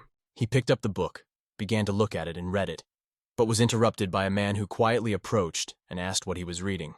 The advisor looked to the side and saw that the current advisor to the Alliance, Murim, had decided to visit him. This advisor named Simotyan came to discuss a very important issue. Simotyan said that no one knows what can happen in life and recalled how he once had to wait 6 hours in a waiting room to meet with an advisor. The current counselor reminded him that they had not seen each other for a long time after he had waited so long. Understanding the hint and looking away, the man tried to avoid confrontation. Simotyan was annoyed that the meeting with this gentleman took only 7.5 minutes, even though he had to wait 6.5 hours to talk for only 6 minutes. Although the counselor did not want to do this, he regretted what happened then because he was very busy. Still, Simotyan now understands how much work is involved in this position, but he still had one question. Simotyan asked why he stayed in Murim's alliance, and whether he wanted to take revenge on him for becoming the new advisor. The former advisor explained that he had spent his entire life in the Murim alliance and had never thought about life outside of it. He was glad to be able to do his work here. The man tried to explain that he had lived all his life in the Murim alliance and was happy to be able to work there. However, Simotyan, the current counselor, did not believe him. Nevertheless, the former advisor thanked him for allowing him to stay in the alliance and promised to serve him sincerely. Hearing these words, Simotyan was impressed by his loyalty. He laughed with satisfaction that his old friend, whom he had envied all this time, would now serve for his benefit. Simotyan left him with a satisfied face. When the scoundrel left the office where his former advisor had once worked, he did not know whether to laugh or cry at the state of the current Murim alliance. He wanted to leave this worthless place immediately, but he realized that he could not do so until he had taken revenge on the leader of the alliance. Until then, he will play the role of a cute bunny, but at the same time continue to work hard, no matter how long it takes. We moved to the Dongping Chamber of Commerce, where the horses of the swordsman's squad arrived with the goods and they began to unload them. The warriors of Dongping were happy to see these guys who brought them the goods, but still did not know who they were, these unknown swordsmen. The young master went forward, despite all the obstacles, and they were met with a harsh question. They were sternly asked where they were from and who they were. The young man introduced himself as a swordsman of the B. Lee family's squad. He explained that they had come here after receiving an invitation from the head of the chamber. These guys understood everything and asked for a moment to wait. They would immediately inform the head of their arrival. Guantai noticed that the security at this place was quite strict, but the young master did not forget about the second mission of the squad. It was to escort the head of the Dongping Chamber of Commerce, who was threatened with reprisals along with his family. If the existing contract was not terminated, the deal would be quite profitable. Soon after, Bo Lu, the chamber leader who was in Dongping, greeted the young men who had come to his aid. The young master introduced himself as Bi Li Duan, coming at the invitation of this elder. Bo Lu had heard of him and confirmed that their intervention in the contract was correct. Bo Lu explained that his cousin, one of the leaders of the criminal gang, was connected to the leader of the obedience union, Shu. The young master did not quite understand how Bo Lu could obey the Shu obedience union. It turned out that the Shu Obedience Union was one of the famous dark unions in the district, named after a man named Shu Liang, who was followed by its members. It is a group of street gangsters engaged in robbing pavilions and bars, usually demanding money. Bo Lu reminded the soldiers that they could not let their guard down, because these scoundrels are very violent. There are more of them, and they are everywhere. The old man had also heard that some of them were skilled in martial arts. The young master thanked him for the information and said they would take it into consideration. If the old man is ready, then they can leave right now. They set off to deliver old Bo Lu to the appointed place according to the contract. The chariot moved, carrying the old man in a protected place, and the soldiers accompanied it, carefully inspecting every corner. Because Lu, traveling with the young master, remembered that they had destroyed the beastly band. Fortunately, it was true because this band of thieves was quite famous. However, what the young master could say about them was that they were only a band of thieves. After a while, the chariot ride came to an abrupt halt when someone from far away shouted, "Halt!" And the young master decided to get out of the chariot. When he got out, he saw that the soldiers were quite tense, and it was because of something important. They had been ambushed by these scoundrels who decided to surround them. His soldiers looked ahead and saw an endless number of enemies, quite a few of them, a whole row. Realizing that the situation was serious, the young master stepped forward. Looking around, he saw a huge number of enemies surrounding their group of 20 men. Not only did they surround them, but they seemed to have besieged them like a castle with a countless army. The situation was quite bad, and something had to be done. Because Lu, when he got out of the chariot, he was amazed at the enormous number of enemies. He was prepared for the fact that they could all die at that moment and say goodbye to their lives. Such a large number of enemies against a small group of swordsmen was very dangerous. As a true leader, Bo Lu decided to cancel his request, saying that there was no need to die for him. He renounces the contract, offering to return, and asks these people to let everyone go. The main representative of the enemies comes out of the crowd. This man, smiling, feels confident because he is a representative of the Shu Obedience Union, and his name is Shu Liang. He says, "Who would have thought?" The old man nevertheless recognizes his mistake and because of his stupidity, renounces the contract, asking to release the soldiers. Shu Liang coming forward feels superior. This is not a simple matter for him. He can't just trust this old man. He suggests that if they return in this form, they might decide to complete the contract tonight. The old man seems to offer to write a detailed note on their family if necessary. But what good will this note do to the Shu Union representative? If it doesn't satisfy him, what does he want at all? Shu Liang suggests that the old man cut off one of his hands, since he signed the contract with this hand and does not know his place. In his opinion, this would be fair. The old man was shocked and horrified by the words he heard, because they were incredibly cruel. After a while, Shu Liang started laughing, saying that he was only joking and that the old man was more cowardly than he seemed. However, he warned that if they acted with one hand again, it would not be limited to just the hand. Shu Liang then ordered his soldiers to clear the road to let them go. After a while, however, Shu noticed a confident man. He looked at him and asked if he was accompanying the old man.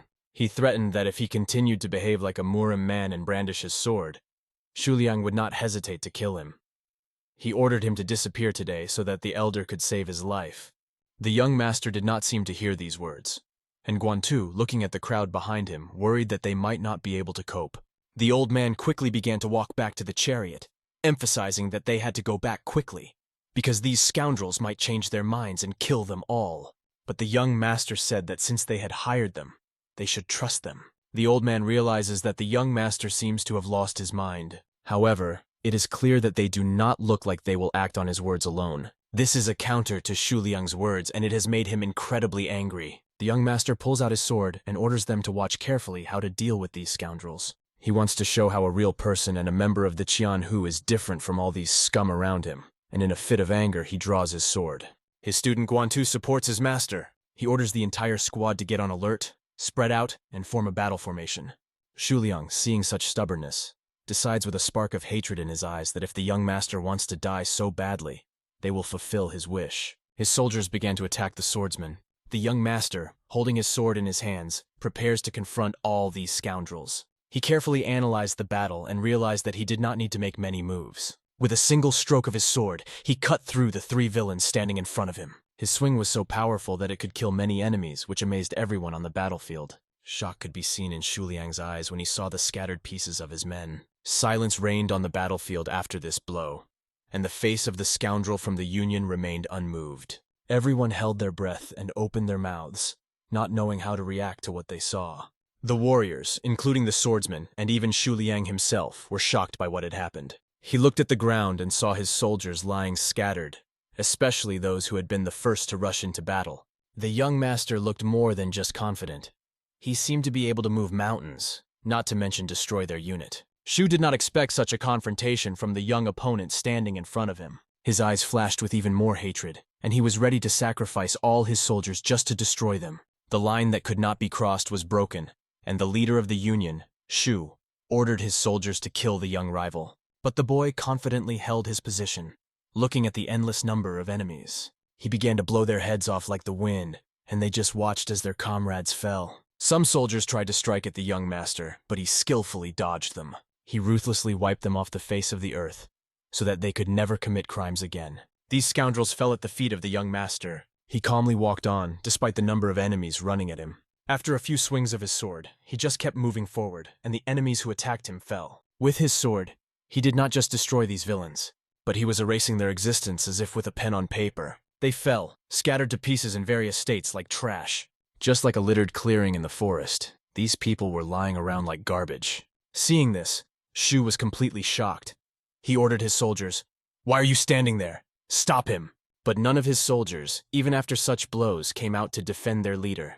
With such clarity and self-confidence, the young master walked right up to the face of this scoundrel. When the leader of the Shu Union came face to face with the young man, he was about to run away and said that they would return. But the boy didn't let him finish. He just swung his sword and decapitated the scoundrel, leaving his head lying on the ground. An incredible amount of bloody liquid flooded everything. The very legendary leader of the vast union fell and froze forever.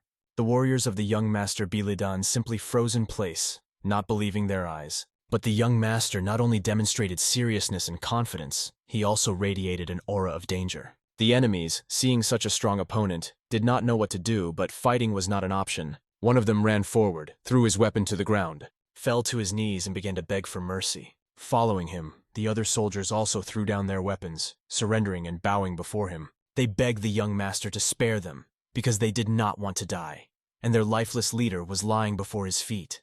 The swordsman, numbering only 20, had just defeated a huge army. This scene amazed Bulu. He had never seen anything like it in his entire life. The young master was showing his soldiers what it meant to be a real warrior. He showed them what it means to be a human being and a warrior, and why they are called the people of Jiangsu. Now, they understand what it means. The swordsmen paid homage to their commander, and the warriors, who outnumbered their opponents, knelt down. The job was done, and the young master suggested moving on. Bulu even forgot where he needed to go after such a battle. The young master asked if you were going to sign a contract. The old man agreed, and they soon returned to the Bai family. After the recent successful completion of the mission, the bond within the swordsman squad was strong. The head of Guanhu came and broke the news that when the members of the squad got together, they all expressed a desire to be like the squad leader. He also noted that the number of people who joined the morning training had increased significantly, and he willingly taught them everything. After their swordsman squad completed 3 more missions, he followed them to A2 once, and on other occasions he simply sent the members off. Despite the fact that several members of the squad were injured during the missions, they successfully completed them. The money and practical tasks were a great motivation for them.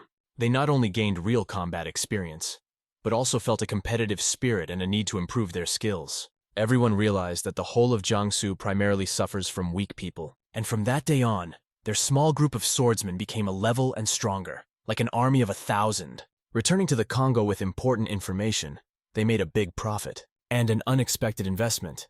Instead of the expected 1,200 talents, they earned an impressive 4,500 talents. And thanks to the additional income from the Duplin Chamber of Commerce, Congo will be able to hire 80 employees next year, not 40. This was just great news for the young owner, but he only plans to hire 40 more, as planned. But Master Congo laughed at his answer. The young master asked why he was laughing. Congo explained that he was glad that the boy was not greedy and that they had a good relationship. Perhaps he hopes that the young master will make a decision when he sees fit. The guy said that he was glad that you were not making unwise investments, but were quietly increasing your resources, and called Mr. Congo the general manager. At this point, Mr. Congo feels confident in his boss's actions. But Bilidan, the leader of the Murim Alliance in his previous life, had met many greedy old men, including those from the Council of Elders. He does not understand their greed at all, because the desire for development is completely different from greed. The young master promises himself that he will never put greed before development, and yet they must move slowly, step by step, to achieve success. Congo accepts his words as wise. He will take this into account and swears loyalty to the young master. The boy, in turn, feels that relations with Congo and the smaller units, smaller than the swordsmen, are improving. One fine moonlit night, the boy asked for a secret meeting with his old friend. He was curious about what had happened, that he decided to ask for a secret meeting. It turned out that the Heavenly Blade sect had sent one of Ma Fengzi's sons. The young master was very impressed. It turned out that Ma Tingxiu had met with the leader of the Shandong branch and asked him to gather all the sect leaders. It is not yet known why, but they would not have done it in good faith. It is clear that there is a catch. The leader of the Shandong branch refused. If this is true, then you are a real honest man. The young master realizes that it seems that there are only rotten people like Gongzong in the Murim Alliance. After that, Ma Tingxiu came to the syndicate, trying to pressure them to organize a banquet. After they promised to contact him later, He left, leaving them with questions about how to proceed. Bilidan reflected that if he hadn't come to the Yang Syndicate, it would have been difficult for him to refuse. But if he doesn't say no, it will cause problems. He decides that it will be better to deal with him through the Yang Syndicate, where he can intervene at any time. He asks that they let him know that they will do everything he asked. The head accepts his advice and decides to act on his recommendations. Next time the young gentleman asks not to come in person, he asks to deliver the message through someone he trusts the most. The master accepts his advice and expresses his respect. A young man named Ma Tingshu, one of Ma Fengzi's 22 children, cunningly won his title as head of the alliance. Although he was pushed out of the heir-apparent race from a young age, there were many things about him that indicated his genius in various fields. His martial arts skills were as good as those of the other heirs. Because his mother was a maid of the Heavenly Blade sect, his brothers pushed him out of the line of succession. According to information received by the young master from the information broker Zhang Zhengyu, Ma Tingshu was invited to a banquet organized by his master, Ma Yig-S. Ma Yig-S invited promising talents to the banquet, including Ma Tingshu. He probably plans to take control of the children of the leaders of various factions to make it easier to control Shandong in the future. It was also said that Song Huali, who has returned and is now called the huge beauty of Shandong, is attracting attention. Since her father and son probably have similar features, it is likely that she is as lustful as they are. Even if she isn't, he could propose Song Huali to her father. The young master realizes that he has little time to think of a plan and put it into action. He has absolutely no choice but to resort to this idea, so he goes to the family of Song. A maid who ran as fast as she could to the main building of the family dream. Opening the door, she said that the young master was here, and he came to see his father. He said that he wanted to see the young mistress. And of course, the girl was alarmed because he could not just address her like that. After waiting for a short time by a tree outside the family's border, the family has a dream. Lin comes running with her brother, and she really sees this guy who came to her. She was a little confused because she did not understand the purpose of his visit. The guy looked at her sternly without expressing any emotions at all. She asked why he wanted to see her. The guy asked her to go for a walk. The two of them walked together, talking separately from her brother, who followed behind for safety. The young gentleman asked her how she was doing, because even though she was focused on training every day, nothing interesting was happening in her life. She replied that she was also training every day, but she had heard about his business trips and victories, including the successful completion of other tasks. The young master replies that they were just lucky. However, she realizes that luck alone cannot explain such results. She wonders why he is still acting like an ignoramus. Perhaps he wants to correct his mistakes. He laughs at her words because that is not the case at all. He had never pretended to be incompetent, although the girl had noticed that he had not changed after she had beaten him. Indeed, it was true. And that's where it all started. And what is he suggesting then? Maybe he wants her to believe it. But it was the truth. Realizing the interesting situation, she still asks why he came to her. The guy steps forward and voices his proposal. He wants to invite her to spar, and these words sound quite interesting. But it looks like a joke, and the girl asks again. She wants to know why he wants to fight her and why he's so serious. He recalls that day and asks for compensation for what happened then. Thinking about it, the girl realizes that she has to compensate him. She accepts his challenge, although she does not understand his intentions.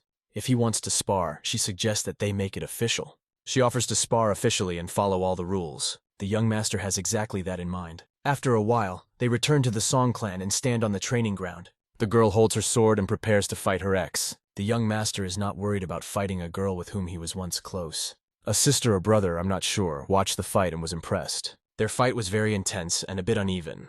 The girl asks the boy to be careful because she is serious. The young master realizes that he must not give her any advantage, otherwise she could do serious damage. The girl decides to attack first. She swung her sword and aimed it directly at the young master.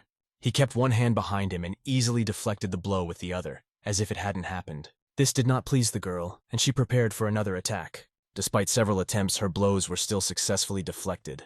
No movements helped. All the techniques she had practiced did not work. It seemed that the guy could play with his other hand, not compete with her. He was doing this to test her skill, even though she had impressive skills and graceful movements. The young master decided to attack her to see the result. Although it was difficult for the girl, she managed to deflect his blow perfectly. Her brother watched the fight and was amazed to see a young master with such skills. Although it seemed that the girl was cornering him, she had no advantage. No matter how strong her attacks were, they were all in vain. The guy, standing with one arm, continued to deflect the blows. The girl wondered what had happened to this scoundrel. why he was so skillful with his sword. She tried to get to his head and strike him, but he rudely blocked her blow, throwing all her movements aside. The girl was already tired and had spent all her energy not noticing him. At this point, the young master was about to act, looking at her sternly. He swung his sword with such seriousness that it seemed as if he wanted to kill her. The sword was near her neck, as if death was about to touch her. Her brother, seeing this, was worried and wanted to run to help, but the young lady turned away from the boy's blow. He hit her pretty good, leaving her with an irritation on her skin. The boy was not going to give up. Since it was an official fight, he started throwing punches. He felt no hatred or sadness, only a crazy calmness. He landed enough blows to win the fight. The girl fell to the ground with her legs up. We can say that he paid her back for beating him.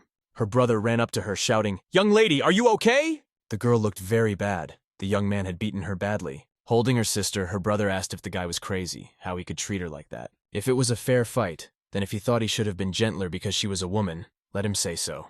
But still, she suggested that he could stop at least this time. But he didn't stop, because it was payback for her beating him last time.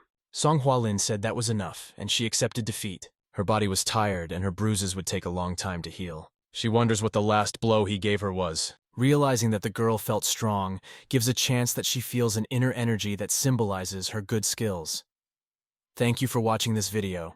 Subscribe to the channel, there will be more to come. If you support us with likes and comments, the next part will be released much faster. Our hero returns to the Yang Syndicate location, where an important meeting has recently taken place. He meets with the squad leader to discuss financial issues and a plan for further action.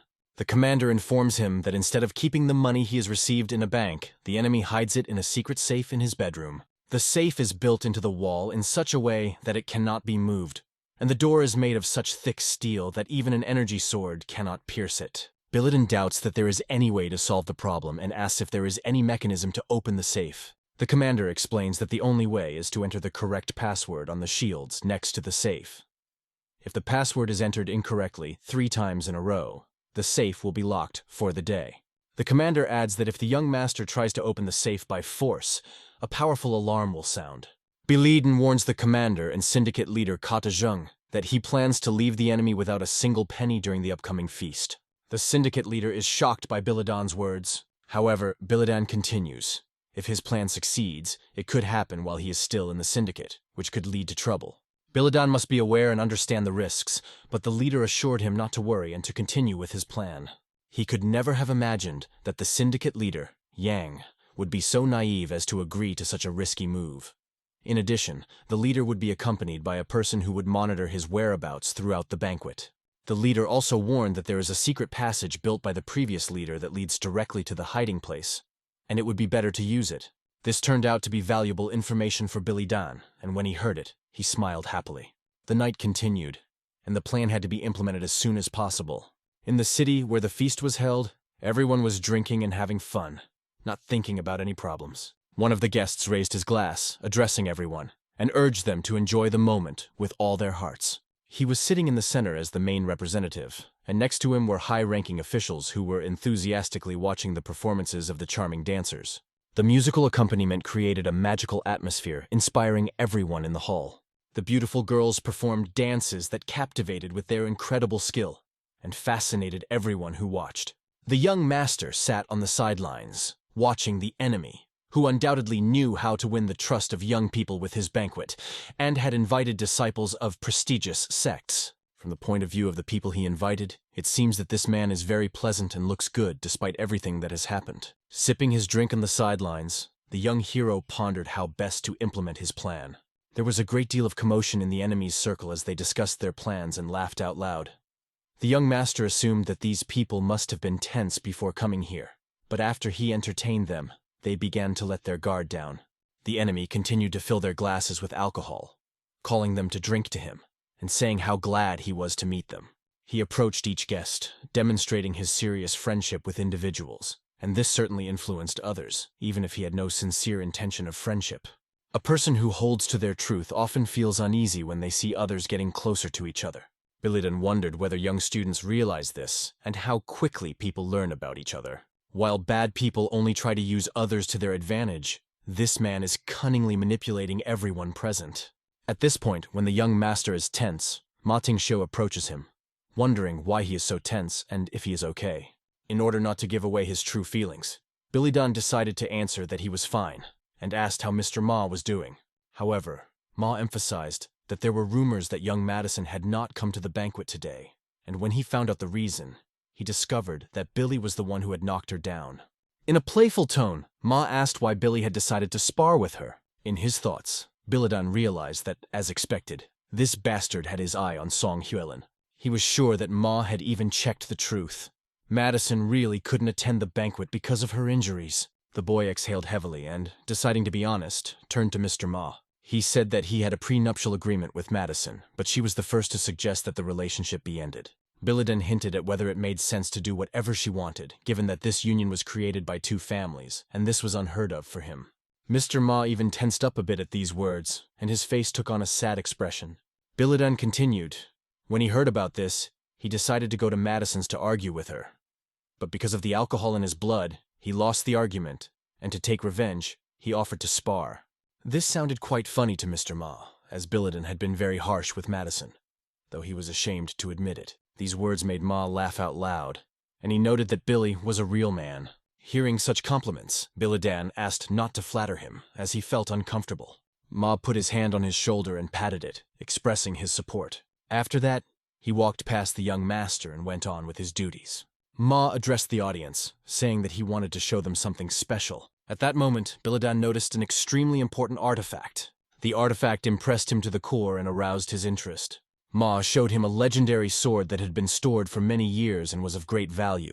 Taking the sword in his hands, Ma began to show it off, as it was flawless in all its characteristics, and was truly considered legendary. Ma told the young representatives and guests that this sword had been used by the previous leader of the Alliance, the Heavenly Sword.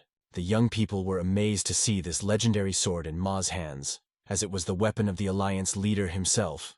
But in his past life, the young master known as the Heavenly Demon had used this sword as one of the 5 that made up his arsenal. He also had the Wave Sword, the Dark Heavenly Sword, each with its own special purpose.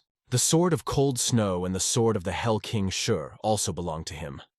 And it was hard for Bilidan to realize that his own legendary sword was in the hands of this scoundrel. He could not hide his displeasure, envying his own sword, and if he could only get his hands on it, he would immediately use it.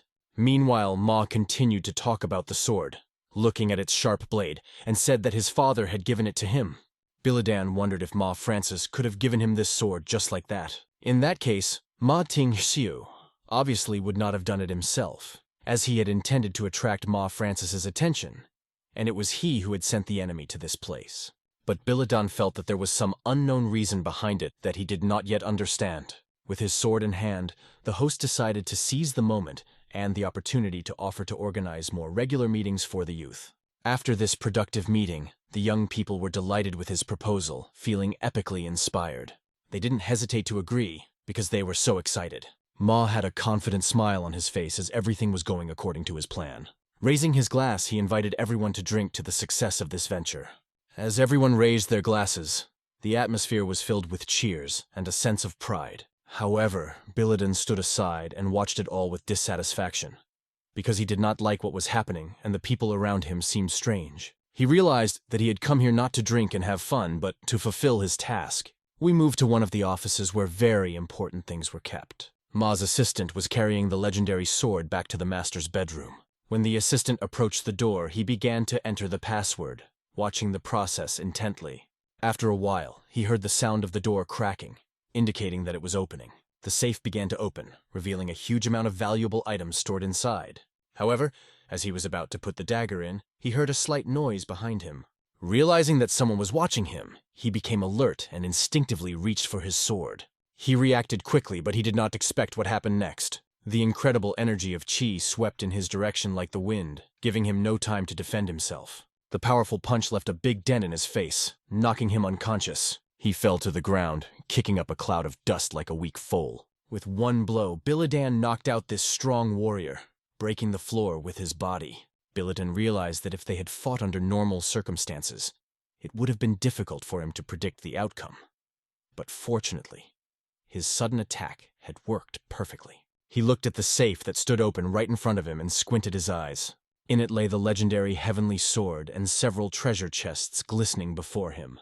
All of this was within arm's reach, and he could easily escape with all of these riches.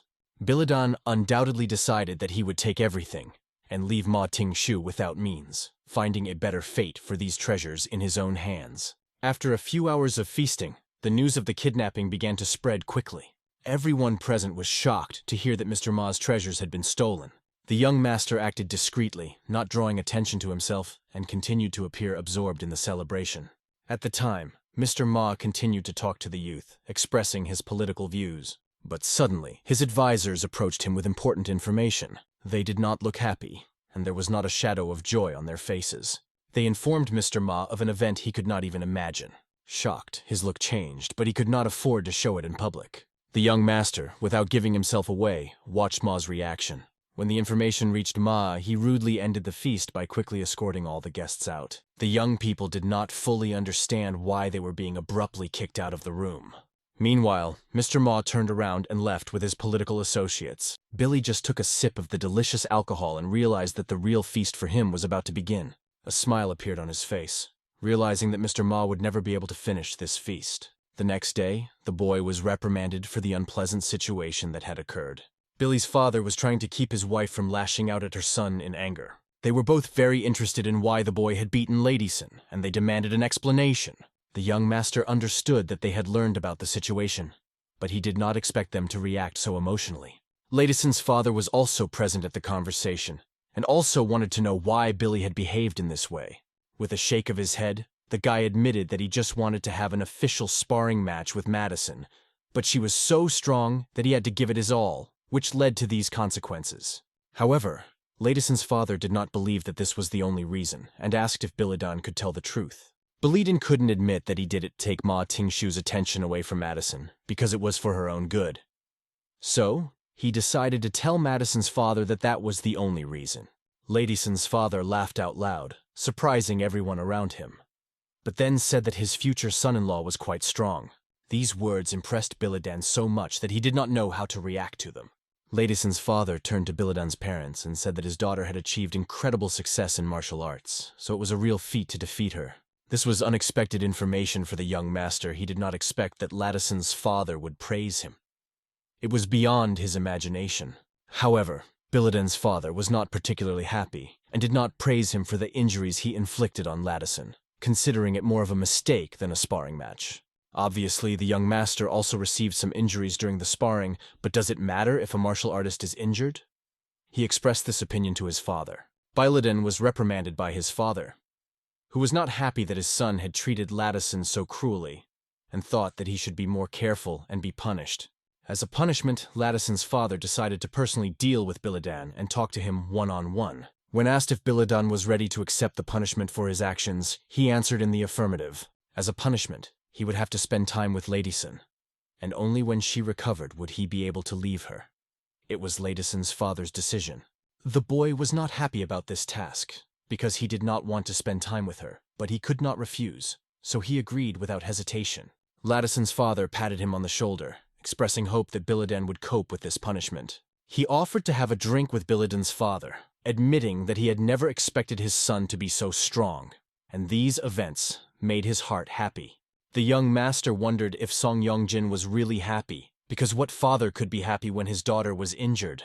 In any case, since it had already happened, he was probably trying to cheer himself up, given his relationship with his parents. After that, Biladan retired to the cave where he hid the loot. He looked at the sword that once belonged to him in his past life, and felt its power.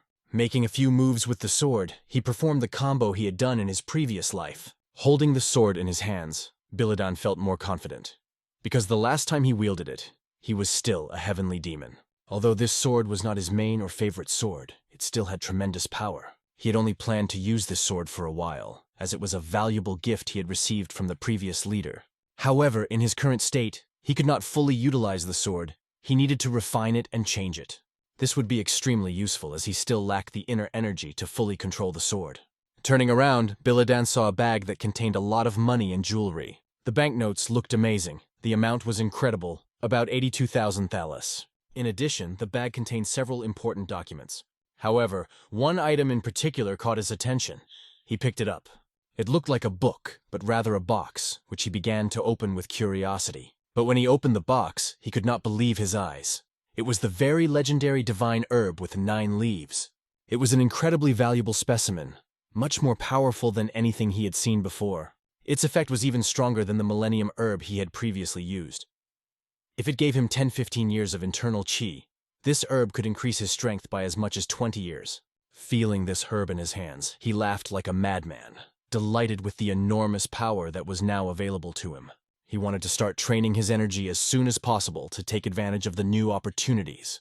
Without wasting any time, he consumed the herb, allowing its powerful energy to penetrate his body. At first, he felt nothing for a few minutes, but he waited for the herb to take effect. Soon, the divine energy began to spread through his body, filling him with incredible strength.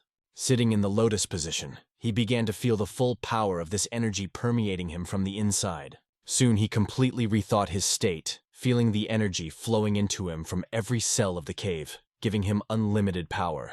An incredible surge of energy came from the cave, and it glowed so brightly that night became like day. Soon the next day's evening came, and the boy tried to calm the incredible power that was raging inside him. He controlled his breathing to keep control of his energy and stay in balance. Opening his eyes, he felt incredible warmth in his soul, realizing a deep connection with the new power. He realized that all his efforts were not in vain, because this herb was much more valuable than all the money he had taken. A smile appeared on his face, showing confidence that he had a great future ahead of him. His internal energy, which had previously been equal to 24 years, now reached 44 years. An incredible result. Meanwhile, we return to Mr. Ma's residence, where he is pounding on his desk in anger. He was furious to the point of anger, realizing that in their time it was very difficult to get elixirs, and they had allowed the divine grass to be stolen. His servant stood there with a broken face, having nothing to say in his defense. Master Ma was furious that they hadn't even found out who could have done it, because no one had seen anything. The old man said that it was not yet known who was responsible, but the leader of the syndicate had already sent people to search for them. Mr. Ma wondered if it could have been Zhengya, but he was quickly assured that it was not him, as he was present during the incident. The most important thing is that no one in the Yang Syndicate, including the leader, is capable of knocking out a warrior with a single blow. So the question remains, who could possibly be that strong? The old man asked Ma to calm down and think things over, because when you are irritated, it is better to avoid rash words. They have only one clue to which they can cling. Ma calls everyone together to find out an important detail and summons everyone to the residence. The only suspect is a woman, but the opponent was definitely a man. Moreover, the warrior did not even see the attacker's face, which makes the situation even worse, and the thought arose that he simply did not want to admit defeat by a woman. The elder's words hurt the warrior's pride, and he became angry, feeling that he was being mocked. The old man continued that this should be accepted as a given, and they should urgently find the culprit. The warrior, however, insisted that the attacker was definitely a man, and he sounded confident. He said this, not because he was afraid to admit defeat at the hands of a woman, nor because he was knocked down, but because his opponent was really strong. Master Ma thought about it, anger overwhelming his soul. He began to suspect that this could have been a setup by his brothers to ruin his plans. After a while, the Billadan family returned to its usual atmosphere. The young master's sharp sword whirled in a dance of battle as he practiced. He looked at his new sword and felt that everything was going exactly according to plan. All the jewels and accessories from the hilt and scabbard of the heavenly sword had been removed and new ones had been installed in their place, although he was not able to maintain the perfect center of gravity, as he is not a professional blacksmith. But at least he was able to reduce the blade's shine and replace the scabbard and hilt with the ones he needed. In any case, he needed this sharpness of the blade, because the main purpose of this sword is to participate in battles. His movements were flawless, filled with the skill long forgotten by the heavenly demon power. He moved like a true master who had achieved great success in his skills. After he received this useful sword and 10 years of internal ki through the divine 9-stem grass. In addition, he received another 8 years of internal energy from the elixirs he bought with Ma Tingshu's money, and it was incredibly valuable to him. Meanwhile, back in the family, Song Ladyson began to recover, feeling much better, although she was still a little injured. She was even smiling despite the situation. Her assistant asked her how she could allow herself to laugh after what had happened. But Madison replied that she was not a child anymore and was not going to cry because she had been beaten. However, the assistant could not forgive Billadan, not understanding how he could even afford to do such a thing. Madison had a completely different point of view, and there was no resentment in her eyes. The assistant couldn't believe that Lady Sin was so calm about the fact that her face had been damaged, despite her appearance. You could even see a certain pride in her eyes for what had happened. After all, martial arts has been with her since she was a young girl, and she has been through many sparring matches, but she had never experienced anything like this before. Despite her injuries, she saw it as a challenge and a chance to become even stronger. When she met a strong opponent, she felt something completely different, as if she had discovered a new world.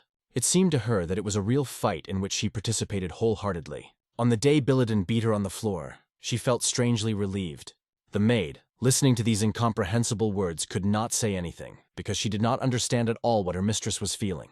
Madison also felt a certain heaviness on her soul begin to disappear. For the assistant, these emotions were completely incomprehensible. She could not understand what her mistress was feeling.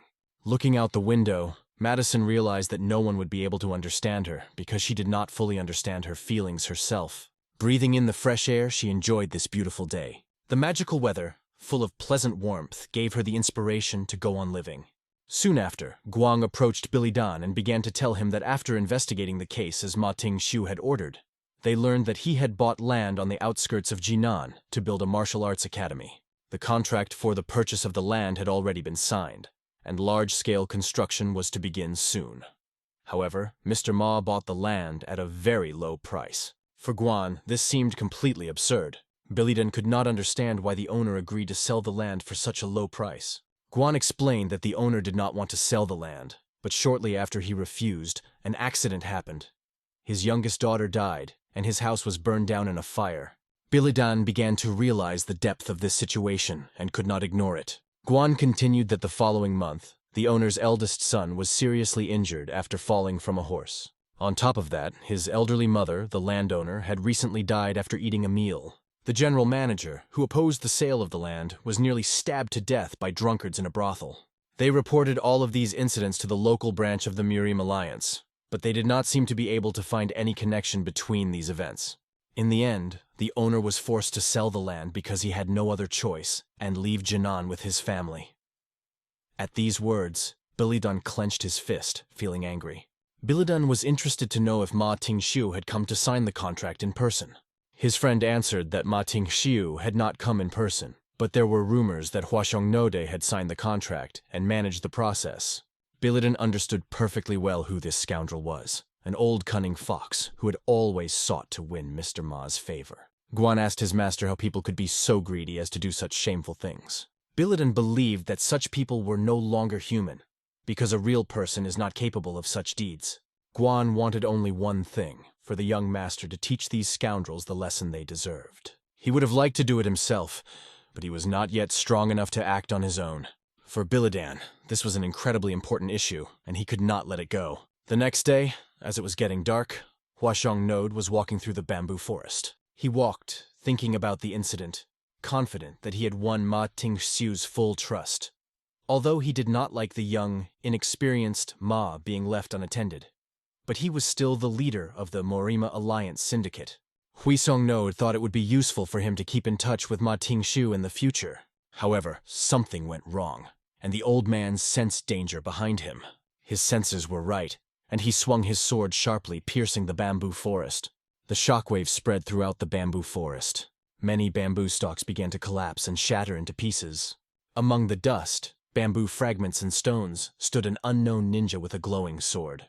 The ninja looked flawless, and his power was felt from afar. Huashongnode looked at his opponent and warned him that he had known about the pursuit from the very beginning. But did the ninja realize that he was going to die today? Without any explanation, the ninja rushed to attack, rapidly approaching him. The sharp sword of this mysterious warrior flew straight toward the old man. But Huashongnode had fought so many battles in his life that this was just another test for him. Without even using his sword, he took his fan and deflected the ninja's blow. Straining his old eyesight, he swung to counterattack. Though the blow was extremely strong, the ninja easily deflected his move.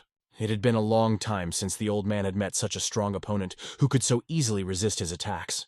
After this blow, the ninja's counterattack pierced his body. It caused a serious wound on Huaxiong's shoulder. Realizing that the situation was bad, the old man began to wave his fan, trying to defend himself. However, the ninja, endowed with incredible energy, quickly deflected all his blows, continuing to hold the line.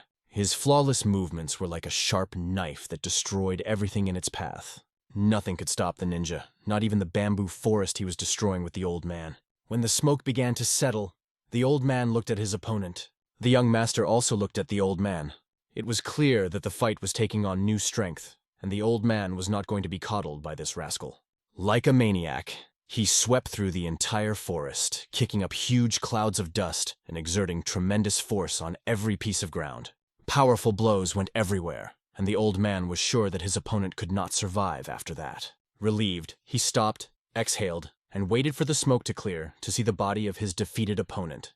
However, the ninja suddenly appeared behind him, and it became clear that things were not that simple. Holding his wound, the old man did not want to continue the fight without knowing who he was dealing with. Our hero pointed his sharp sword at the old man. Not intending to say much or explain anything, he said only one phrase, "I am the man who will kill you." The tension on the battlefield grew to unimaginable levels, and the old man could not believe that the day he was in such trouble had come so quickly. A huge, powerful explosion rang out throughout the quiet bamboo forest. The battle continued, gaining even more momentum, the young master confidently moving forward, ignoring the obstacles. The old man could not withstand the insanely powerful sword blows, and was forced to jump aside. He opened his fan to give it his full strength in response to the onslaught. In one fell swoop, he released 5 lightning bolts aimed directly at our hero. Biladan uncompromisingly deflected all the attacks that flew at him, maintaining the pace of the battle. They moved rapidly through the bamboo forest, destroying it on their way. The fragments of bamboo merged in a frantic dance of their battle, where both opponents confronted each other. In a moment, the old man missed a brilliant punch from his young master. This blow pierced his torso with incredible force, leaving a serious wound. One of his shoulders was injured, and it became obvious that the old man was out of the picture. He leaned down, trying to hold back the blood from the wound, but lost his vigilance and lost his arm. This meant the end of the fight. The old man was defeated, and his arm was bleeding profusely. Raising his head, he asked the ninja, who was preparing to deliver the fatal blow, to stop. The young master struck his sword at the old man's head, making a warning gesture. But the cunning old man wasn't going to just talk. He released his hidden weapon when he said, "Stop." But the young owner managed to dodge the blow. Without any hesitation, Biladan pierced the old man with his sword. At that moment, the enthusiasm disappeared from the old man's face, and he began to beg the unknown man to stop, promising to give him anything he wanted if he spared his life, while asking who had hired him. But there was no answer, and the old man continued to plead, offering twice, or perhaps 5 times as much as the person who hired him. He even promised to give 10 times as much if the ninja killed the person who hired him. After these words, the young master rudely pulled out his sword, leaving the old man with a deep laceration. The frail old man lay on the ground, writhing in pain. And now Biladan asked him, who hired him? Obviously, he was very interested in this question. The old man realized that he could not have been attacked for no reason, and he did not know who was behind it, who this mysterious enemy was. But the ninja answered that his employer was already dead in Jinan, and it was the old man who killed him. The old man did not even have time to realize what he had said, as a powerful ninja punch pierced his clothes, dealing him a fatal blow. This blow ended his existence. After that, it became clear who was who, and the old man only exhaled heavily before he died. Biladan felt that he had taken revenge on the old man for his atrocities, but still not completely. He recalled a conversation with Guan, who told him that after the landowner refused to sell the land, an accident occurred. His little daughter died and his house was burned down in a fire. These words sounded in Biladan's head every day when he thought about revenge. He could not forgive such abuse of a child and whispered to the old man, "This is for the child you killed." After that, he threw him to the ground and a red liquid began to flood the battlefield. Blow after blow, and in the old man's eyes there was no hope for survival. He could only hear Biladan's words as he told him, "That is not all. The following month, your eldest son was seriously injured when he fell from his horse, and your mother died unexpectedly after eating." These words were like a sword blow for the eldest son and for the eldest mother. The old man slowly suffered from the revenge of his young master, feeling every wound. Biladan's eyes, like those of a heavenly demon, shone with satisfaction at the animal he had just punished. He wondered if this old man could even be considered worthy of life when he had so brutally destroyed his family. The old man, though incredibly injured, still tried to survive, begging for forgiveness and promising that he would live right from now on, asking only for mercy. But the young master's sword again plunged into the old man's body, leaving him on the verge of death. The old man writhed on the ground in excruciating pain in a pool of his own blood, not believing that he would survive the night. He would never forget the mercy of the young master, which would forever remain his last memory. Billiden warned him that this was not all, and it would not end if the old man continued to live the way he had lived before. These words reminded the old man of the heavenly demon, who had once been the head of Murim, and it seemed that he was looking down on him. When the old man squinted his eyes, he saw Tian He-jin in front of him. He was amazed beyond belief because it seemed incredible. How could this happen? But our hero confidently told him, looking at him with a different expression, that he was the heir of the heavenly demon who had once warned the old man. The old man couldn't believe that this ninja knew their secret, because only 2 people knew about it. How could he possibly know? Then, an incredibly strong blow fell on the old man, ending his existence forever. The boundless sword that covered the entire forest exploded with powerful chi energy. This was the end of the battle, and it was a victorious one for the young Master Billiden. He raised a huge curtain of smoke over the battlefield and was about to take off his mask. Billiden took off his mask to send the old man to hell for his unworthy deeds. He hopes that those who died because of the old man's actions will find peace and a happy life in their future incarnations. And the old scoundrel, who will now go to hell, will remain unaccounted for. He will never be found. Meanwhile, the Yang Syndicate cannot decide who to suspect of the theft from the safe. However, the leader of the syndicate decides to inform Billiden that he is suspected of involvement. Fortunately, their suspicions are weak, as they believe that Billiden and his clan are not capable of such a thing. Hearing this information, Billiden reflects, realizing that he is not considered a suspect because their clan is perceived as rural and insignificant. They cannot imagine that any of them would dare to attack one of the 5 armies of the Central Plains, because no one in the area has ever done so. The leader of the syndicate begins to realize that their thoughts seem to be directed towards somehow merging with the Shandong Chamber of Commerce. If the Shandong Chamber of Commerce gets involved with the Song family, it could spell complete failure for their plans. And perhaps that's only natural because they need power, while Ma Tingxiu only needs money. It seems that this maneuver is already making them a profit and will help them earn even more. The sect leader laughed, for this was the real truth coming from the young master's mouth. In any case, he requested information related to the Shandong Chamber of Commerce, and would inform Billiden as soon as the news was available.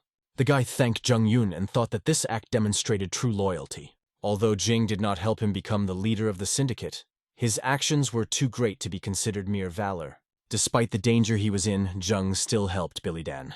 Looking at this man, Billiden realized that the time for action had finally come. The young master approached Jung's leader, saying that he wanted to develop the Yang Syndicate. Zheng replied that he did, but warned that it would not be easy for him.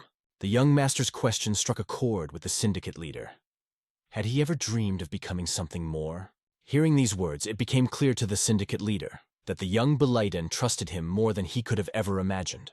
This feeling of trust from the young master seemed especially valuable to him. However, Billiden looked away, avoiding a direct answer, noting that he himself was not sure whether he could trust him completely. For Billiden, this man was real, and he sincerely wanted to trust him, even though he was afraid of making a mistake.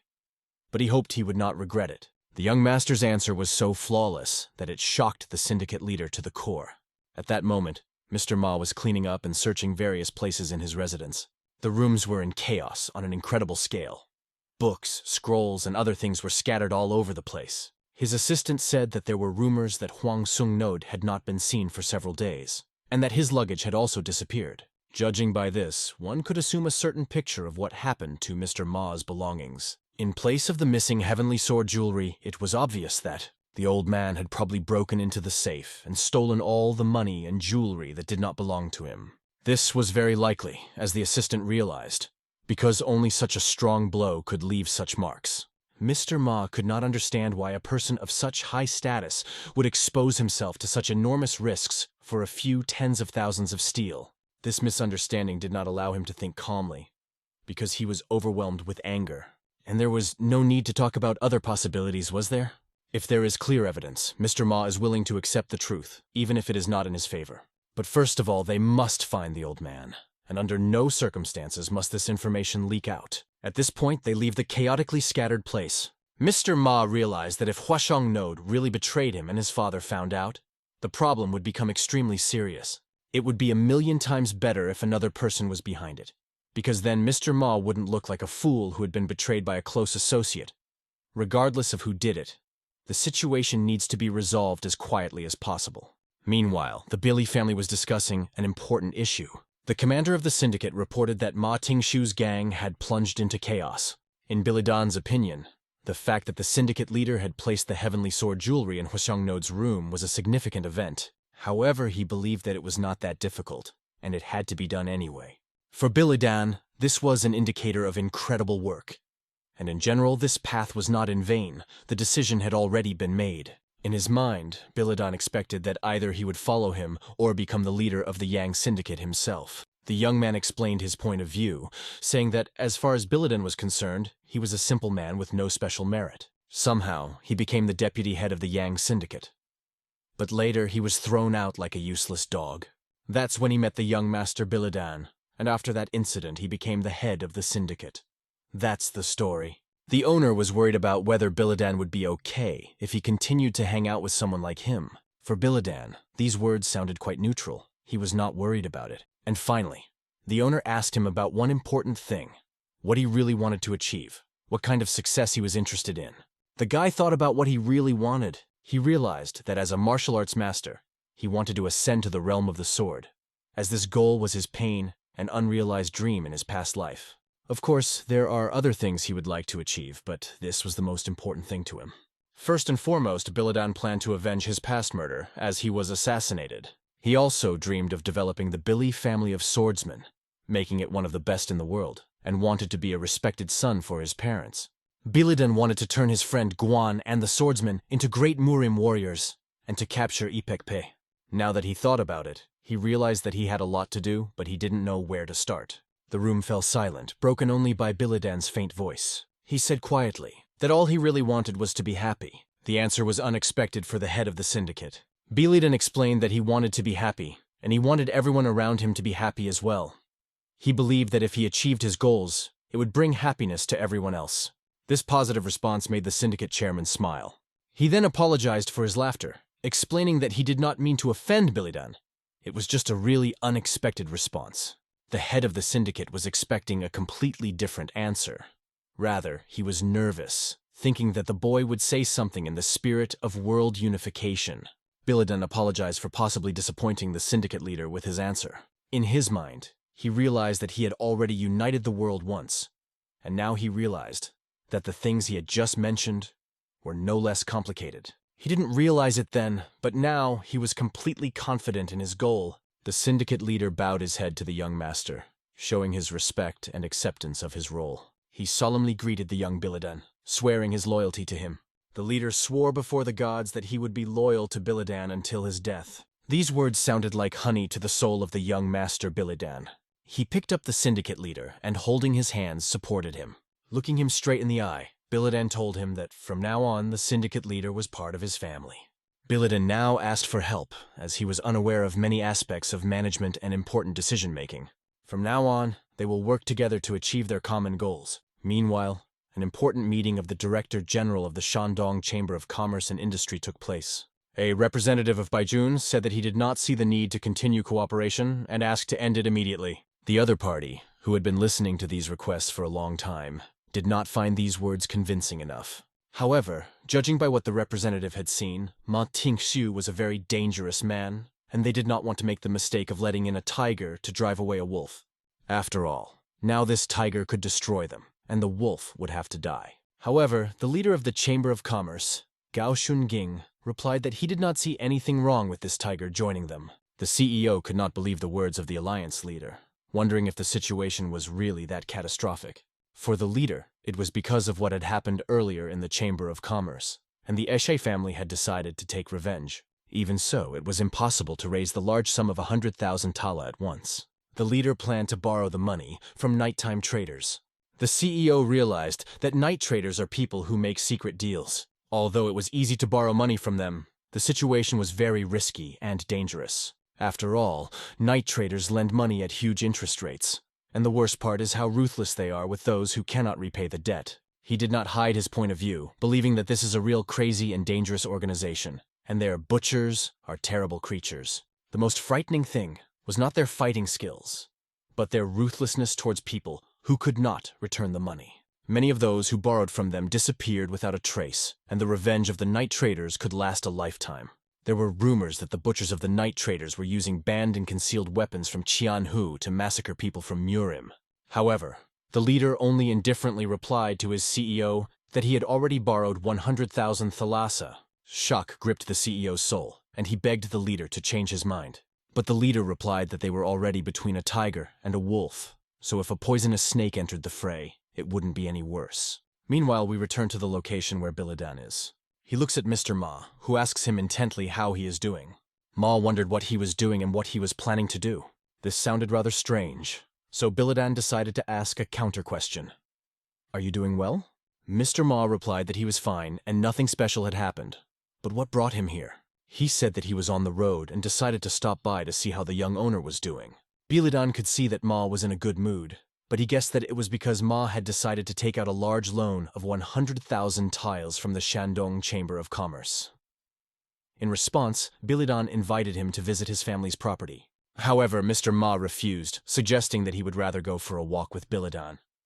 The young man did not understand the hint at first. Ma continued the conversation and explained that Biladan had promised to show him his fiancée. This alarmed Biladan because it was not part of his plans.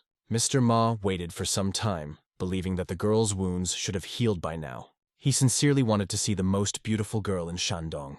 The situation had gotten out of hand, and a walk was certainly not bad, but Biladan realized that all his actions towards Mistress Song were aimed at keeping her out of the eyes of this scoundrel. And now Mr. Ma appeared and said such a strange thing. Biladan realized that he should have been concerned about the situation with Hua Xiong Node, but this rascal still hadn't forgotten about Song Hualin. Something about his appearance and expression was inexplicable and suspicious. It wasn't just lustful desire on Mr. Ma's part, because if it was, he would have found a way to meet Song Hualin in person. Biladan began to realize that this man had come here to demand explanations from him, with the intention of taking the girl away from him. The scoundrel put his hand on Biladan's shoulder. He asked him to act quickly, as he was in a hurry. According to Ma, his visit was to make a good impression if they visited her together. It was clear that he was enjoying the process. Biladan hid his true emotions behind a smile and agreed, saying they could go and set off together. Biladan tried to play dumb, but he wondered if he would have the courage to watch what would happen. He wondered if he would be able to withstand what he would see with his own eyes. As they were walking to see Mrs. Song, Mr. Ma's assistant suddenly blocked their way and turned to him. He had urgent news that he had to tell Ma in person. When Mr. Ma asked him what was wrong, the assistant asked him to leave Biladan aside. He asked to give them a moment because the information was very important. Biladan stepped aside, realizing that everything was going according to his plan. Rumors about the incident had already spread among the people. An aide said that someone had robbed the Shandong Chamber of Commerce while it was transporting the 100,000 thalas promised to them that evening. The startling news came like a knife in the back and seemed like complete nonsense. Mr. Ma was furious. "What the hell is going on here? What have you rascals done?" Biladan, standing aside, realized that this was all his doing, and was pleased that Mr. Ma was in such an unstable state. The assistant continued, saying that he didn't know all the details, but it looked like the Shandong Chamber of Commerce was also in an emergency mode. Biladan, standing outside the door, realized that the 100,000 thalis were now at his disposal. He also heard the news from Genoi, who said that he had attacked them at night and was able to steal the 100,000 thalis. In addition, he stole all the notes of the night vendors without leaving any evidence. The assistant said that there was no doubt that this was the work of Hwasung Node. After all, no one else in the world could have carried out this operation so bravely and skillfully. Only those who knew the situation best could have done it. Mr. Ma was furious. "This is not a person, but a crazy old man who appeared in my life." They had no choice but to turn to the head of the family for support. If not, were there people who could help them? For Mr. Ma, it all seemed crazy. "What are you talking about? What is happening to us now is just a test." He went on to say that this was all done to choose a successor. The aides seemed to understand this. But what happens if they lose and seek help from the head of the family? Regardless of the circumstances, they have to get rid of this situation and make sure no one finds out about it. Biladan, listening to this conversation, just enjoyed the fact that everything was being blamed on the so-called succession test. He was very happy that Mr. Ma was still greedy. Now his plan had every chance of success thanks to the greed of this rascal. The assistant realized that in any case, They had to go back today and meet with the representatives of the Chamber of Commerce. They needed to discuss the matter again, because if the payment was not made to Jinzan within a few days, the contract with the military academy would be terminated. Mr. Ma gritted his teeth. This was a real curse for him. He turned to Biladan, calling him over, and told him that he had an urgent matter, asking him to return immediately. Biladan realized that finally this scoundrel was in his crosshairs. Mr. Ma's assistant could think of nothing better than to go to the bar. He decided to drink a serious glass of alcohol to calm his nerves. Sitting next to his boss, he tried to suppress his emotions. Now, he looked at his master not as a hero, but as a problem, remembering his words. Ma said that they could not stop the construction and sent him to get the money urgently. When the assistant asked him how to organize this, he received only a rude answer. Mr. Ma said that he did not care how it was done, as long as the money was there. He asked not to give him any more pitiful news, but rather to invest in solving the problem. Although Ma said this with emotion, these words touched the assistant deeply. The instructions that followed were clear. Either find a way to steal the money or threaten the people to give it back immediately. For the assistant, it was an absolute crash. After this conversation, he went to a bar that was open around the clock and ordered alcohol glass after glass. In his mind, he could not understand why Ma Tingshu was chosen, because his talents were relatively modest. If Ma Tingshu succeeded, he would get all the glory. The aide hoped that, given the small number of competitors, he would be able to take over as deputy commander in the shortest possible time. That's why he took care of his master, and did all the dirty work he was assigned.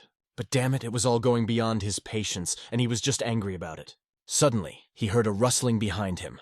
When he turned sharply, he saw the bright light again. A powerful punch of chi energy had hit him again. And again, he was knocked out, remaining powerless, lying on the floor. The target repeated itself again. Another man lying helplessly on the road. The starry sky was beautiful, but what was happening was simply unbelievable. All this was happening at the headquarters of the night traders. Their leader was sitting at a table, tapping his fingers and analyzing the situation. An informant told them about the whereabouts of the scoundrel who had stolen 100,000 thaluses from them, which they had lent to the Shandong Chamber of Commerce. It was Yatian. Everything was exactly as reported, and his servant stood before the leader. The leader continued by saying that they had sent the message, but they still didn't know who had done it. To this, his assistant, Chiu Yu, replied that yes, they still did not know how to deal with the situation, because it was too confusing. The leader did not show joy, because this situation was very suspicious to him, but he could only check everything personally. After all, it was a huge amount of money, 100,000 tala, and it was not something that was lying around on the road. Meanwhile, Mr. Ma's assistant, who was lying in the forest, finally started to come to. He was very uncomfortable, and his head hurt badly from the sudden blows he had received. Looking around, he felt that he was also suffering from a hangover from drinking. But he did not realize where he was. The only thing he knew for sure was that for some reason he had not died, although he had hoped for it. His head hurt unbearably, perhaps from the alcohol, or perhaps from the blow. First, he needed to get out of this place, because he was somewhere in the middle of nowhere. No one knew where. Soon he heard a rustling from the bushes and saw a strange picture. A large number of people appeared from different directions and surrounded him. There were so many of them that it surprised him. He just asked who they were. These people called themselves night traders and held their swords at the ready. He asked why the night traders were here and if they knew who he was. They replied that they knew exactly who he was and that he was brave enough to dare to touch the money that belonged to them. This was completely absurd to the owner, and he could not understand why they were saying such things. But then it dawned on him that maybe they had found out that Huasheng Node had stolen the money, and now they suspected him as someone who was on his side. He tried to find a way to get out of this situation by understanding why they were behaving this way, but it was a misunderstanding. He wanted to explain everything. The leader of the night vendors, who was present and in charge of the squad, asked him to briefly explain what had happened or they would take appropriate action. But hearing the silence from the owner, nothing was said in response. Then they decided to direct their chi at him and check his pockets. This was a real madness for the master. He was outraged by this attitude and knew that there was nothing in his pockets. He was drinking at his girlfriend's expense. It was a joke. The owner was furious because they suspected him and wanted to exchange right there. The representative of the dark traffickers understood that both he and his colleague make a living from killing, so if this guy was innocent, he had nothing to fear. He told the owner not to complicate their work and to just show his pockets. The owner started to dig through his pockets, but managed to say that if they didn't find any money and stopped talking, because at the moment when he pulled something out of his pocket that he shouldn't have had, these were documents that indicated that he was present during the robbery.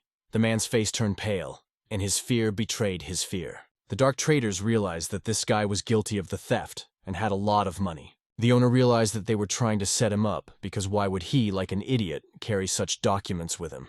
The dark trader said that he would believe him, but in return he had to go with them and explain everything to their elder.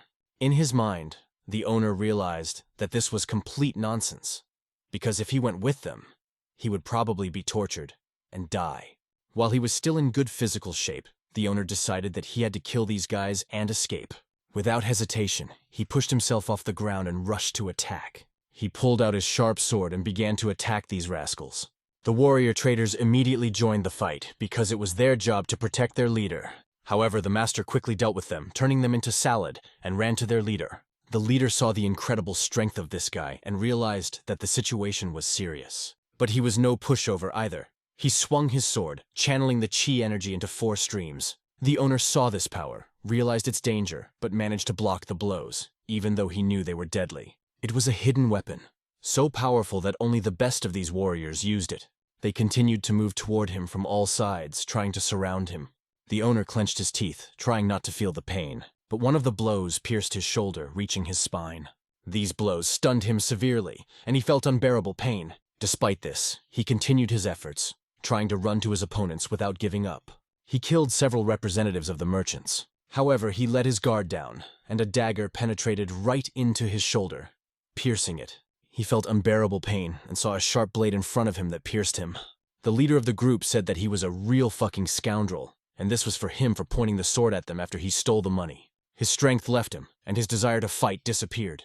He realized that he could never have thought that he would die because of such damned idiots. He fell to his knees, bowed his head, and lowered his sword. One more blow pierced his body to finish him off completely, so that he could no longer harm them. The night vendors surrounded this aggressive guy. Watching all of this from behind a tree, young Master Billy saw both of Ma Tingshu's wings being clipped. At this point, the situation was so critical that he even contacted the night traders. The news reached the headquarters of the night traders. The leader couldn't believe that a member of the Heavenly Blade sect had made such a setup. However, the soldiers found signs with his name on them when he was killed. The leader was furious when he found out that his soldiers had killed this guy, but one of them explained that he didn't want to do it, but he had no other choice. That rascal had attacked them with the intention of killing them, and he could ask the other boys for proof. Despite this, the warrior asked the leader to be sure that there were no witnesses, because this was a matter for the Heavenly Blade sect. Moreover, they carefully disposed of the body. The leader realized that whoever had told them to find Dashikun clearly knew something. He had definitely hit their weak spot and had undoubtedly planned the whole thing. The leader realized that someone had used their hands to get rid of Shikun. The fact that a wad of banknotes had been found on Shikun's body meant that the scoundrel who had originally stolen the money was also connected to someone with ties to them. One could only guess who this scoundrel was who could steal money from the Shandong Chamber of Commerce and set up a trap like this. It was all well planned, but the situation would not work out the way anyone wanted it to. After a while, Biladan met with his new friend. The syndicate leader Yang said that Ma Tingshu had come to him and asked for cooperation. Although the leader did not refuse, Ma put a lot of pressure on him. Ma Tingshu asked that the Yang syndicate leader help him under any circumstances, and he was very insistent on this. Now that he had lost Huaxing Node and Shikun, it was clear that Ma would be impatient and planned to use the Yang syndicate to his advantage. The leader of the Yang syndicate realized that Ma was a real vile scoundrel. These words sounded absolutely unbearable to the syndicate leader. But Biladan smiled and asked, "Don't you just want to give him a few slaps and then destroy him?" These words reflected the syndicate leader's true thoughts, which he had kept to himself for a long time. He really wanted to do this. The leader dreamed of crushing Ma Tingshu to dust. Biladan felt that sooner or later it would happen, because the end was near. The next day we returned to the main building. The leader of the syndicate said that not much time had passed since he became the head of the organization. To his shame, he is not yet in full control of the syndicate, so he cannot take time off from his business at the moment. This sounded like a rejection of Mr. Ma's offer. To somehow avoid this situation, he explained that, of course not, but he would introduce Ma to someone who would help him on his behalf. These words sounded strange enough, but were incomprehensible to Ma. He was introduced to the best warrior in the leader's opinion, who was skilled and intelligent, promising to provide invaluable assistance. This was the great warrior Ma. When Mr. Ma looked into his eyes, he squinted. The warrior was unknown to him, but at the same time, he seemed very familiar. He was the young master Beliden. He changed his clothes into a completely different style and introduced himself under the new name Gibiao, saying that he was glad to meet Mr. Ma. This is the end of the chapter. Stay tuned, and you will find out who is considered an idiot. Just as Superman hid behind his glasses, so here the hero simply let his hair down and didn't shave for 2 days, becoming a completely different person. The intrigue is growing with each chapter, so look forward to the next installments. The manager of the hotel led him to the room. She seemed strangely familiar to him. Our hero understood. This is the same place where Hwangsong Noda was once located. Looking around, he noticed her. The unknown woman was looking at him intently, and this look did not give him peace. Her mysterious silhouette caused dozens of questions. Her eyes, ruthless and devoid of emotion, seemed to look right through him. They seemed familiar, reminiscent of something from the past. These were the same eyes as those merciless killers who had been raised in unconventional sects or demonic cults since childhood. These children, devoid of any emotions, grew up only to carry out brutal missions. The question did not leave him. Is this woman one of those merciless warriors? The young master approached, greeting him politely and introducing himself as Gebiao. She didn't say a word, just coldly walked past him. Her complete disregard met his expectations. However, he noted with a note of indignation that greetings should be reciprocated. When asked about her name, she also remained silent. Who would have thought that he would be so blatantly ignored? However, judging by her posture and energetic aura, she is clearly an experienced fighter. Maybe her level is close to Shikun or slightly lower, but it's impressive. Considering her age, one can assume that she is a real expert. But who the hell is this woman? The next morning, she stood by the magical lake, illuminated by the silver moonlight. Her indifferent look at the water seemed to indicate that she knew of his arrival. The young master appeared here, where he had been watching her for several days. This was made possible by information from Zhen Yu, who learned that this woman was not guarding the temple. If she wanted to protect herself, she probably would have accompanied someone. But she only observed and did not accompany absolutely anyone.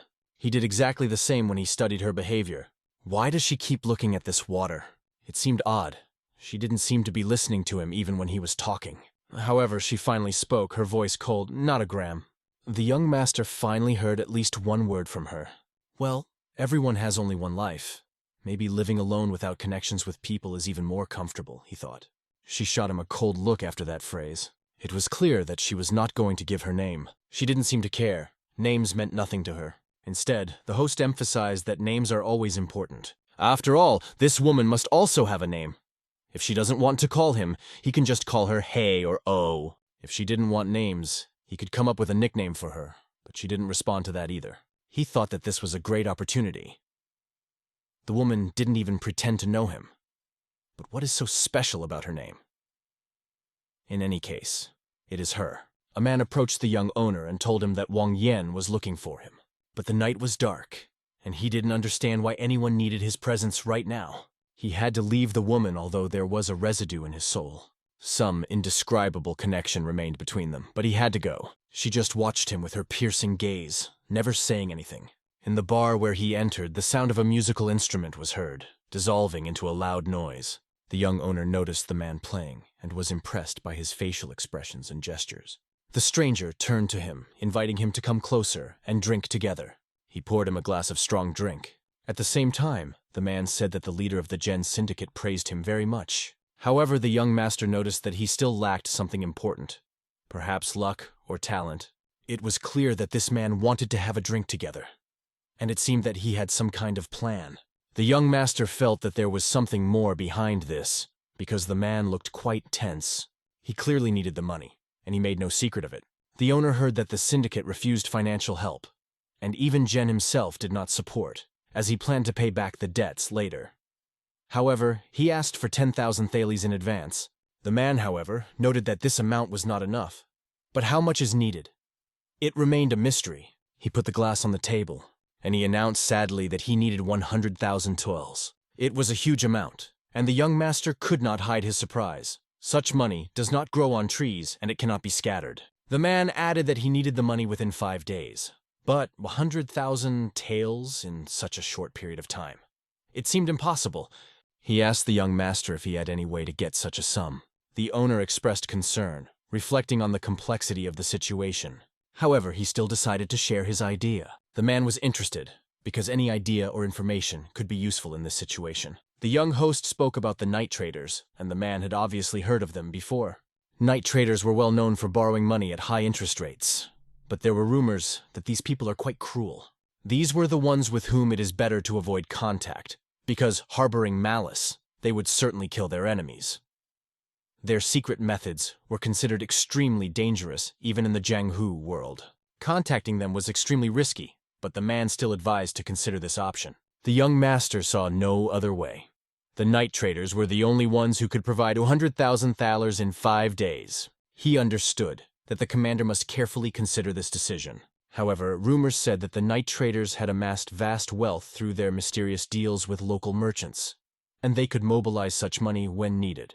If the commander does decide to borrow this money, will the merchants believe him? After all, he doesn't even have any collateral. However, the young owner had another idea. How could he not have a deposit? When asked what he means, he reminds that the great warrior is the heir of the Heavenly Clinic sect. Could there be a better collateral? To a man, it looked a little funny and seemed strange, but that was part of the plan. The man had fallen into a cunning trap, and although it seemed inconvenient to him, he must have felt satisfied because he was even praised. It turns out, now he has to take the money, using his name as collateral. The host, however, wasn't sure if it was really worth doing. The man, realizing this, began to apologize, saying that perhaps he had said something unnecessary or even touched him, but he assured that he just wanted to help and asked not to pretend that nothing was said. Either way, it was an option worth considering. But are there any other ways to solve the problem that involve night traders? Of course there is. The man suggested that the owner leave this matter to him, assuring that everything would be done efficiently and wisely. However, in reality, our hero had a different plan. Deep in his soul, he mocked the situation and the host. We moved to the headquarters of the night traders. At this moment, everyone present stood up warily. They immediately turned their attention to the person who entered them. Their hands rested on their swords, ready to react violently if necessary. However, despite the tension, they welcomed the guest. The one who met the new arrival was Tan, the leader of these humble but dangerous subordinates. Master Ma gave them a stern look. However, their leader calmly asked what brought him to this wretched place. Our hero sensed that Ma Tingshu was also nervous.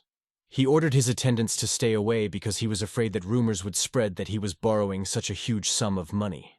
The young master began a dialogue, intending to explain why they were here. However, there was tension among the night traders as they feared that everyone would find out about their involvement in Shikun's murder. When the man turned to great warrior Ma, the shadow merchant leader tensed as he sensed danger.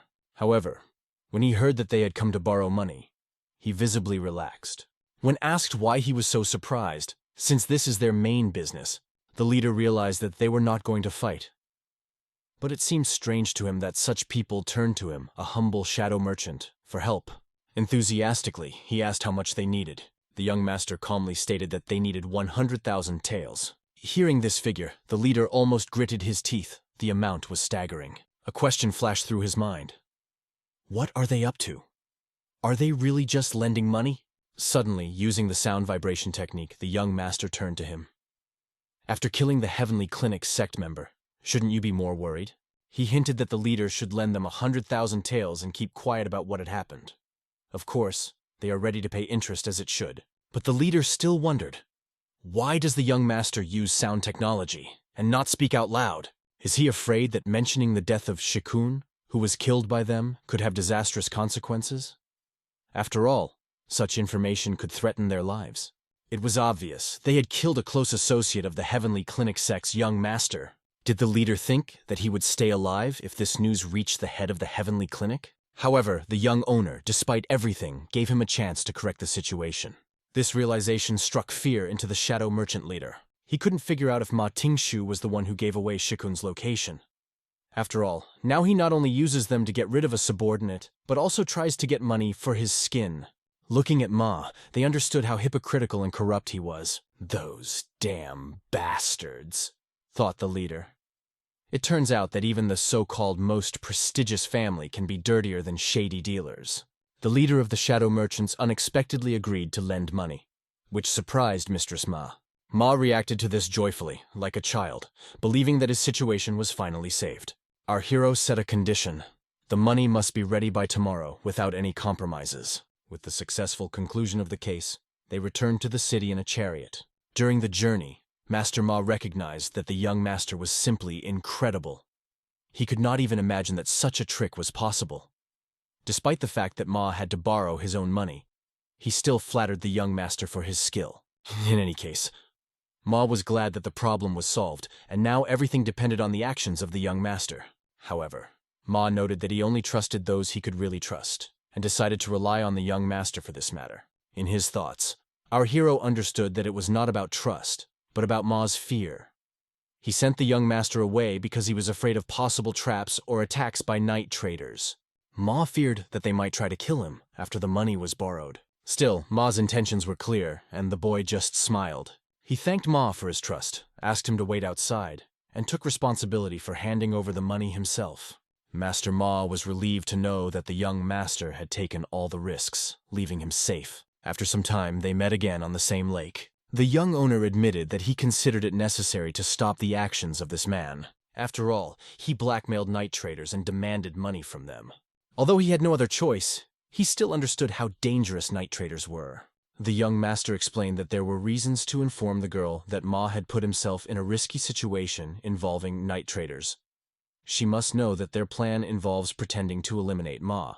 The girl calmly replied that this man was not her master. This answer amazed the young master. She continued, "If you're so worried about him, stop him yourself." She just left in silence. Biladan hoped that the girl would follow him, but now he understood that she would not interfere, even when Ma Ting-chu was in mortal danger. The next day, events unfolded with new tension. When the shadow merchants brought the money, they looked angry and exhausted. The guy was sure, after such a visit, there is no point in checking the money. He got everything he needed. In response, the representative of the night traders only said, "You will pay for the fact that you decided to make fun of us." But for our hero, these words were just empty noise. He calmly took the money and left with a light heart. As expected, Ma Ting-xiu sent him himself and stayed away, fearing that the night traders might attack unexpectedly. Thanks to his cleverness, he was able to come up with this cunning plan. At a moment when Master Ma didn't notice, the boy and his good friend exchanged bags. Passing the sacks to each other, they completed their elaborate deception. The young master watched everything with a smile, realizing that everything was going perfectly. His right hand was reliable and could not let him down in any way. As if nothing happened, they exchanged bags and went in different directions. It turned out like this. The bag handed to Jen Yun was filled with bills, but only a few thousand were real. All others were fake. Meanwhile, Master Ma waited nervously and did not notice the boy's return. After a while, he saw it on the horizon. Ma's smile slowly spread across his face as the boy approached. He turned to the young warrior with a request to return the money, having made sure of its authenticity. Mr. Ma had already checked the top bills and found that they were genuine. It gave him confidence. He was looking forward to what the boy would do next. The young Ji warrior showed loyalty, but he understood well that if Master Ma found a fake, he would immediately blame the night traders. In his wildest thoughts, Ma would not have even guessed that Ji himself was behind this. But even if he suspected, it would not matter. Our hero was ready at any moment to get rid of this naive fool if necessary, and would do it with pleasure. Mistress Ma's chariot was leisurely heading to his residence. Our hero was riding next to this mysterious girl, and there was silence between them. The young master remembered the words Ma said during their journey. Ma noted that it would be enough to take 20,000 taels as a deposit for construction.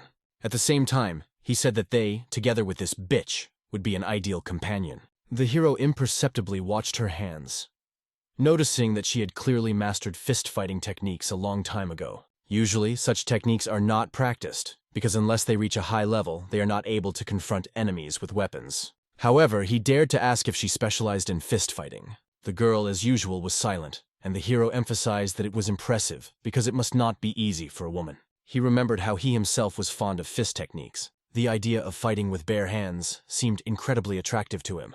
In his thoughts, he recalled how at one time, in addition to fencing, he studied various martial arts, including fist techniques. He was especially inspired by the former King of Fists, the ultimate master of the Wind God fist style, mentioned in the reports of the Murim Alliance. Despite his confidence in the sword arts, he had only mastered 50% of the wind fist technique. If he hadn't devoted himself to swordsmanship, he probably would have taken up fist techniques seriously. For the girl, his words looked like excuses. She thought he just didn't want to learn fist fighting, and these conversations were just empty excuses. The hero explained that this is not the case. Fencing requires precise movements, while fist techniques are aggressive in nature. He suggested that maybe things would have turned out differently if he had chosen the fist style instead of the sword. However, the girl wasn't sure of his words, even if the strongest master in the world would say so. In her opinion, a real strongest master would never be associated with such formalities. But why does she think that a strong master will not be bound by any formalities? In the past, before his reincarnation, the hero could simply ignore this question. But why can't he let it go now? If he was the strongest in the world, how could she say that? After all, the strongest person must understand that his position contradicts his beliefs. Viewing martial arts as free from formality, he understood that those who renounced the rules could not create the perfect mental sword. Suddenly, there was an illumination in his mind, like a flash. At that moment, he realized something extremely important. Unexpectedly for the girl, he thanked her. The hero himself did not expect to fall into a trance and achieve enlightenment at this moment. The girl, however, did not pay attention to his condition. Looking towards the road, she noticed several people in the distance. Everyone turned their attention to these strangers, asking themselves, who are they? When the hero also looked, he saw those he never expected to meet here. It was a familiar figure, a girl and her father who had once been part of his family. He had no way of thinking that he would see them here after they had finished their business and returned. Master Ma immediately ordered the carriage to stop. As expected, the hero also decided not to ignore these people. He got out of the carriage and turned to Patriarch's son. They suddenly greeted each other in the middle of the road. Mr. Ma gazed with admiration at the girl who struck him with beauty. It was a true gem that her father displayed at this moment. Her father introduced her, naming her Yahualin, and asked her to congratulate the hero, emphasizing that he was a great warrior and a representative of the Heavenly Clinic sect. At her father's request, the girl easily demonstrated her courtesy by introducing herself and saying her name. Master Ma, who had heard of her for a long time, was struck by her beauty. Her appearance made his heart beat wildly. The young master watched this closely and felt tense. Lady Song heard the flattery addressed to her and remarked, "Then what should I do if I already have a groom?" Master Ma tried to humiliate her fiancé by calling him a loser from the B swordsman family. However, he later pretended that these words were accidental and apologized. In fact, this was said on purpose, as Ma knew that young Master B, who was nearby and was hiding his face under the mask, had heard it. Despite the apology, Ma continued, "Lady Song, is it true that you wanted to break off the engagement? Was it because of true feelings?" The girl replied with a smile. Girls are fickle creatures. This phrase frightened Ma, because it could mean that the engagement had not been broken off. The girl added, "All I can say is that young Master B is much better than anyone I know in Jianhu." These words shocked the masked young Master Bai, who was nearby and heard everything. He understood that having received such trust from this girl, she saw something completely different in him than all men. Young Master Bai stood behind Ma and barely held back his emotions as he listened to these words. However, the girl added, "But Master Ma is also a great warrior."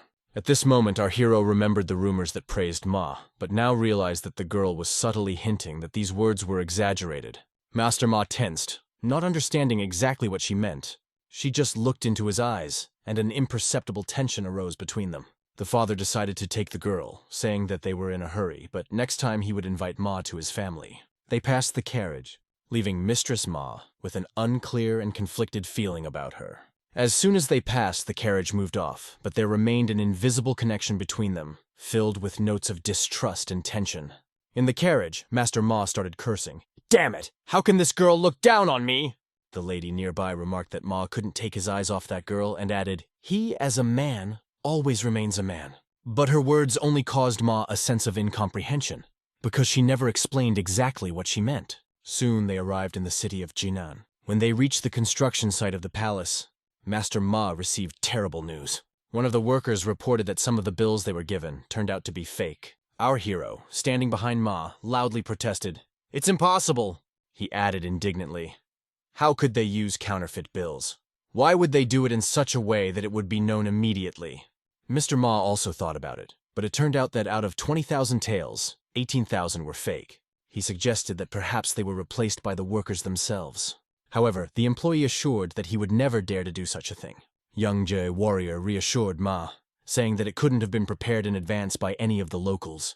But Ma gave Ji a suspicious look. He began to doubt his companion, but Ji promised, "Don't worry, I will do my best to find the truth, since I have followed you for so long." Ma sensed that there was some kind of trap, but he couldn't figure out what it was. Our hero explained that he got all 100,000 taels from the night traders and handed them over to Ma right away, without even touching the money. These words made Ma come to the conclusion. He had been set up by night traders. He decided that these bastards had given him fake bills in the first place. At this moment, young Master B, standing next to him, smiled. Everything went according to his cunning plan. The fish was hooked. We are transported to the Yang Syndicate, where a huge amount of money was found to be counterfeit. All bills except for 20,000 taels turned out to be fake, the young owner confirmed. The night traders decided to deceive him. Moreover, he even wrote a promissory note on them, trusting them. The hero suggested that the night traders might be working with other supporters who are also interfering with them. This thought made Mistress Ma furious. Annoyed, he cut the table in half with a blow of his hand, not understanding why those bastards went against him. "If these scum got in my way, I will never forgive them. I will make them pay for teaming up with my enemies and choosing to mock me," Ma shouted. The young master supported him, noting that it was impossible to leave it just like that. They will not forgive the night traders who mistook Mistress Ma for a fool and went to such impudence. Master Ma decided to call on all his supporters and members of the Blade Sect to get rid of the night traders. "Damn this air test! I can't take it anymore," he said in despair. For our hero, it was exactly what was needed. The situation developed perfectly. Master Ma drank non-stop all evening, bottle after bottle trying to find solace. Although they brought him more alcohol, he still understood that he needed to gather his thoughts. The young master noticed that Ma had started to go somewhere. Drunk, Ma said he was looking for that fucking bitch who just keeps silent and looks at him without even listening to what he's saying. The warrior explained to him that he had not seen her today. In response, Ma called her a damn rat who quickly ran away and hid from him. The young owner decided to bring some more alcohol for Ma. However, when he went out the door, the same girl was standing next to him. She wondered why he didn't tell Ma she was here. "We've crossed paths before, haven't we?" she added, clarifying. The hero explained that Ma wasn't in the best condition right now, and she shouldn't be the target of his anger. The girl ignored these words. What she thought, only she herself knows. The young master was convinced that this woman, who helped him achieve enlightenment in the mountains, was almost a reward from fate for him. Meanwhile, Ma, having had a good drink, went outside. He wandered through the night forest, barely able to stay on his feet. Thoughts swarmed in his head that he could be eliminated as a candidate for the heir, or even removed altogether. Ma did not understand why things turned out so badly for him. Thoughts about that bitch, Mrs. Sun, did not leave him. He decided to come to her in the evening, making her no longer look down on him. "I'll make her drink and see how she behaves under alcohol," he said to himself. But while he was walking, someone's figure appeared in front of him. It was a ninja in a black suit, blocking his way. Ma hated it when anyone got in his way. The ninja said that there was a rumor that Ma was forced to leave Shandong because he was unable to return 100,000 taels. Master Ma understood. "This is a man of night traders." The ninja explained that no one was able to get hold of their money or valuables and stay alive. After that, he drew his sword.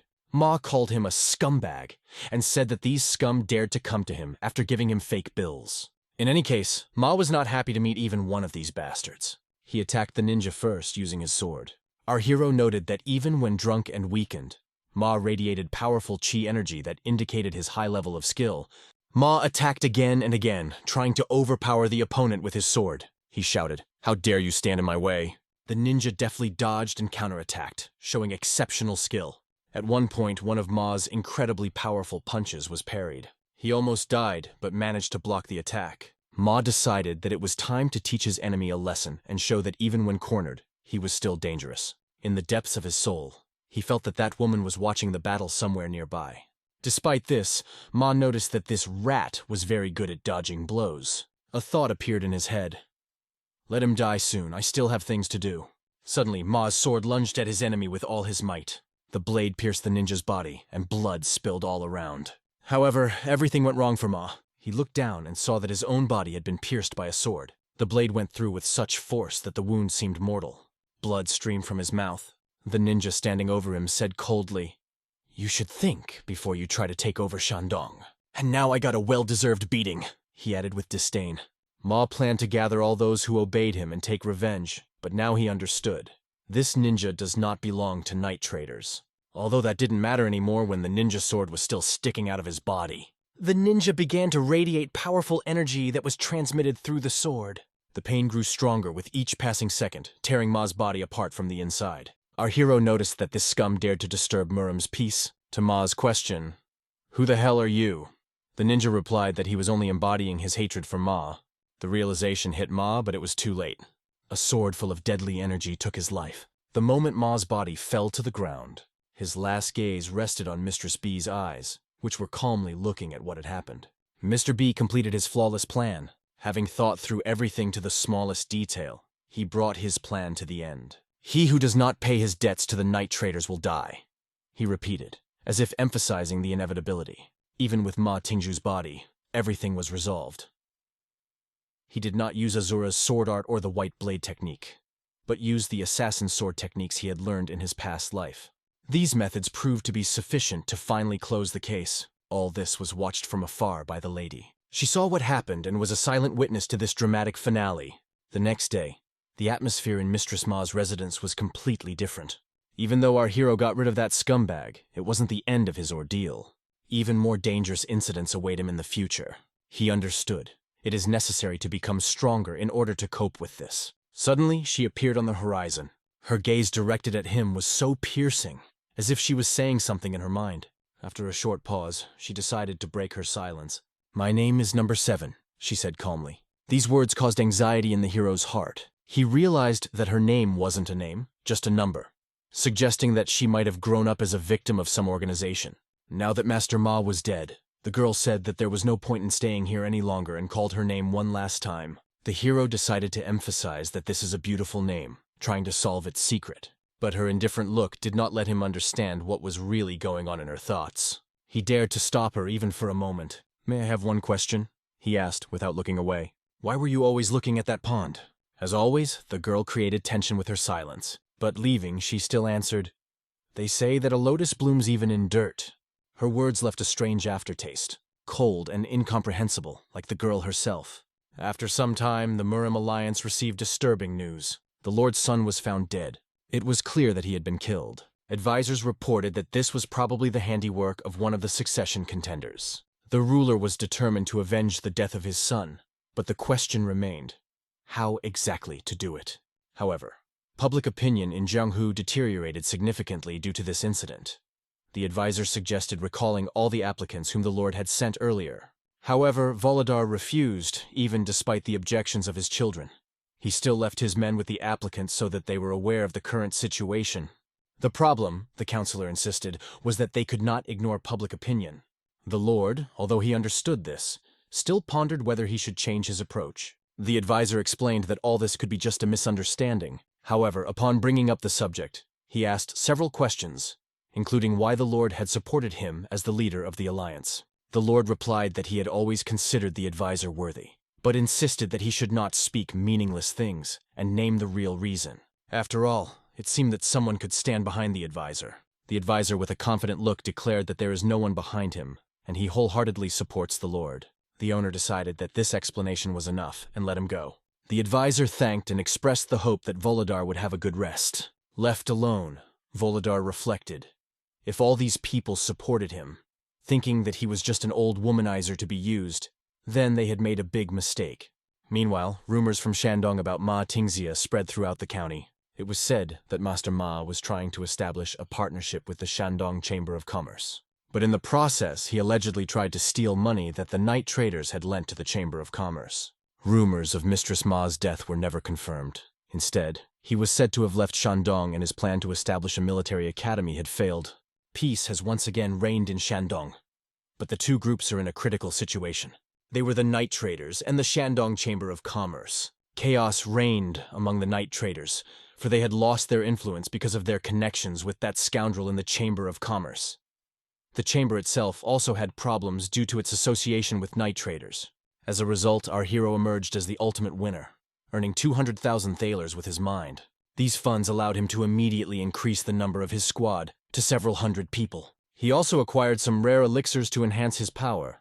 Going to the same market, The merchant reported that they currently have no elixirs. He also pointed out that the other branches of Shandong are probably out of stock as well, as their numbers are gradually decreasing, and they are unlikely to appear this year. Mr. B decided to try to find another way out of the situation. Since he's here, why not find out if the merchant has any other hidden trump cards? With a smile, he asked the merchant to show him something special. When Mr. B entered the inner room, a breathtaking picture opened before him. The room was filled with interesting artifacts. Various boxes and amazing things were stored in the room, but the main decoration of this room was legendary weapons. Each weapon sample was at the level of the legendary masters. He estimated that these items could be extremely useful in future battles. Bai thought he could trade his Guan toy sword for one of these priceless artifacts. Mr. B decided to inquire how much this weapon cost. The merchant replied with a smile. For such an intelligent and perceptive young man, 6,000 thalers. B agreed, deciding it was an excellent deal for him. However, another important detail caught his attention. The merchant noted that B had a great talent for choosing weapons and asked to show him the sword he was holding. At the same time, his gaze fell on the beautiful toy figures of warriors lying on the table. Bai was interested. Are they also sold? The merchant, of course, confirmed. Of course, otherwise I wouldn't have left them here.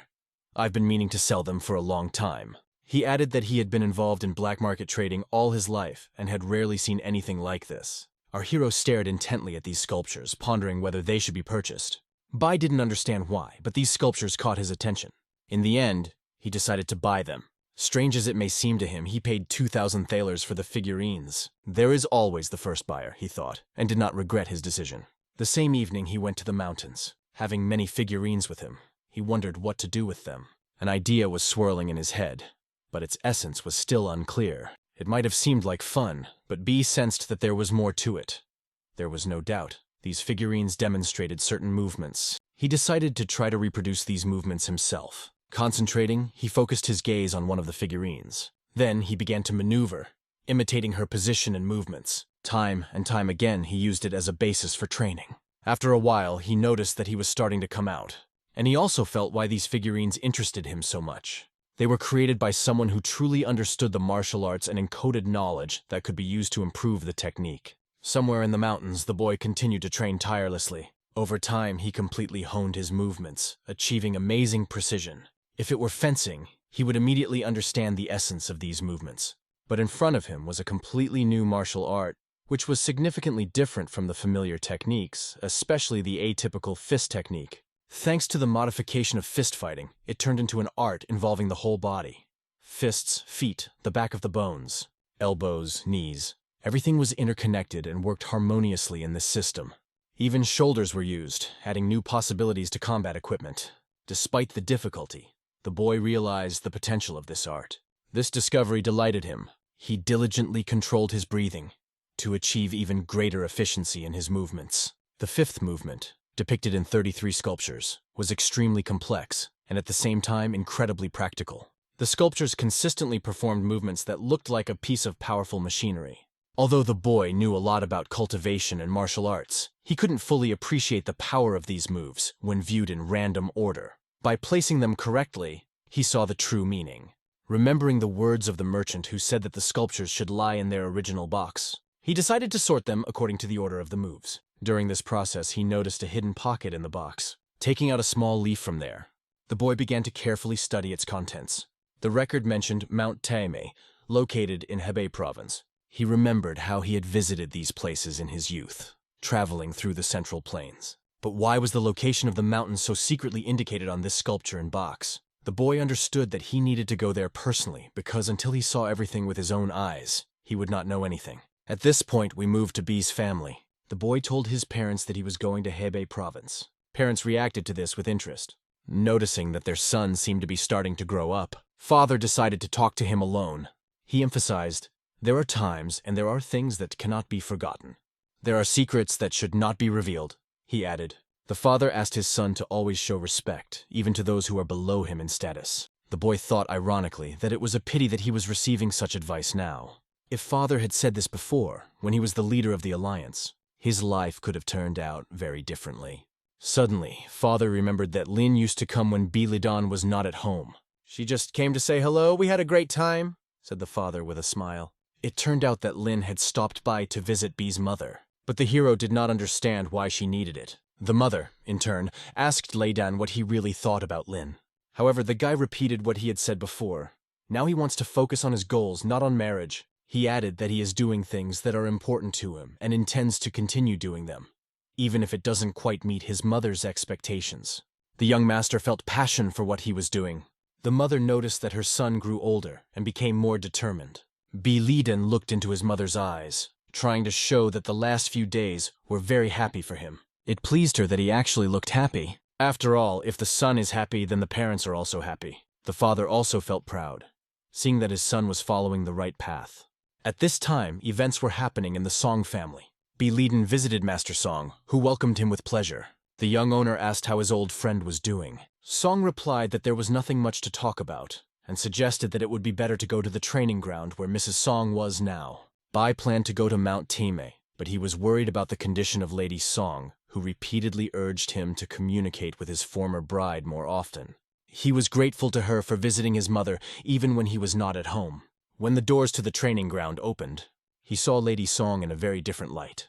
A warlike girl appeared in front of him, confidently holding a sword in her hands. It was clear that during this time her skill had grown significantly. She wielded the sword flawlessly, demonstrating high technique. Her maid noticed Liden's presence and was surprised by his appearance. Noticed that she was doing the movements he had once called her attention to. The maid quickly informed Lady Song that her ex-fiancé Liden had come to the manor. Lady Song suddenly turned away from her training and turned to Lidan. He apologized for interrupting her class. However, she assured him that she was just about to finish. Mentioned that she had visited his home recently, but only to talk to his mother.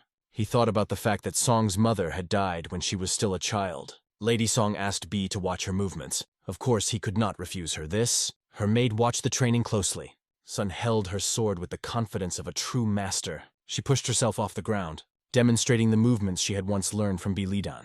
Her technique seemed to become as graceful as a butterfly dance. Her leaps and maneuvers were graceful, yet menacing. Obviously, her skill has increased significantly. She remembered how he had once managed to neutralize her movement by dodging and counter-attacking. Now she thought, why not make a counter-attack? Her new technique involved a downward lunge, followed by an upward swing of the sword, which created a compensating blow. Bai took out his sword to point at Sun's weak spots.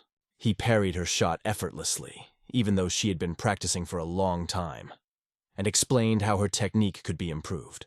Lady Song realized that the idea she came up with did not solve all the problems, but Bai appreciated her ingenuity. In such a short time, she was able to come up with a pretty good trick. She promised that she would continue to work on improving the technique. However, she was interested in why he came to her in the first place.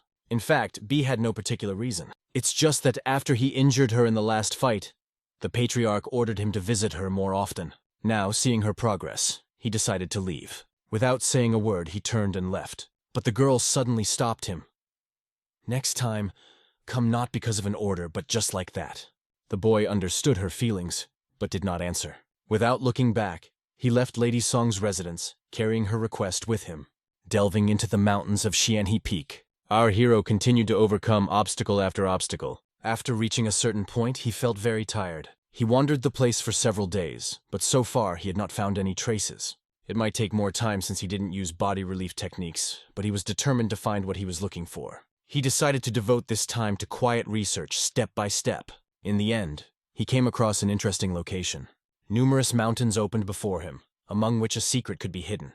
All that remained was to decide which one to focus on. Haste was inappropriate. Caution was his main ally. He slowly made his way around each path, carefully examining the area. Approaching one of the slopes, he found an unusual place. It was a cave that seemed strange to him. Perhaps it was the one that hid what he was looking for. After several days of searching and exploring the surrounding areas, he saw nothing of the sort. The cave looked so small that it seemed absurd that the master could leave something important here. He was certain that due to its size, this cave would never be a hiding place for any of the Tianhu masters. But it didn't matter. Whether this place was right or not, he decided to check. If it's a mistake, I'll start the search again, he said to himself, and entered the cave. As he crawled deeper and deeper, he began to doubt whether it was worth going any further. However, he promised himself to get to the end, despite the difficulties. Suddenly, he saw a light in the depths of the cave, which caused him excitement and awe. He climbed into a huge cave, which turned out to be a whole ecosystem. He found it hard to believe that something so beautiful could exist in such a place. The landscape enchanted with its natural beauty. It seemed incredible that nature had created something so magical. In the center of the cave, he saw only one plant. It was the only flower that grew alone in this place. It was probably the same sungrass, a legendary plant. Sungrass is said to be the best of elixirs, allowing a person to instantly gain 60 years of internal QE energy. Who could have imagined that she was capable of such a thing? Looking around, he saw a huge snake that looked like a dragon. It was the Dark Viper King, a legendary spirit creature that was rumored to usually guard elixirs like sungrass. It was said that if a person did not have a resistance to 10,000 poisons, one bite from this creature would kill them instantly. The hero understood. He must kill this creature with one blow and take the sungrass. But suddenly he caught himself thinking, why didn't whoever created the sculptures kill the Dark Viper King and take the herb himself? Why did he create a special hiding place in the casket? Perhaps the goal was to bring here a person who could solve the secret of the sculptures. The hero thought that he must have missed something, but decided to try to find clues. Nearby he noticed a gorge, where he found a small cave inside the main one. Moving carefully, he tried not to attract the attention of the snake, as the creature could quickly attack and swallow him. He crawled to another cave and went inside. Inside, he came across something extremely interesting, an artifact. It was probably something left behind by the same mysterious master. In front of him sat a skeleton in the lotus position, next to which lay a notebook. It was clear that this man had died here, leaving behind only his records. A notebook lying nearby caught his attention. It described the secret art of the immortal crane. The hero realized that this technique remained unknown, but could change his life if he mastered it. Having received pleasure from the discovery and new knowledge, the hero carefully studies the records left behind. The notebook described in detail the secret martial arts demonstrated by the fighting figures. It explained how to properly move true chi energy and release it through 5 key movements. He decided to eat the sungrass and defeat the Dark Viper King. However, he suddenly noticed that a rare herb that cleanses the meridians of poisons also grows here. This herb, which bears fruit once every 100 years, is able to neutralize any poison. It grew in this very place, adding meaning to the cave. The hero remembered that he had seen a description of this herb in the library of the Murama Alliance. Its appearance matched all the descriptions. Having understood the plan of the old master, the hero realized that this was a legacy left for a worthy successor. The master created the conditions for the successor to use the herb to purify the numerous poisons and be able to absorb the inner core of the Dark Viper King. An ordinary person would have killed the snake to take the sungrass, but the master was incredibly clever, foreseeing a more sophisticated way. The hero bowed, expressing his respect to this great master. After using the fruits of the cleansing herb, the hero got rid of the poisons in his body and prepared to absorb the energy of the core. This would allow him to gain immunity to 10,000 poisons. Gathering all his will, he went out to the huge creature. The Dark Viper King eyed him as his prey, ready to attack, and in an instant he rushed at the hero to kill him. Holding his sword with unyielding determination, the hero apologized to the snake. "Now I must go on. But with you, I close this chapter," he said. With one powerful swing of his sword, he chopped off the creature's head. The body of the giant snake fell to the ground, flooding it with its blood. The hero turned his gaze to the core, which was shimmering in front of him, filled with poisonous energy. Taking away the inner core of the Dark Viper King, he could feel how filled with terrible, poisonous ki energy it was. In order to become immune to 10,000 poisons, he had to first eat this core, allowing its energy to spread throughout his body, and then neutralize the poison with a purification herb.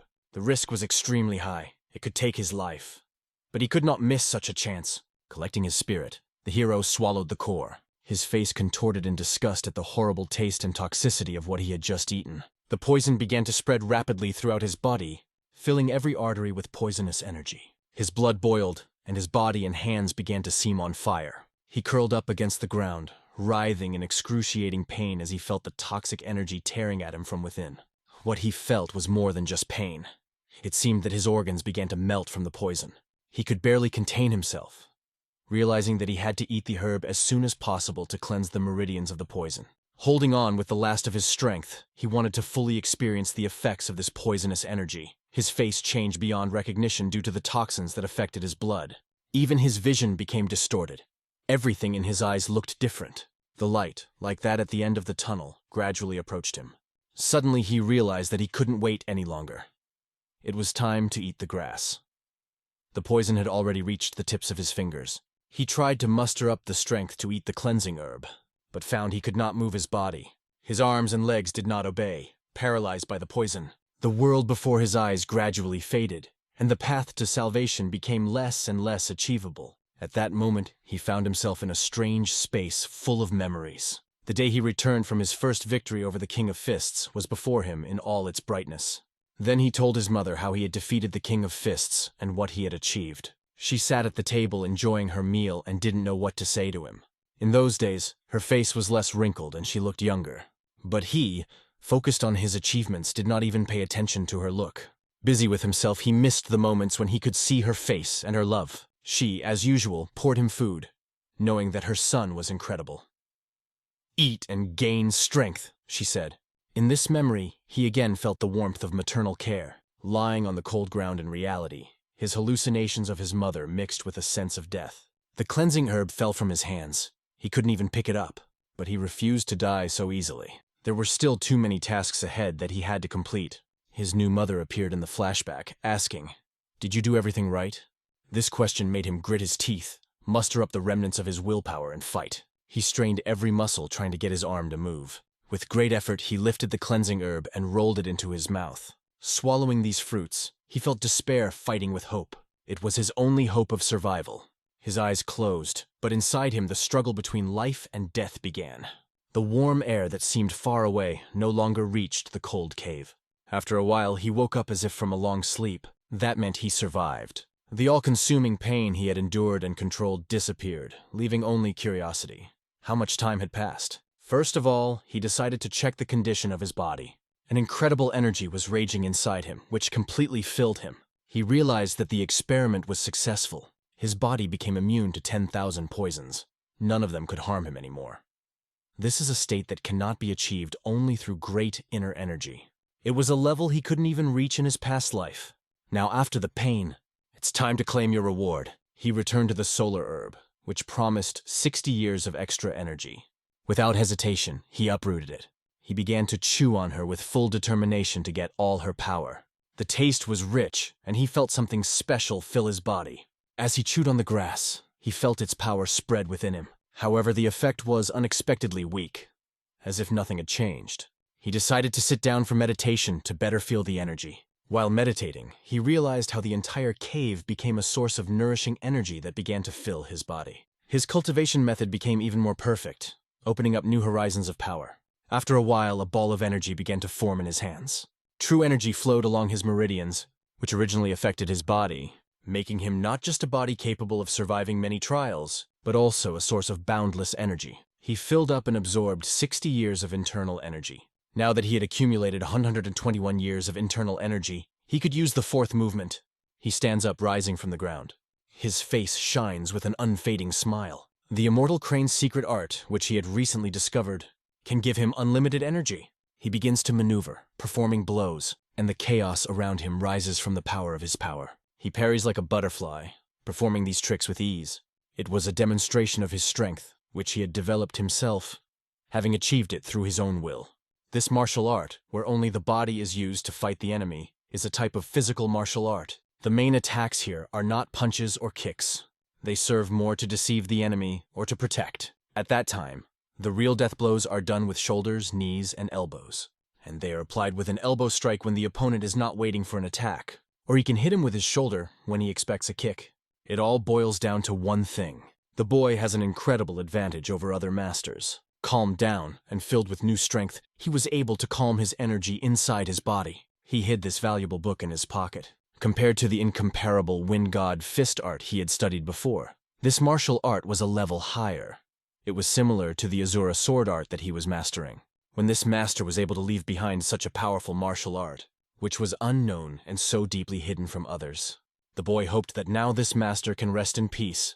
He buried the monk's body, placing stones to immortalize him in the earth. He went far away to Wuhan. Approaching the banner of one of the squads of swordsmen, he was spotted by an old acquaintance who asked why he was here. "I came to think, everything here has changed so much," answered our hero. "It's hard to believe. But how can I not change everything in the end when I became your first customer?" Then the owner mentions that the guy used to drink alcohol here, and this time he's going to enjoy it too. He was looking at a wonderful landscape, which reminded him of his previous life. And here he noticed interesting artifacts that he had not seen before. The man explained that he made them to relieve boredom. Our hero thought he wanted to take these artifacts with him. But right now he looked too relaxed, and at that moment the door of the bar opened. Suddenly, a rather familiar and important character for him entered, and the boy could not stop the trembling even in his eyes. It was the same scoundrel who destroyed and took away the post of head of the Sea Alliance, Sima-tan. Entering the bar, the leader of the alliance could not help but notice how beautiful it is here, and even very beautiful. He heard that this guy had opened such a place and decided to take a look while passing by. Even though he has left the alliance, it is rumored that he should see his face at least once after all he has done for Murim. Peck thanked him in return, but he also wanted to thank the head of the alliance for coming all this way to come here.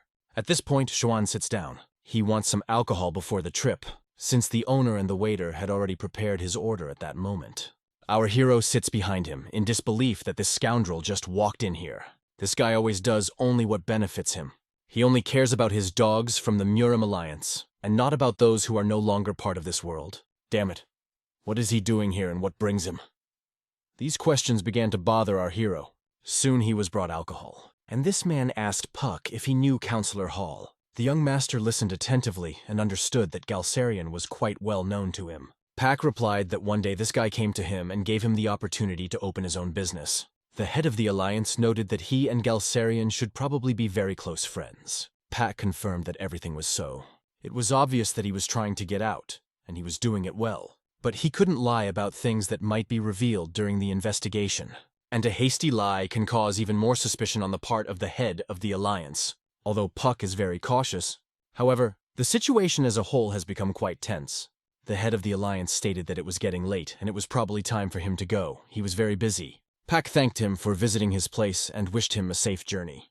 In turn, Jian put a hand on his shoulder and replied, "See you soon." But Puck's sad eyes clearly showed that he was not very happy about this person's presence. As Jian was leaving, Pa noticed something important. He thought that if Counselor Gal had not given him anything special, then Xiantan is probably looking for something he thinks Halsarian has. Puck didn't take anything, and nobody really gave him anything. Analyzing his gaze, Xiantan realized that Pa was not lying. His face didn't reveal any secrets. He really wasn't hiding anything. Exhaling slightly, Xiantan realized everything. He emphasized that the alcohol served by Pa was very tasty, and wished him luck in his business. After that, he left without even paying. When Xian walked past our hero, he still wasn't entirely sure what exactly Sima-tan was looking for. However, his coming here meant that Puck was drawn into it, so Qian approached him. He gave thanks for the delicious alcohol, which was really great. This brought a smile to Puck's face. "It's so delicious that I'll definitely come back here tomorrow," promised the hero. This sparked a bit of enthusiasm in Puck's eyes. He hoped that Puck would live a happy life. Even if he couldn't make him his ally, he wasn't ready to take him with him at the moment. But since Park was in a situation he knew nothing about, Xiantan decided to deal with it, and then leave him alone.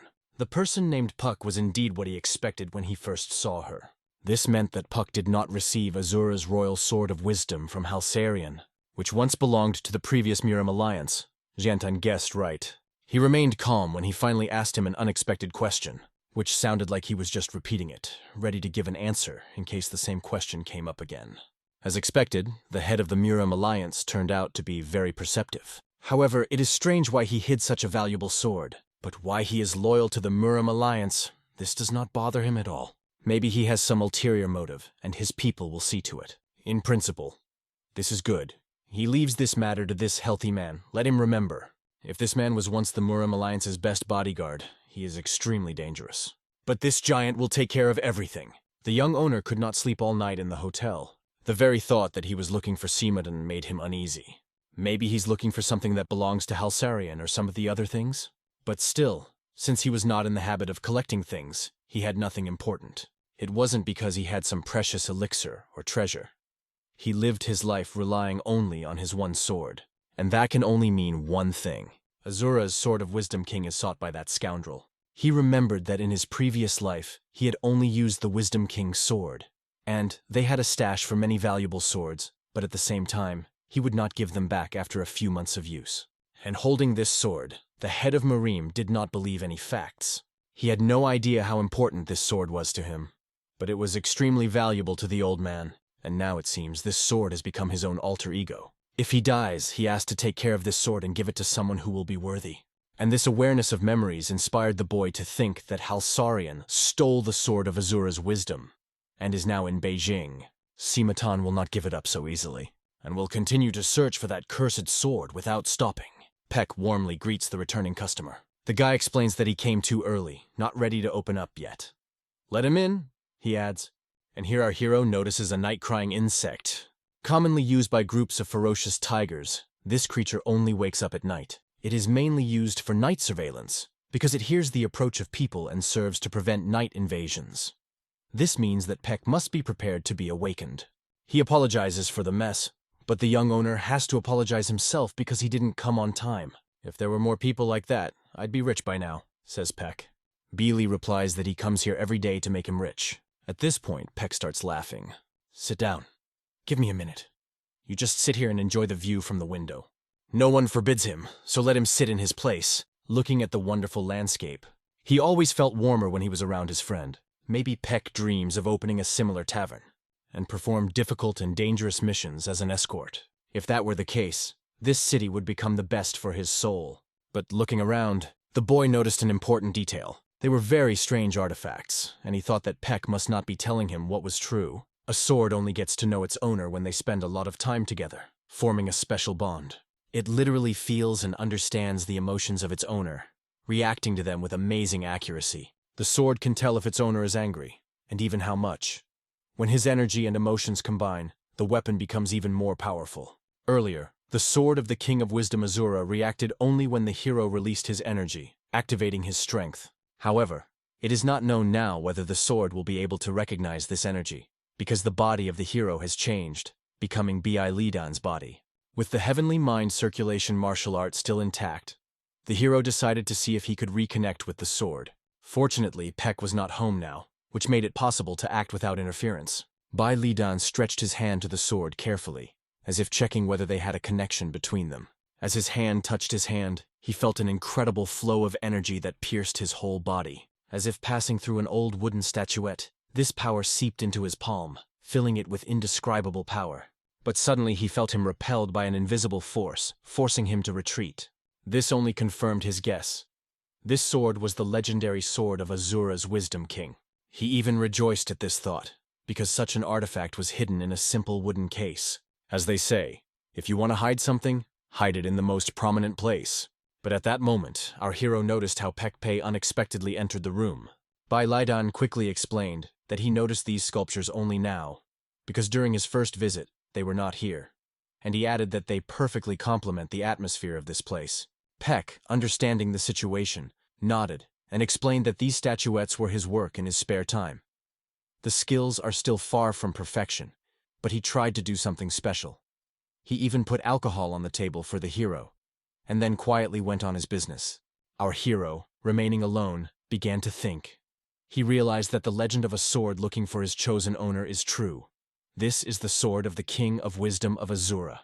The only question that was tormented: how to make sure that this force does not get into those hands. Suddenly, Pekpei returned and reminded Bilidan of his words when he said that he was the heir of the Bai sword family. Bilidan confirmed it and added that he is now traveling the world, expanding his knowledge and outlook. However, at heart, the guy understood. The most important thing in the relationship is trust. If you start with lies, even the best explanations will not help to avoid the bitterness of alienation. This case could be an important point, a chance to avoid danger and establish a relationship with FECs. Pekpei was amazed that Bi Lidan, despite his young age, showed such intelligence. In addition, he praised that the boy is now in the best shape. Bai only joked, "Is it not yet young enough for BECs?" He only laughed at this, saying that his youth has long remained in the past.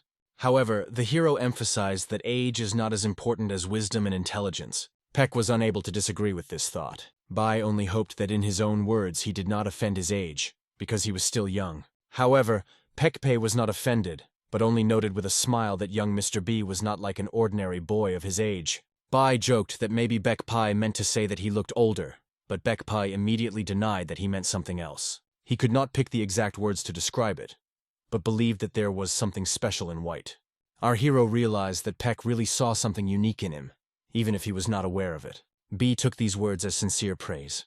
Pek P only nodded, confirming that this was exactly what he meant. Sipping alcohol, our hero felt an unusual connection with this person, warm and full of trust. At that moment, the scene changes, and we find ourselves in one of the taverns, where a charming young lady has ordered herself a sumptuous dinner. She was beautiful and elegant, sat at the table and drank her tea slowly. Suddenly, an old woman who looked respectful came to her. The old woman wondered what she thought about. The girl, who was striking with her beauty, replied that she had received an invitation from the Morim Alliance. Her name was Bon Shu Qing, and she was a representative of the Heavenly Grid Union. The old woman, having heard the name of Ma Fenzi, was indignant that she could not understand what this unfinished old cap wants. She could afford such words, because she was a hairdryer. However, the ban on prices specified that this invitation was not received from Ma Fenzi, but from the advisor of Simi Tian. And it seems that he also sent a message to the Valley of the Demonic Eye and the Vandal Union. The elder suggested that the counselor must be calling them together to tame someone or something. The girl fully agreed, noting that both the leader of the alliance and the advisor are cunning old schemers. The elder expressed anxiety about the future journey, because the former alliance head, Tan Hanzin, never hurried to join the alliance of Morim.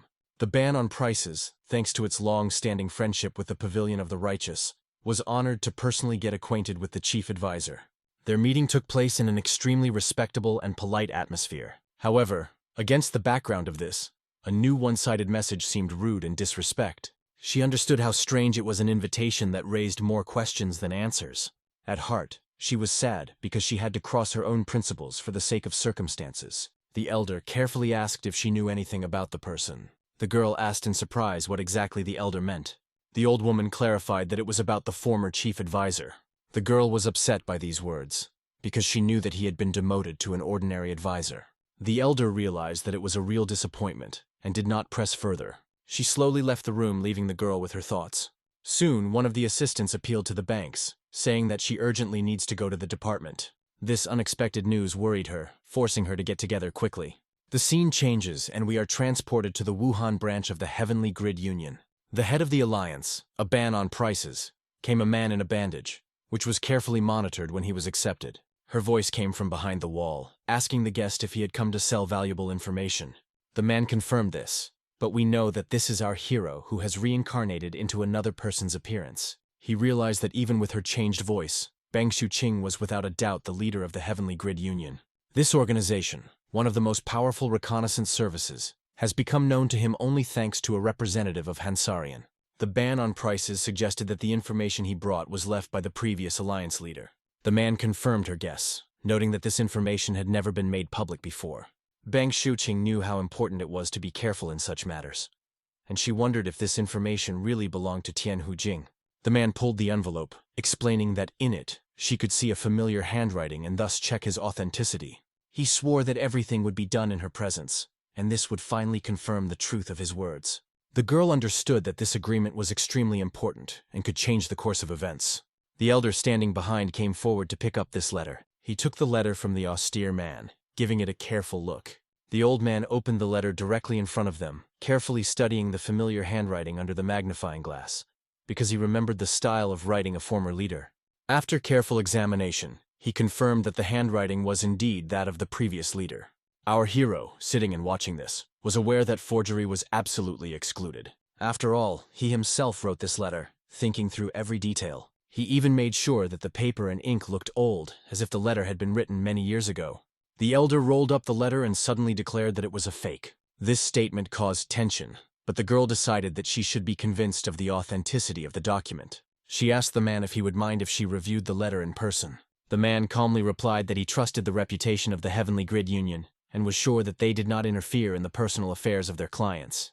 The ban on prices assured that everything is happening within the rules, and there is no reason to worry. As she opened the letter, her eyes lit up with a spark of admiration and surprise. Our hero knew he made the text of the letter long, but he added knowledge of Asura's swordsmanship, something only he could know. However, there was nothing too important in the letter, because the main thing was in the next passage. It stated that he did not reach his goal, the kingdom of the mental sword, and now again challenges this level. To do this, he is ready to destroy his unique weapon, the sword of Asura's King of Wisdom, which has been his friend and companion throughout his life. He wrote that this challenge would be a turning point in his life as a master of martial arts, even if he has to destroy his sword. In the past, Galsarian had feelings for Pan Shuqing, but he didn't dare to show them openly. Due to his character, he kept at a distance, only watching her. The events were not further developed, although there was clearly emotional connection between them. Right now, Pan Shuqing is the best information provider, and should know that Galsarian is in trouble because of Azura's Wisdom King sword. This information can save him from danger. Therefore, Mr. Shuqing should give this information to Sima Tian so that the situation can be resolved. This will be a chance to help her ex-lover save her lives and avoid threats. The man who brought the information asked how much they were ready to buy it. The woman suggested that she could pay 10,000 tellis, but the man insisted on the amount of 15,000. She firmly stated that this information costs no more than 10,000 and disagreed to another price. In the end, the man relented and agreed to sell the information for the amount offered. He thanked her for his trust and for her decided to support him. After some time, the man quietly left the place, as if he had dissolved into the crowd. It should disappear in the noisy streets, as if it had never been. Meanwhile, Lady reopened her tea again before going to the man who invited her. He thanked her for accepting his invitation. Bang Shouqing, seeing the invitation, happily decided to come. The man smiled, feeling much better at the thought that such a charming girl was paying attention to him. However, in her thoughts, Banks watched this man with caution without trusting him. She remembered that in the past, this person was engaged in dirty work for the sect of the Heavenly Blade. He did not fit the role of the general advisor of the Alliance Morea. The man sitting in front of her seemed closer to intrigue and politics than to the honorary title of advisor. Suddenly she heard a voice that literally pierced her to the very heart. Turning sharply, she wanted to make sure that she had not gotten. Behind her stood her longtime acquaintance, who also did not expect to meet her here. She returned to him face, and this movement instantly struck him. Her beauty was stunning. The chief advisor, who was watching this, asked the newly arrived man about the document he had promised to bring. As he walked past Bang Shuqing, the man felt an incredible wave of energy that reminded him of their long-ago encounter. However, without further ado, he handed the scroll to the chief advisor. The advisor suggested that the man stay and drink before going. However, he politely refused, calling for work, and said he had to go immediately. Coldly walking past Bang Shuqing, he didn't even look at her. However, there was an invisible thread of feelings in the air that they might still have for each other after such a long time. The chief advisor jokingly wished the man to continue in the same spirit, hinting at his tenacity. Bang Shuqing understood that for such a man, the words of this bastard could be very painful, because they hurt his pride. She remembered him well, cheerful and friendly, appropriate to the post that he then occupied. Her thoughts were interrupted by a man who suddenly emphasized the ability of the one who had just left. The woman, in order not to reveal her true emotions, turned the conversation to the fact that there are enough capable people in this region, and sometimes such talents are not always needed. Hearing these words, the chief advisor felt a pleasant aftertaste of power. He saw how she tried to flatter him, and it pleased him quite a bit. In honor of their meeting today, the woman presented him with a gift. The chief advisor was stunned, as this turned out to be new and valuable information they had recently received. Opening the envelope, he immediately began to read its contents. Unexpectedly for himself, he saw amazing news there. If it is really a letter left by the previous leader, it will be a sensation. The woman stressed that everything was already confirmed, and its authenticity is not in doubt. When asked how she managed to get this letter, she replied that information in Jianghu spreads naturally, just like the laws of nature. She compared it to how no one asks where summer comes from. It just comes. The chief counsel agreed in his mind that it would be unwise to ask an intelligence agency about the source of their information. After receiving the data, he coldly got up, declaring that he had to go. He left the girl himself and came out with a stone expression, heading to the leader. Bang Shuqing only sipped the fragrant tea with relief as she watched him disappear from the room. Meanwhile, the leader's office analyzed the handwriting, and all indicated that the letter really belonged to the previous alliance leader. This confirmation has removed any doubts about its value. However, the leader was still interested in whether there was a possibility of forgery. The advisor answered it negatively, emphasizing that the criminalist believes that the letter was really written a few months before the death of the previous leader Lens. They also consulted the old masters from the Council of Elders about the part of the letter that mentioned martial arts. The masters confirmed that it could indeed have been written by an alliance leader. Having received enough confirmation, the leader released the forensic. He could not even imagine that this letter was so sincere and frank. However, one of his people believed that even if it was a real document, there was a suspicion of how he could appear at this time. The leader understood that if anyone had deliberately made this public, it could only be Galsarian or Pek P. After all, these two were the only ones who could keep the relics of the master and leader of the Alliance. But now it didn't matter. The main thing was that the Asura Wisdom King's sword no longer existed in this world. The leader knew that he had been trying to find this sword for a long time in order to give it to Ma Fengzi in exchange for more power. However, all this has become useless now. He ordered the investigation related to Bayek Pai to be stopped, because there were more important matters now. The order was immediately accepted, and all activities in this direction stopped. Meanwhile, our young hero returned to Taverna after a while. Peck proudly showed his son and introduced him to the young mistress of B. The guy who was called Mings was glad to meet B, demonstrating his sincerity. Bai Li shook his hand and remarked with a smile that if the boy was so cute, his mother must have been very beautiful. Peck, hearing the word bride, only joked that he was just a tavern owner, while B is the heir to the noble kind. However, Bi Li was slightly surprised and replied that there was nothing outstanding about being an heir to a small family. The most important thing is a sincere desire to communicate with people. At this point, Peck felt extraordinary heat from this young man. His strange words, so simple and insightful, reminded Pekpei of someone special. These memories returned to him the image of his good friend, who was no longer nearby. Our hero was aware that this is exactly what he had to be in his past life. One sincere and respectful word can touch another person's heart. This is what was missing even in the great authority of the leader of the Alliance, and our hero still does not understand this. Peck has always been those who defended him, having conducted his youth, traveling with him in different fields of battles. However, these wars took away many of his comrades. These losses left an unforgettable scar in his heart, which will stay with him for life. Even after the death of the Alliance leader, Peter keeps his sword, although he does not understand what he does for. Our hero also cannot understand why Pek Pe keeps the sword, because he was only the former Alliance leader, Tian Hu Jin. Looking into the eyes of FECs, the hero hopes that at least now can find peace and enjoy the happiness that is still left. At this point, events began to unfold at the headquarters. One of them asked why they were summoned, especially three. The bald man looked around, trying to assess the situation. Next to him stood a chunky and powerful warrior, silently waiting. The three were informed that the mission had been abruptly cancelled.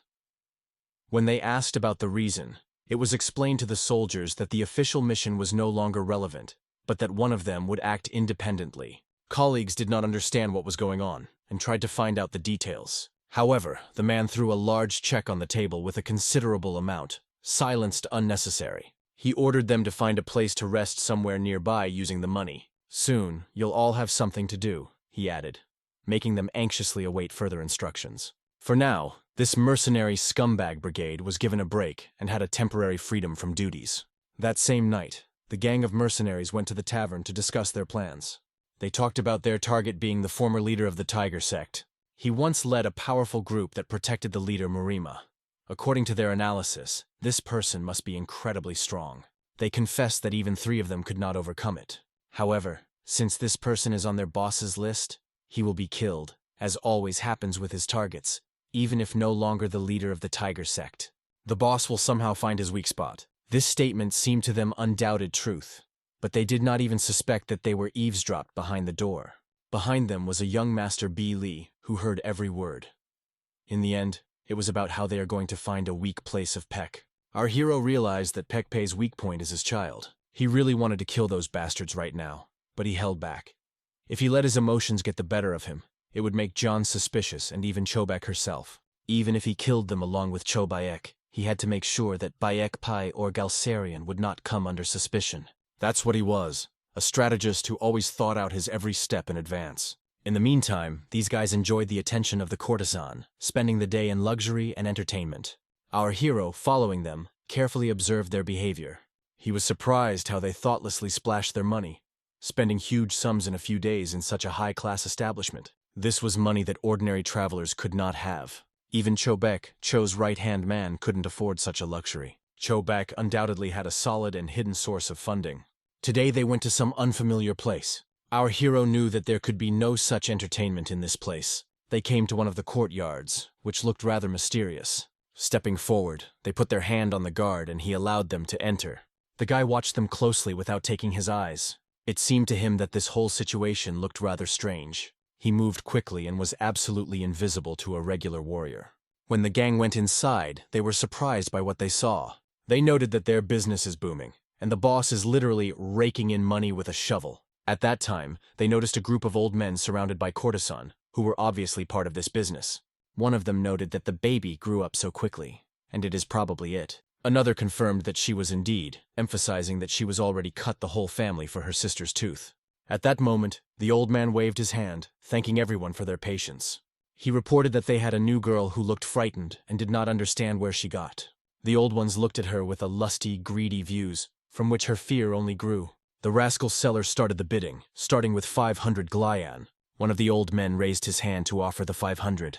The second immediately shouted 600 glances, raising the bet. One of the brigade noted that these travelers have more money than you can imagine, but it was even better for them. The girl began to realize that all these cries relate to her value, and her anxiety became even stronger. The old people continued to bargain until one of them offered 2,000 look.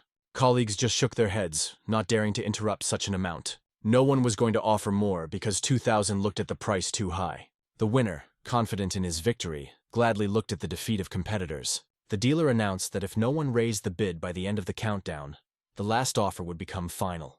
And suddenly a voice from the crowd calmly said, 100 million leones. At this number, everyone present froze, feeling how cold they felt inside. This bet seemed so absurd that one of the old men only exclaimed that it was nonsense. They argued indignantly until the young master entered the room in his suit. Everyone started shouting that such an amount was ridiculous and no girl could be worth 100 million. However, the hero, whose face was hidden by the fabric, turned to the old one. He calmly asked, "Would you sell your grandson for 2,000 leon?" From these words, the old man exploded with indignation, shouting, "What do you carry, the abomination, and who are you?" He got so angry that he ordered to immediately capture the hero. But for some reason, everyone present froze, not obeying the order. Our hero found himself surrounded on all sides by these scoundrels, but remained completely calm. He didn't even look worried, not seeing them as any serious threat. The warriors were afraid of him because his steadfast appearance and confidence made them doubt. But this was their job. With shouts, they rushed at him from all sides, armed with swords. However, the hero, using only his bare hands, did not even take out his weapon. He struck with lightning, causing them to fall powerless and disarmed. With one movement, he scattered the soldiers in different directions, leaving them stunned. The attendees saw the incredible power of a guy who immediately dealt with two enemies. It became clear that no security was able to stop it. The boy only remarked that this day seemed strange, and he wanted to come here today. One of the mercenary brigade just laughed, seeing the hero. He clung that he probably made a mistake, appearing today during their visit. The bald mercenary pulled out his cold weapon, smiling ominously. He rapidly rushed forward, moving at incredible speed like a jig. Leaping over the unmoving hero, he attempted a devastating blow. He struck directly into the head of the hero with his sharp sword. The leader of the mercenaries watched this blow intently, confident of victory. However, his eyes were wide open when he saw the result. The hero's bare fist stopped the bald mercenary's sword, and the force of the blow made the latter spit out several teeth. The powerful blow of our hero threw the mercenary aside like a miserable loser. The impact was so powerful that the bald mercenary flew across the room, shattering the old wooden ceiling. Our hero stood confidently, radiating incredible strength and unwavering. The scoundrels exploded with anger, seeing how easily he dealt with their friend. This was not just some petty thief, but a high-class warrior to be wary of. They realized that they were dealing with an opponent who would not give them a step. Armed with a cold weapon, they rushed to it on both sides, trying to get around. Their swords flashed in the air like lightning, aimed at his heart. They were getting closer to the hero, waving their blades. However, he stood motionless, quietly watching their actions. At the moment they were already nearby, he seemed to disappear from their field of view. His movements were so fast that he dissolved in the air and found himself under their blows. With one blow of his elbow, he pierced one of them in the stomach so that he almost lost consciousness. The hero's eyes were burning with relentless energy, reflecting his fighting rage. Even the second mercenary he intercepted in the air when he tried to strike his sword. With a single movement, he tossed the two high-ranking warriors in different directions, as if they were nothing more than puppets. The old people who watched the battle were so frightened that they almost lost control of themselves. They saw their strong bodyguards lying among the broken furniture, writhing in pain. Broken and humiliated, the warriors groaned, scattered throughout the room. It seemed that there was no one in this city who could withstand our hero. It seems that Bailidan chose the exact day to appear here to punish these scoundrels. One of the mercenaries was clutching a hand that was seriously injured after the fight. Looking intently at the hero, He noticed something familiar in him, as if he had seen him before. When he tried to turn to his accomplice to report something important, Bai Lidan instantly took off with a speed that stunned everyone. With a single blow, he sealed the mercenary against the wall, dealing him a fatal blow. The man lost consciousness immediately and could not even utter words. All who watched saw the terrible force of the blow and did not know what to do next. They began to realize that they were in a situation from which there was no escape. In front of them was a warrior who was far superior to them. In a panic, everyone began to run, who where, using any opportunity to escape. Bai Lidan only wanted one of them to escape, and brought here Jaobi, because his plan was not yet completed. However, the hero still remained with a few old people who were still in the room. Addressing them politely, he asked where they intended to go, adding that they should not be afraid, because he does not intend to kill them. For a moment, the faces of the old people shone with relief. Hope appeared, but suddenly something flew past them with incredible speed. One of the old ones was hunched over pain on the floor. They remembered Bilidan's words that he would not kill them, but they still shuddered in fear. And indeed, Bilidan had no intention of killing them. He had another plan. He wanted to leave them alive so that their crimes became known to the world.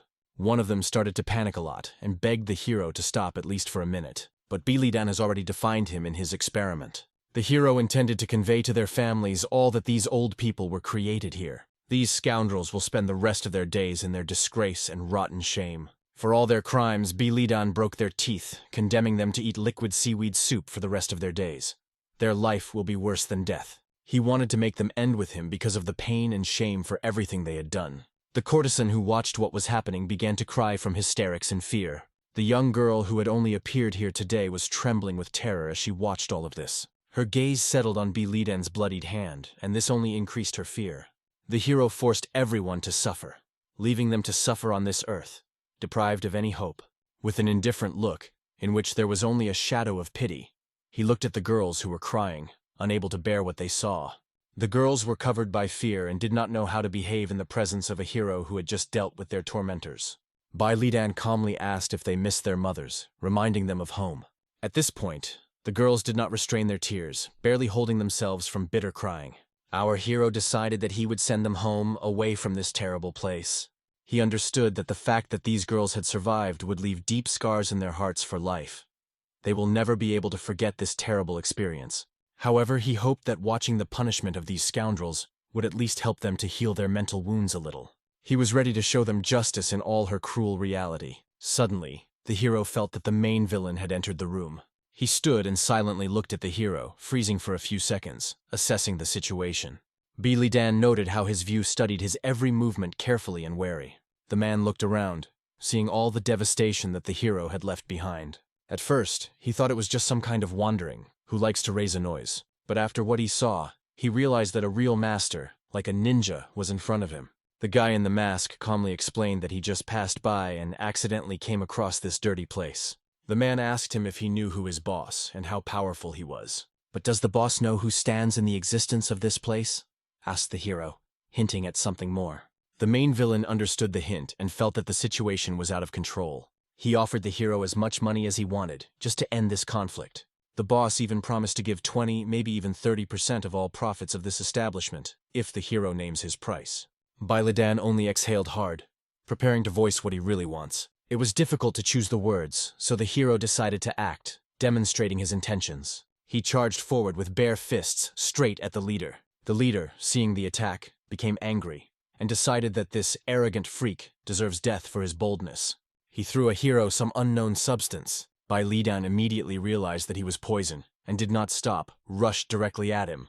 However, the hero was aware that even if he survived, the girls could suffer from this poison. He could not allow them to be victims of this fatal gas. Focusing his energy, he began to swirl the air around him, creating a hurricane flow. In a few seconds, he sent the poisonous gas back towards the leader, who threw him. His chakra created a vortex that collected all the poison in one place. The hero formed a dense ball of gas, keeping it under control. Eventually, he absorbed all the poison, dissolving it in a vortex of his energy. When the smoke cleared, the room cleared, and the poison was no longer a threat. The leader of the place, however, only laughed and called the hero a grabbed idiot, saying that the inhaled poison blocks all the acupuncture points in the body. He was convinced that the hero was doomed to die of pain. But Bilidan knew that such tricks were not acting on him. With incredible speed, he evaded every blow to the sword that the leader applied. Each subsequent attack became stronger and more aggressive, but the hero moved perfectly. At one point, he stopped a powerful blow by intercepting the leader's sword. With his counterattack, he rejected the enemy a few meters ago. The leader, not believing in his eyes, exclaimed, "Why are you still alive? You should die." Bai Lidan sarcastically observed that the leader must have mixed his own poison. Otherwise, he could not have made such a mistake. How is it possible? "Do you not believe in what you meal?" said the hero, forcing the leader to get lost. Suddenly, our hero was right in front of him, shortening the distance in a split second. The commander tried to block all his blows, but the pressure from the hero's strength was too strong. Bai Lidan charged forward, cutting through his defenses like a knife through butter. His blows became more and more powerful, forcing the leader to retreat under the onslaught. As the commander swung his sword in an attempt to deliver a crushing blow, the hero stopped him at the time of the attempt, using his energy, and destroyed even brick. This maneuver scared the leader so much that he literally almost collapsed from fear. His hand was twisted at an impossible angle, 360 degrees, forcing him to scream with pain. Bai Lidan made him suffer in an incredibly cruel way. In the end, his fist flew straight into the leader's stomach. The blow was so strong that it seemed that the hero's fist almost passed through. The leader had never felt such pain before. It literally paralyzed him. He couldn't even block the blows that rained down at lightning speed. The final stroke was sealed by the commander to the concrete wall with such force that it cracked. This caused a giant cloud of dust and chaos, which instantly filled the whole room. When dust was settled, everyone saw the leader of this institution, literally buried into the ground in their own yard. Bai Lidan only said calmly that he could now go to hell and share his fate with demons. Bai Lidan soon disappeared from the scene of the crime, leaving behind only chaos and fear. Now he watched the caravan, who rode something in large cages. Armed men closely guarded the cargo, never taking their eyes off it. The hero, sitting on a tree, watched everything that happened, remaining in the shadows. Bai Lidan, as an adult, thought about his past and those he left behind. He sincerely hoped that the girls who are now in this caravan would be able to overcome their soul wounds and start living happily. Women will be sent home and old scoundrels will be imprisoned. Maphens perhaps has rotted, but the Murim alliance has not yet been finally formed. After all, this was the same alliance that Bai Lidan had cultivated as its leader for the past decades. Less than a year has passed since Mafenzi became leader, and things have gone wrong. Xiaobi, without even mentioning the investigation, will now be troubled by the fear of possible betrayal, thinking that he may be exposed for his involvement in the management of this establishment. This will keep Pak Pei and his family safe. Bai Lidan picked up a pendant that held special meaning for him. He squeezed him in his palm until he crumbled on the ashes. The pendant recorded a secret code that the hero held even when he was on the verge of death. He still did not know what this code was needed, but suspected that the value would become known in the future. Sooner or later, Bai Lidan will find out exactly what this code means. Meanwhile, one of the men who remained alive after the hero was cleaned hid in a distant place. He hoped that no one would find him, and planned to escape as far as possible. The man was convinced that he would be able to disappear safely and would never come back here. However, he also knew that his leader had hid the treasures somewhere, and it did not give him rest. In the darkness, the man looked for treasures hard, hoping that they were somewhere nearby. Suddenly the door to the secret storage opened, and his heart was filled with joy. He smiled evilly, because now he could take all the treasures of the leader for himself. A huge number of jewels and precious things opened before him. There were jewelry, marble utensils, and other wealth. "Now it's all mine," he laughed, enjoying the moment. But suddenly, because of his back, our hero's voice sounded. The man from this was so frightened that literally stopped in place. Bai Lidan said with a smile, "This place exists as I suspected." The man, trembling with fear, asked how the hero guessed that he would return here. The hero explained what he knew. Xiaobi couldn't keep his earnings with him every day, so there had to be a place where he kept everything. Before him was a strong opponent, but the man did not know what to do next. He pleaded to save his life, but Bai Lidan was not going to do so. The man suddenly realized his folly, but it was already too late. Bai Lidan's sword pierced his body, dealing a fatal blow. He choked with blood, falling in the hero's arms. Bai Lidan said coldly, "If you were not so greedy and left this place, you could have lived for another 50 years. But you are a greedy and rotten freak who did not deserve life," he added without regret. The man fell on the spot, paying for his greed. His body remained there, in the shadow of his own shame. The next day, Bai Lidan was already at another establishment, sitting at a table with friends. He thanked them for the fact that they came and wondered if everything was well in their families. B.I. Lidan's friend replied that all is well and their families are now in full order. He also mentioned that their relatives are constantly asking B. Lidan and even missing him. These words upset the hero a little, because he did not expect such attention. It's because you're a young master, the friend explained. When parents get older, they want their children to follow their own path, but at the same time, they are always proud of them. But how long you can stay so wonderful? Look in the mirror on yourself, a friend joked, forcing B. Lidan to smile. The hero couldn't help laughing after hearing this and cheerfully responded to the joke. Then his attention switched to the captain. Bai Lidan proposed to establish a trading company. The captain assumed that something like this would be voiced when he came to this meeting. What do you think of this idea? B. Lidan asked, waiting for an answer. The captain replied that the creation of a trading company is a difficult task. This requires large capital, as well as a lot of work. Bai Lidan agreed, noting that he understands it perfectly, so he plans to start not with a big company, but from a small company. However, he asked everyone to keep scalability in mind in the future. We will start with small, but over time we can expand all over the Central Plain, he added. This statement caused some skepticism among those present. However, the captain realized that B. Lidan was referring to, and decided to support his idea. The hero ordered the captain to establish a contact point that would connect Wuhan and Shunduan to begin trade. The captain promised to take up work, but asked how much money he would need to run the company. Even a small trading company requires at least 50,000 Ts. The captain was about to say that they only had limited funds, but stopped short when he saw several documents that B. Lidan placed in front of him. Our hero handed over 100,000 Ts, saying, "Use this money and start work." His friends were stunned by this gesture of generosity. In his mind, B. Lidan was aware that there were 80,000 calves in the secret vault, and the rest of the funds were from his own savings. He understood that starting a business with money taken from bad people would have been a violation of his principles in the past. But now it no longer mattered. After all, in his past life, he regretted how much time he had devoted only to reputation and honor. In this life, he decided to focus on real actions, and not on the opinion of those around him. He hoped that through his hands this money would return to the right place, helping people. If this happens, I don't care what Zhang-Hu calls me, B. Lidan thought. The treasurer confirmed that this sum would be sufficient to establish a trading company. He also heard B. Lidan's advice that if more money or men were needed, he should let them know at once. Bai Lidan added that he fully trusts CEO Zhen and relies on his decision. Zhen expressed his gratitude for the trust, and promised to do the job at the highest level. At the duration of the companies were entrusted with the second Lidana, who adopted this responsibility. He remained loyal to his young master, and was ready to do everything in the best way. Soon, Leiden went to his favorite institution, taking with him a friend. Together they visited a place where they were always welcomed. Pekpe was extremely happy to see B. Lidan again. Our hero introduced Pekupe to his subordinate, Guantu. He stressed that he is the person he trusts most of all. Pek was happy to meet Guantu and expressed his respect. Guanto, in turn, thanked Pekpe for taking care of the young master all this time when he needed help. Pekpe was a little embarrassed by these words, but he could not hide his joy. Pekpe didn't quite understand why Guantu had called B. Lidan necessary, because thanks to the young master, things had been going very well lately, and he was happy. Moreover, thanks to B.I. Lidan, the sales of the establishment have increased significantly, which added the joy of P.E.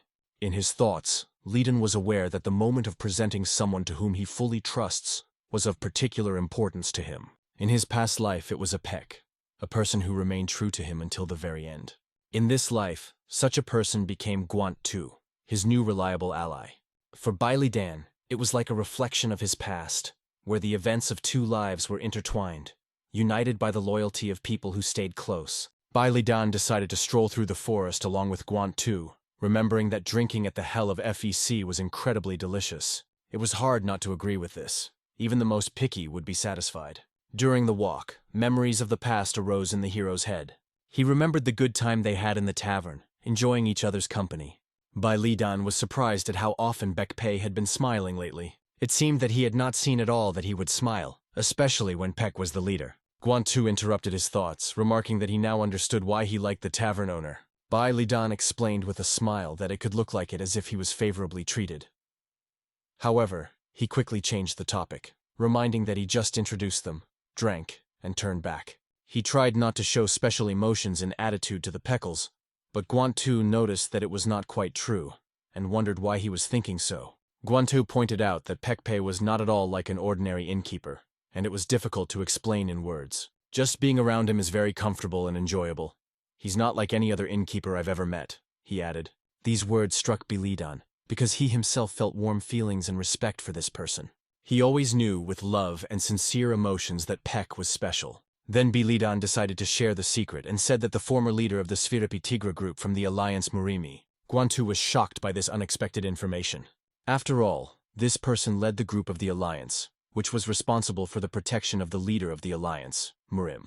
Bilidan explained that he accidentally learned that the FEC family was in danger and helped him secretly. He told this Guantu just because he did not want to deceive the person he trusts. Guangtou advised Bilidan to talk to Peck Pei and reveal the truth to him. After these words, Bilidan turned around, considering his next move. Guantu insisted that Bilidan should tell Peck Pei that he was the one who helped save his family. Bilidan did not understand why this was necessary because he considered it unnecessary. Guant replied that Peck Pei deserved a chance to thank his savior.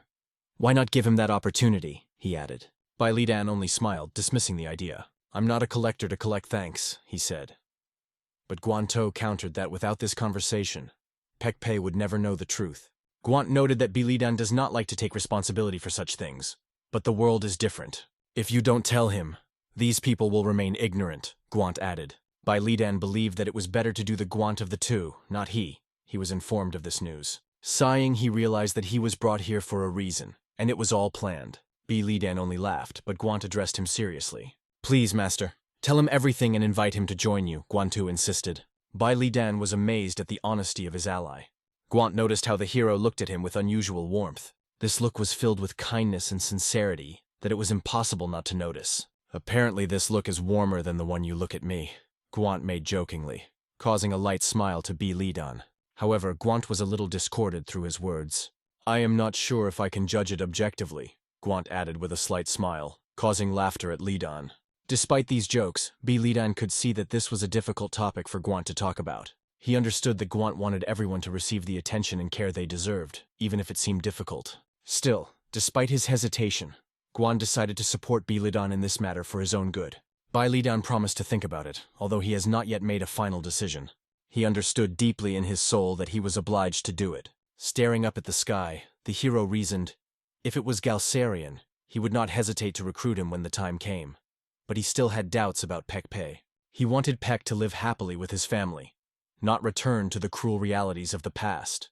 In his past life, Lidan did everything he wanted without thinking about the consequences.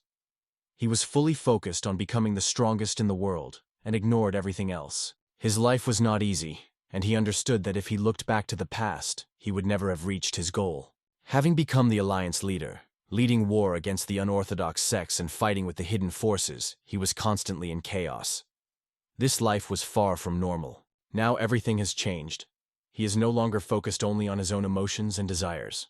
Bilidan believed that PE now deserves to be free and live alone, and the hero himself hoped that he could let go of this past. As he moved forward, he watched with satisfaction as Guan showed his reliability once again.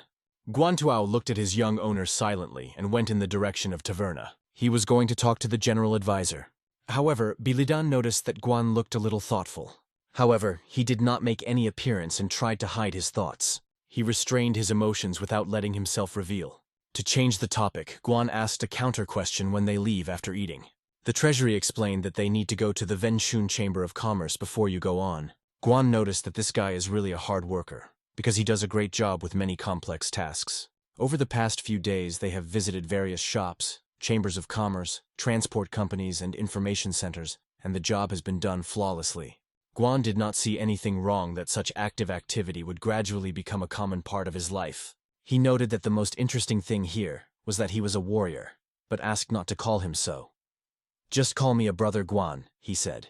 But if you say so, why not call the treasurer a Henim? Added Guan jokingly. For Guan, this sounded unusual, because he had once been a simple servant, and such appeals seemed inappropriate to him. However, Henim remarked, don't think of it as something strange.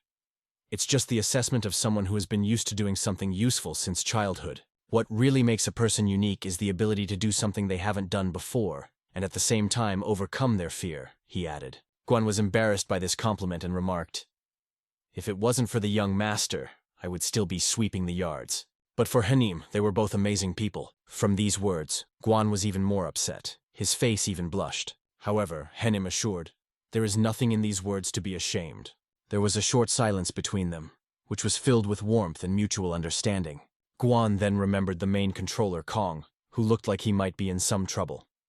Guan asked what he should do in such a situation. Kong replied that it was better to just act if his hunch was right. Do you not want to cause dislike or conflict? In this case, you need to act.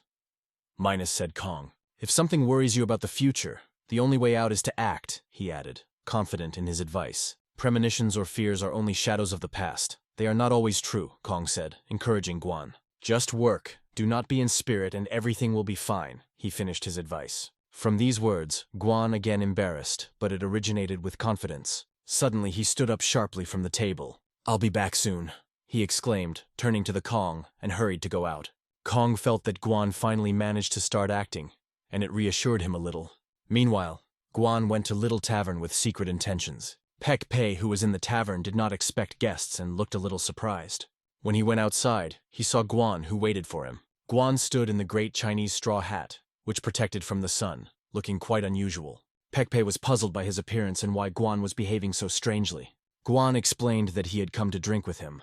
But of course, not only for the sake of it. Sitting at the table, Guan too felt uncomfortable and a little inappropriate. He wanted to tell Pai immediately, but he could not gain courage. Pek Pei noticed his tense state and asked what was bothering him at this moment. Guan too, being an emotional person, hesitated for a long time, not knowing how to start a conversation. If you have a tavern head, have time. Please listen to me, Guan finally said. Pek, understanding the seriousness of the situation, sat carefully opposite the guy. He poured a glass of herself and a Guant, although he usually does not drink while working. But this time he decided to make an exception. Guant looked very uncomfortable. His excitement was obvious at first glance. He collected his thoughts and finally said that he wanted to talk about the young master Bilidan. Pek Pei became alarmed and asked what was wrong with him, or what could have happened. But Guan Tu delayed his answer, increasing the tension in the conversation. This made the FECs a lot of worry, because the start of the conversation was so serious. Guant finally said, "It all happened through him." Pek Pe did not understand what he meant and asked in surprise, "Because of me? What do you mean?" Guan Tu continued and began the story. Recently, the young master. He began to teach a story that was key in this topic. Guant recounted how Bilidan destroyed the scoundrels who tried to kill Pek Pei. Pek Pei listened carefully to this story, trying to make sense of what he heard. He was a little stunned, and couldn't understand why Bilidan was helping him, and even secretly. Guant replied, "This is just our young master. He does not boast of his actions because he does not for glory." Pek Pei thought why Guant Tu generally tells him the past. Guant explained that the young master Bilidan really likes Pek Pei. Pek did not realize what Guant was in mind. Likes. Guanto said Bilidan hopes that Pek would join them. But he probably can't express these feelings himself, so I'm telling for him, Guant added. If the young master didn't want to talk himself, then if I hadn't, you wouldn't have known, Guant said. I realize that I may not have had the right to say this, but I sincerely hope that you will join our young master, Guant concluded. Pek did not know how to respond to such an unexpected conversation. What if Bilidan finds out that you told me this? He might kill you, Pek Pei said seriously. At that moment, the door opened and Bilidan appeared, saying, "So, you already know everything?" Everyone returned to him in surprise, but Bilidan already knew that the two's Guant probably decided to tell something. He said, "I thought Guant would disappear, but it seems he came here to create problems, or maybe apologize." Bilidan calmly apologized to the PE for not warning him before the cases related to Simatan's family. Pek Pei, now slightly changed, asked how Bilidan knew all this. In his mind, Bilidan understood that he could not reveal his true identity to Tianhu Jin, and explained that he just wanted to protect Pek Pei. Instead, he said that he was traveling to expand his outlook, and learned about the abduction of girls who were kept by scoundrels. Pursuing them, he found himself in Wuhan. He later found out that Zhaobi ran a brothel with kidnapped girls. When he eliminated Zhaoba, he learned that he intended to harm the family of FECs. As this was due to the JaVB group, Bilidan did not see the point of talking about it earlier. "Don't worry, everything is settled," he reassured Pek Pei. Pek Pei, in turn, thanked Bilidan, adding that he highly appreciated his concern. "But I have no intention of interfering in Zhang Hu's affairs," Pek Pei concluded firmly. Pek Pei sincerely apologized once again, and it was clear that his words came from the heart. Bilidan looked at him with understanding and slight sympathy. "Don't worry about it, everything is fine," he reassured Pek. Guanto exclaimed that he was feeling as if he had spoiled everything with his frankness. but Bilidan quickly asked him not to be upset, assuring him that everything was fine. If I said everything is fine, it means it is, Bilidan added firmly. However, Pei once again apologized, stating that he believes in the importance of not hiding his feelings for people he cares about. If I continued to remain silent, then you, the master, would never have learned about what I feel, Guantu said, as if trying to justify my actions. At least the choice should be for the host of the tavern, not for me, he added, apologizing. Gwant once again apologized for his behavior. Bilidan placed a hand on his shoulder, showing support and understanding. He was well aware that Gwant was talking from his heart, and saw how important it was for him. In his thoughts, Bilidan felt that Guantu had brought him relief with his words. If he left everything unsaid, he may just go away without giving Peck a chance to make his own decision. After all, Bilidan wanted Peckpi to be happy and not depend on his past. Suddenly, everyone turned their attention to the street. The first snowflakes began to fall from the sky, the first snow of the year. They say if you see the first snow at the end of the year, the next year will be happy, Bilidan said, looking at the snow. Peck, hearing these words, was deeply moved. This phrase reminded him of the moment when he once said something like, "The Alliance Leader. If you see the first snow in the year that will be, then the next one will definitely be happy." The Alliance Leader always answered with a smile. "Peck, you always say it when snow is going on." This involuntary nostalgia burned Peckpi to the core, evoking deep memories. Meanwhile, Bilidan decided to take Guantu with him to go further. Before leaving, Bilidan looked into the eyes of Peck and reported that it was their last meeting. "If fate is favorable, we will still meet," he added, smiling slightly. Peck did not know how to respond to these words, feeling a strange void inside. He silently spent Bilidana with his eyes that disappeared behind the tavern door. The tear almost turned to the eye of Peck, but he restrained, remaining stationary. Suddenly he realized that he felt something strange and incomprehensible. His gaze involuntarily fell on the wooden statue that held the Asura King's sword.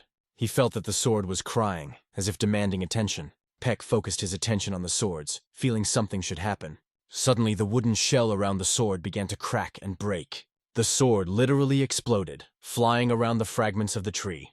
Everyone who was present was surprised to watch what was happening. The sword was heated as if it were on fire, emitting incredible strength and energy.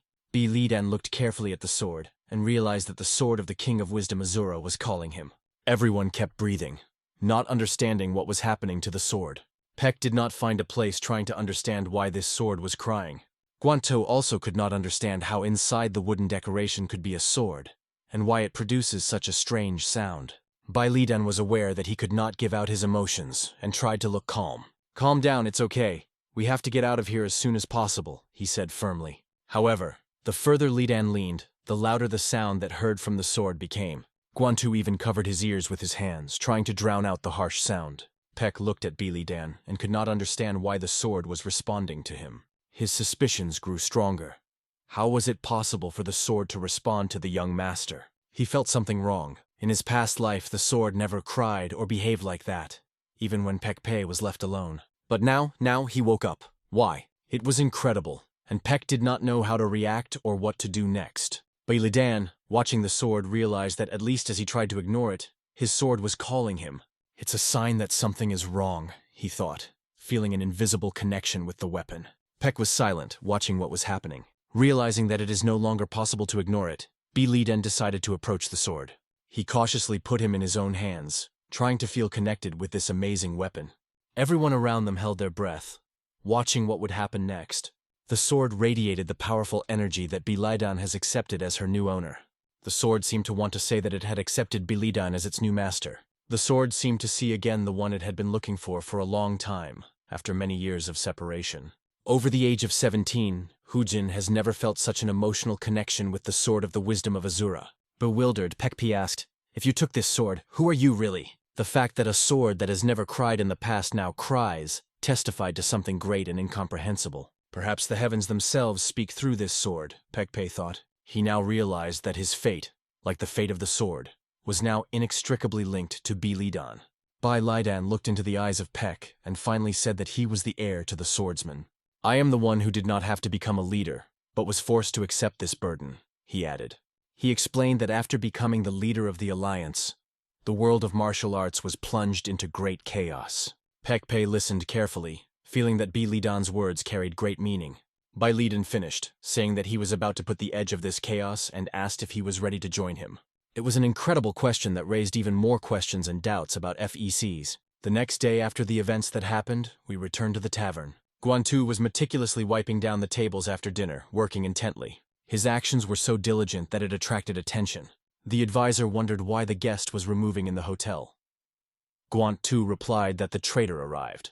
He apologized to saying that he accidentally saw the young owner and wanted to know if he had something to say about what had happened. However, Bilidan only exhaled deeply and looked at Gunyant. He smiled, calling him a good fellow, and added, "The young master arrived just in time, and everything turned out for the best." Bilidan was surprised to watch Guantu thoroughly clean up, especially after his sudden appearance. "Then why are you cleaning?" he asked with a slight smile. Guantu explained that when he worries, he always chooses cleaning, because it helps him calm down. The advisor understood this feeling, adding that he himself calms down by doing calculations. "What kind of calculations?" Guantu asked. "For example, how much you can earn in a year in trade, or what income is this hotel in a day?" the advisor replied, thinking slightly. Guantu, not understanding why to engage in such complex calculations, remarked, "Cleaning is probably a similar solution, only easier." The counselor smiled and added, "Maybe, but my method is a little smarter." Guantu's mouth dropped open in surprise at such a statement. Both were not restrained and laughed together. However, Guant did not forget about the question and clarified. "What is the result of the troubles that we have caused through your advice?" "The result? I think we will have to wait a little to understand," the advisor replied, looking calmly in the snowy distance. When the snow covered the ground, the atmosphere around the tavern was completely different from before. In the yard, the child Pekpe played, sculpting a snowman, enthusiastically adding the last details. Pekpe watched her with love and warmth, enjoying this peaceful moment. A woman came out to him, wanting to talk about something important. She noticed one detail that alerted her. Her gaze fell on the sword lying by the table. It was the Asura king's sword, and Pekpe was standing next to it with another sword in his hands. She asked the man if he had seen the first snowfall. Pekpe nodded silently, his gaze lost in thought. His wife was glad to see that Pekpe looks calmer. Pek shared that someone asked him to return to the Jund. When she asked who it was, he replied that it was an heir who lived nearby in Shandong province. But he does not know what kind of person this is. The wife suggested that it is probably a good person. Pek was surprised by her conclusion and asked why she was thinking. She explained that if it were not, he would not feel such strong internal experiences. "There is something about this man that grabs your attention at first glance," she added. "But if that was the only reason, you wouldn't worry so long," she continued. Pek agreed that, no matter how special this man is, he was not going to serve anyone but the alliance leader. However, he couldn't forget the moment when Azura's Wisdom King sword wept. They say such valuable swords choose the owner themselves, and without a doubt, the sword chose this person. He continued, "When I saw him, I thought it was the alliance leader. Especially after he sat in the place where the leader was still sitting," BCC confessed. He added that from that moment he felt the world of martial arts was falling into chaos, and that his only desire was to protect this world. Pekpe was still hesitant as to whether this was the right choice, and wasn't entirely sure how to proceed. "What do I do?" he asked himself mentally. But his wife, with confidence in her voice, asked him to leave, which greatly surprised him. She firmly stated that she believed in him, because this night, he was not dreaming of nightmares who pursued him earlier. These nightmares, who had previously dreamed of him every night, were left alone. "If you're in doubt because of the changes, know that things have changed. Do what you do best. Protect Min," she said, looking him confidently in the eyes. "You have to go for this and for the sake of the memory of the previous alliance leader," she added, reminding of a person who once taught him not to give up his dream for attachment, but maintain a balance between them. His wife's words were impressive and insightful, leaving a mark on Pekpe's heart. If what this person said is true, and the world really plunges into chaos, then I have to go and stop it, he decided for himself. After all, he is the one who always defended justice and fought against evil. His wife begged him to do this not only for the sake of the world, but also for her sake. "And for the sake of our beautiful daughter Ming, protect the world she grows up in," she said, holding his hand tightly. In a spacious clearing in the middle of the mountains, Pekpe finally appeared in front of Bilidan, holding his sword. He looked directly into Bilidan's eyes and said, "I guess you mean that I should become your subordinate?" Bilidan replied straight, "Yes, that's what I mean." Pek has exhausted heart as if weighing all his doubts and fears. Slowly but surely, he drew his sword from its sheath in a show of determination. Bilidan immediately realized what that means. Peck is not going to serve someone just like that, he thought, looking carefully at his movements. This was the moment when Baekpei had to decide whether he was ready to become a part of something bigger or whether he would remain true to himself. The sharp sword of Peck Pe was directed directly towards Bai Liden's face. The eyes of both met, and they looked at each other silently. Bai Liden looked at his old friend without fear, understanding his intention. But Peck Pei warned, "If we start this duel, I might die. Do you still want to take me with you?" Bai Liden calmly took out his hands from his pockets, maintaining a calm expression. "I'm not going to accept just anyone either," he replied, looking firmly at Peck Pei. In his thoughts, Li Dan already knew all the martial arts of the FECs better than anyone else. His strength and weakness were inextricably linked. The Peck Pei sword is not a weapon for killing, but a sword for defense. His weakness makes him strong because the sword that protects will never lose, thought Bi Lidan. Peck began to act. He warned, "Be careful, Bi Lidan." And suddenly, as if dissolved in the air, disappeared in a whirlwind of chaos. His movements created a storm, and he whirled with incredible speed. In an instant, he was right in front of Bi Lidan. With a swing of his sword, Peck Pei forced Bi Lidan to dodge to the side. Without stopping, he continued to attack with ruthless determination. Its thousands of blows were scattered throughout the territory, creating chaos and tension. Peck was attacked from above, from below, on the sides, forcing Bi Lidan to defend every second. His eyes glowed like a cold-blooded killer when he rushed to his opponent again. Bai Lidan watched this incredible power, realizing that in front of him was a true martial artist. Bai Lidan managed to touch his hand with the hand of a sword of Peck Pei, neutralizing his next blow. This maneuver caused Peck Pei's sword to ricochet and hit the empty space next to Bi Lidan. Peck was struck by the incredible agility of his opponent. At the same time, Bi Lidan wondered, "Why is Peck Pei so strict with me?" But after this blow, he realized that Peck Pei's level exceeded all his expectations. Without delaying, Peck Pei again swung his sword, trying to check the determination of Bi Lidan. Bai Lidan managed to avoid the blow, showing extraordinary speed. With each new blow, the atmosphere was filled with incredible tension and strength. Peck has focused all his energy on one blow to change the course of battle. His blow blew down a huge number of trees that fell in different directions. To the right and left rose a storm of fragments of trees and snowstorms, creating chaos. Peck Pei moved like a skilled swordsman, cutting the space in front of him with precision. His movements seemed to become more and more perfect with each strike. Bai Lidan, in turn, constantly evaded the blows without giving the enemy any chance. His maneuvers were flawless, and he deftly dodged time and time again. Gracing, he remained invulnerable in the midst of the flow of attacks of Peck Pe. The force that greeted in the air filled the sword of Peck with energy with every movement. But even this was not enough to fully appreciate the true skills of Bi Lidan. At one point, Lidan evaded so close to his sword that he walked literally near his face, and each time he repeated it, dodging with amazing precision. Finally, Bi Lidan decided to counterattack and strike Peck Pei. Having made a quick movement sideways, Bi Lidan struck a powerful blow to Peck Pei into his stomach, throwing it back. The chaos gradually began to subside, leaving only traces of battle around. Peck was laying to the ground, breathing hard, and tried to realize what had happened. He felt the incredible power of Bi Lidan and could not believe that he had been defeated. However, he should have understood that if Bi Lidan had not stopped at the last moment, the result could have been fatal. Bi Lidan walked over to Peck Pei and held out his hand. "Get up, all right," he said calmly. Peck is a little surprised, but he gladly accepted Bi Lidan's hand to climb. He was still excited and probably did not even imagine that Lidan could win him. After all, in the world of martial arts, the most important thing is the trust between the leader and his subordinates. But even more fundamental is the pride to serve as a stronger master. That is why Bai Lidan deliberately showed his advantage to truly gain the trust and respect of FECs. Peck decided to ask, "If the moment comes when you have to fight with them, will you fight with us?" "Of course," Bi Lidan answered without a shadow of a doubt. "But if you have to fight with everything, are you ready for it?" said the Peck. His voice was full of anxiety. "I understand that we can all die," he added. Bi Lidan only nodded. "It's quite possible." "Then why do you still want to fight, know that?" asked Peck. His voice was full of emotions. "Because scoundrels shouldn't rule the world of martial arts," Bi Lidan replied firmly. "Am I wrong?" he added.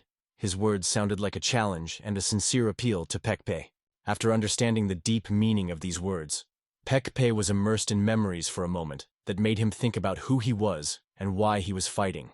Bai Lidan, seeing the sour and at the same time a serious face of Peck Pe, felt a slight embarrassment for a moment. Suddenly he kneeled and solemnly said, I, Peck, leader of the detachment of the Yard Wind, swear to devote my life to serving you, my master." young master Bai Lidan.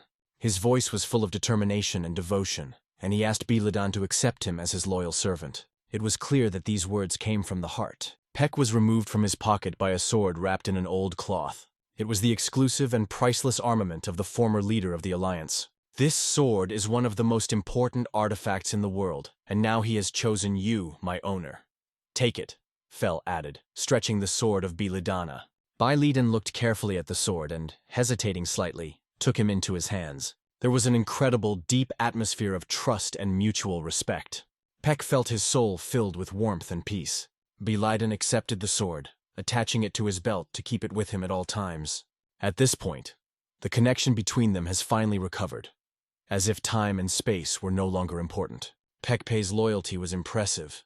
Even after the death of his previous master, he continued to serve and now once again gave his life to the service of Bai Lidan.